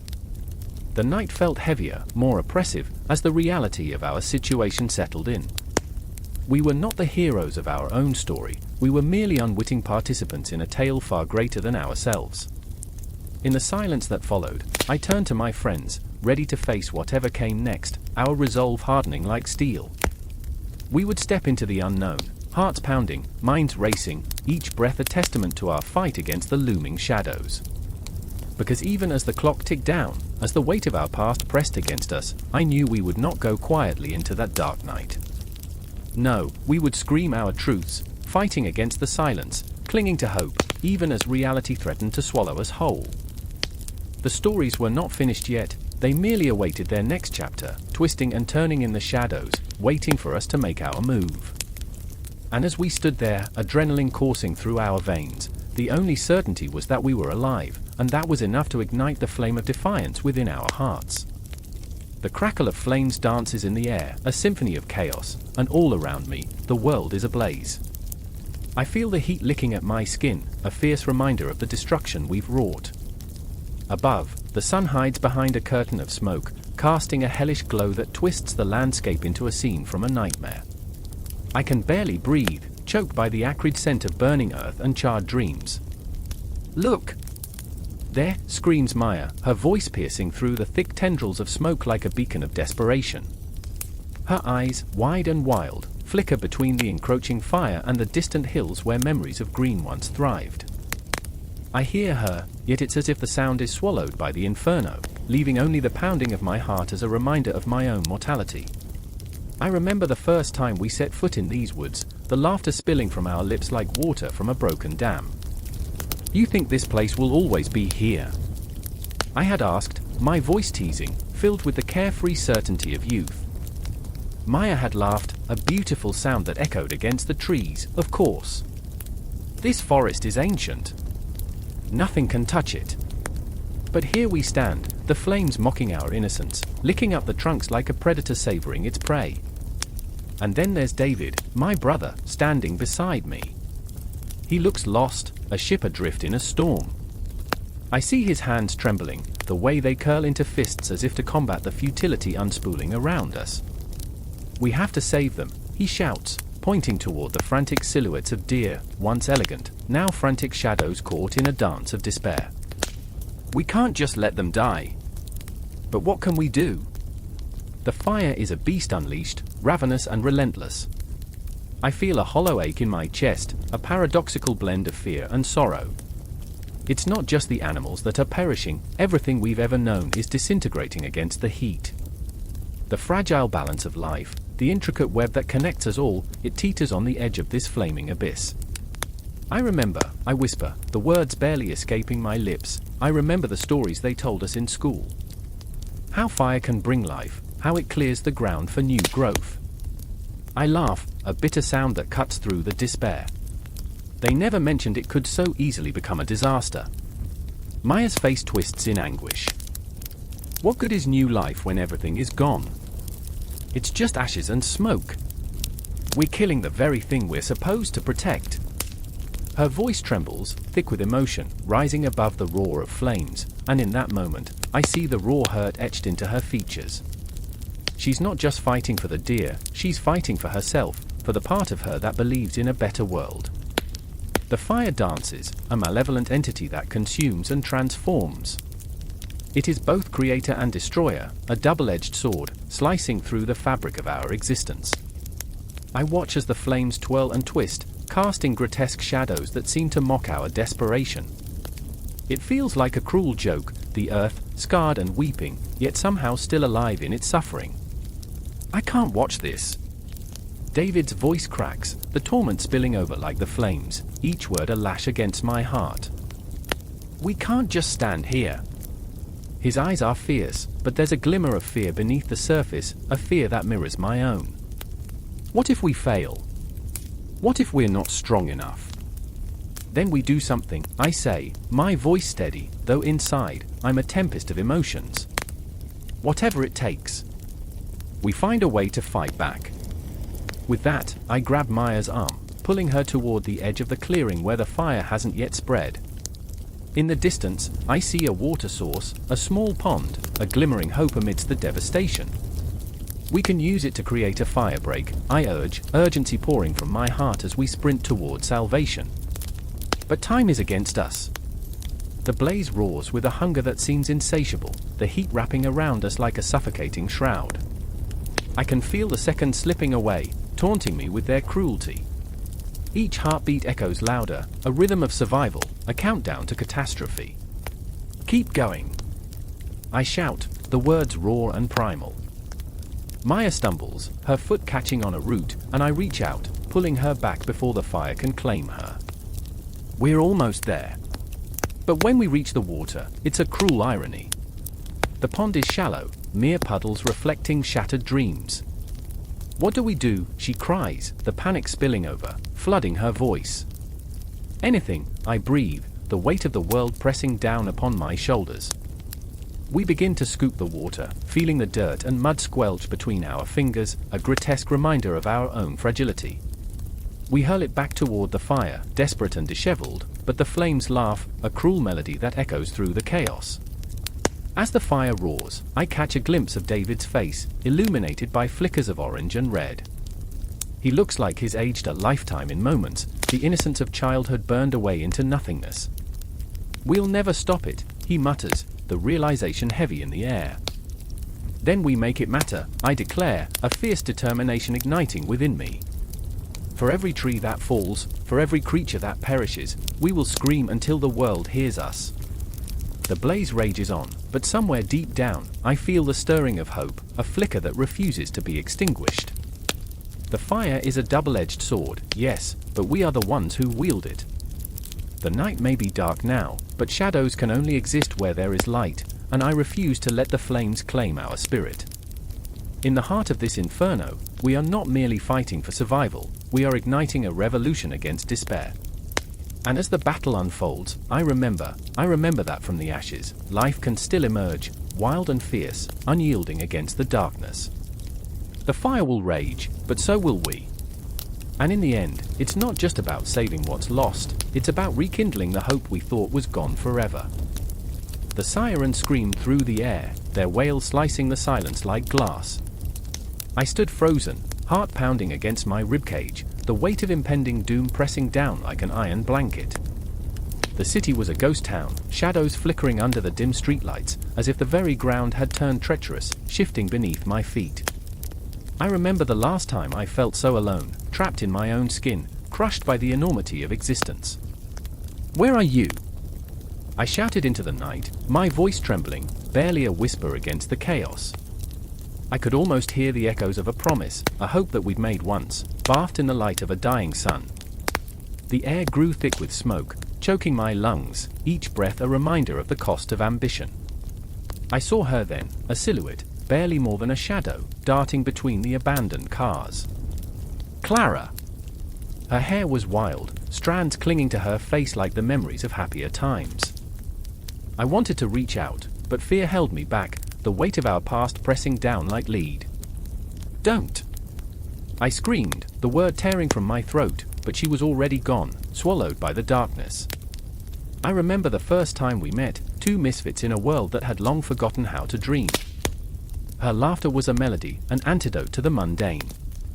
We were young, so stupidly naive. We spoke about the future as if it were ours to take, like children imagining they could catch the stars. But that was before the project, before we played God, before we breathed life into nightmares. Remember when you said we could change everything? The sound of my voice shattered the silence, ricocheting off the hollow buildings. Look at what we've done! My mind spiraled, racing back to the moments that led to this chaos. It was supposed to be a revolution, a spark to ignite progress. But progress had turned into a monster, a beast we couldn't tame. Every experiment, every flicker of genius had birthed shadows, shadows that now clawed at our sanity, our very humanity. I was lost in those thoughts when I spotted Ethan, his eyes wide with terror, a reflection of my own. He was trembling, hand outstretched toward the flickering flame of a streetlight, as if it could guide him back to safety. "We need to leave," he cried, voice breaking, desperation spilling from his eyes like blood. "Now!" But where would we go? The world outside was a storm, a tempest of consequences unleashed by our reckless curiosity. I felt the walls closing in, the heaviness of the moment crashing over us. I turned to Clara, her eyes now alight with a fire I couldn't comprehend. "We can fix this," she said, certainty lacing her words. "We have to believe we can make it right." But what was right anymore? I felt the weight of our past pressing down, a spectre haunting us, whispering truths that cut deep. Memory wrapped around my heart like a vice, squeezing until I couldn't breathe. I remembered our faces, once innocent, now marred by guilt. Our laughter had morphed into a dirge, a requiem for dreams that had died before they ever had the chance to live. As the sirens drew closer, my pulse quickened, a drum echoing the chaos around us. "We have to split up," I said, regret gnawing at my insides. "It's the only way." Clara's face crumbled, and for a moment, I could see the girl I had fallen in love with, the one who believed in a future woven with promise.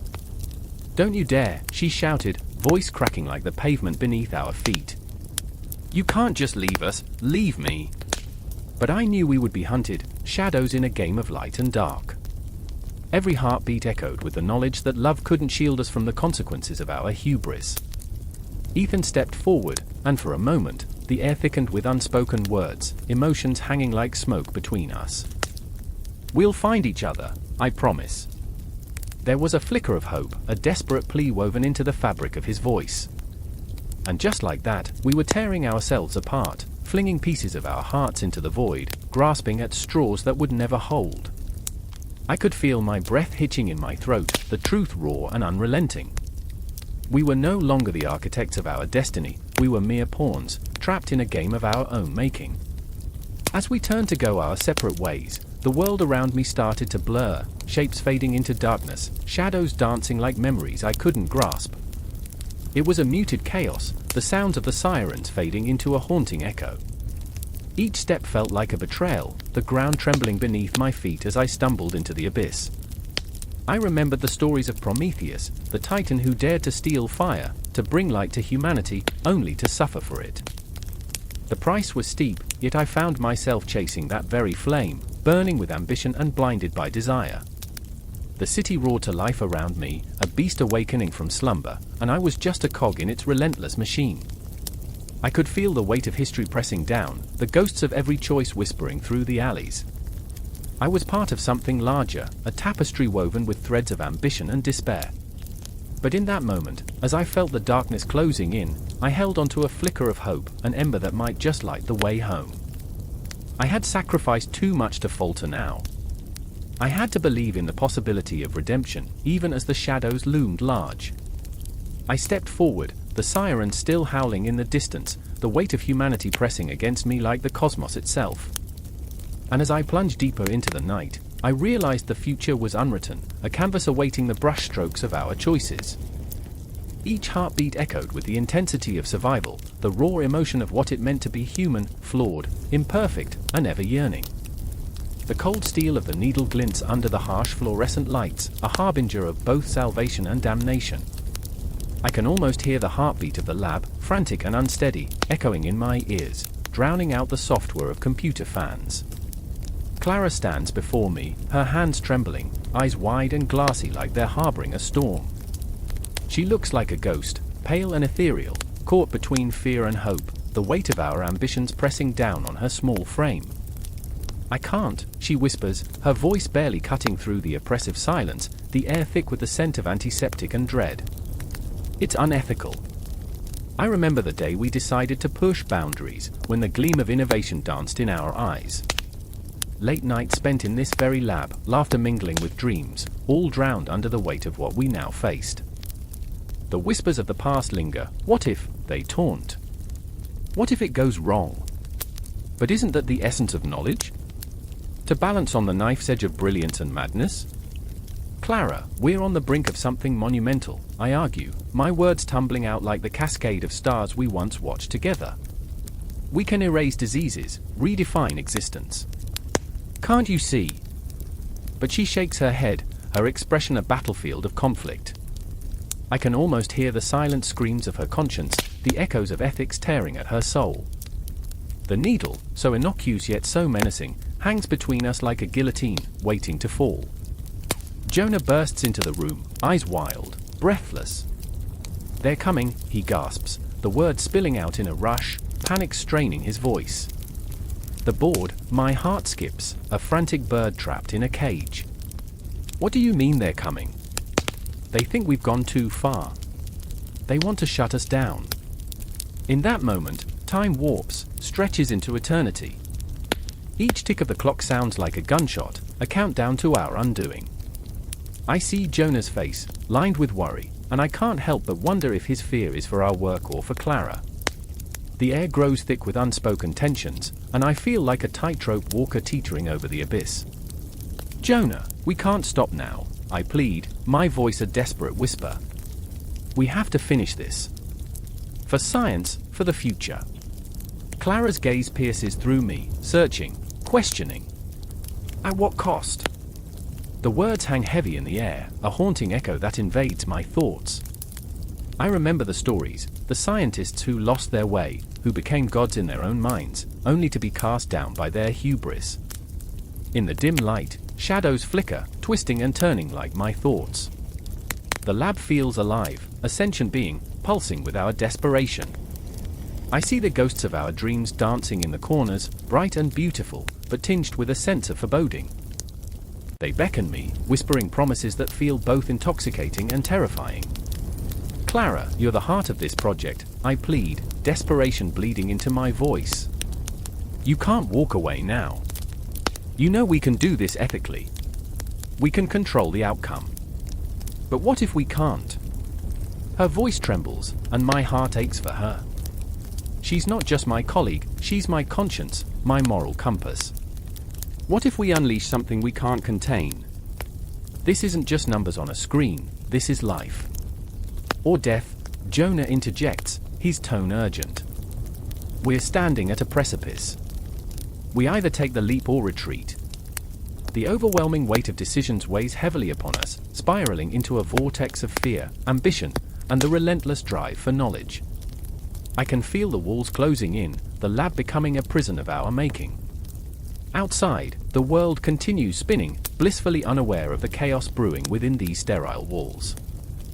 I look at Clara, her face a canvas painted with contradictions, fear, courage, uncertainty, resolve. What do you want? I ask, barely above a whisper. What do you truly want? Her eyes shimmer, reflecting a kaleidoscope of dreams and nightmares. I want to do what's right, she breathes, and in that moment, I see the flicker of a fire within her, the resolve to fight against the tide. But I can't do this if it means risking everything. Jonah's voice cuts through the tension, stronger now. Then we find a way to do it right. Together. Together. The word reverberates, a lighthouse in the storm. But can we really navigate these treacherous waters without losing ourselves? I remember the words of a philosopher, knowledge is power, but it is also a burden. And here we are, three souls trapped in a web of ambition, ethics, and the relentless pursuit of knowledge. The clock ticks louder now, a relentless reminder of the urgency of our choices. Decision time, I breathe, the gravity of the moment crashing down around us. The needle waits, a silent sentinel of our fate. I can feel the weight of the world pressing down on me, the knowledge that whatever path we choose will change everything. Are we ready? Clara's voice trembles with the intensity of her emotions, raw and unfiltered. I look at her, then at Jonah, and I understand, they are my allies, my friends, my anchors. We stand on the edge of a precipice, the abyss yawning below, and I know the leap we take will echo through the annals of history. Ready or not, I murmur, the words escaping my lips like a prayer. Let's change the world. And with that, I feel the rush of adrenaline, the electric thrill of possibility crashing over us like an unstoppable wave. The storm is coming, and we are ready to face it together. In the heart of a city that never sleeps, shadows clung to the walls like whispered secrets, and the air crackled with tension. It was a night thick with anticipation, where the moon hung low, its pale light a silent witness to the chaos below. I remember the sound of sirens wailing, a distorted lullaby that echoed through the streets, drowning out the distant hum of life. In the alley, drenched in darkness, I stood with my back pressed against the cool brick, heart pounding like a drum. There was a presence there, a ghost of a story waiting to be told. I could feel it in my bones, this weight of ancient myths creeping back into the world, legends clawing their way to the surface, seeking the warmth of belief in a time that had long since forgotten them. And in that moment, I wasn't just an observer, I was part of it, my breath mingling with the whispers of the past. Across from me stood Mara, her eyes bright with an unsettling mix of determination and despair. "We can't let them take it," she said, voice low but fierce. Her hands trembled, not from fear, but from a consuming rage ignited by memories of betrayal. She was a warrior forged in the fires of forgotten battles, yet here she was, fighting against the very thing that sought to erase her existence. I could see the flicker of doubt behind her resolve. It haunted her like a specter, a reminder of the time she had stood idly by, watching as her world crumbled. And then there was Eli, a skeptic of myths and stories, his heart locked away in a fortress of logic. "This is madness," he insisted, raking a hand through his disheveled hair, eyes darting toward the chaos unfolding in the streets.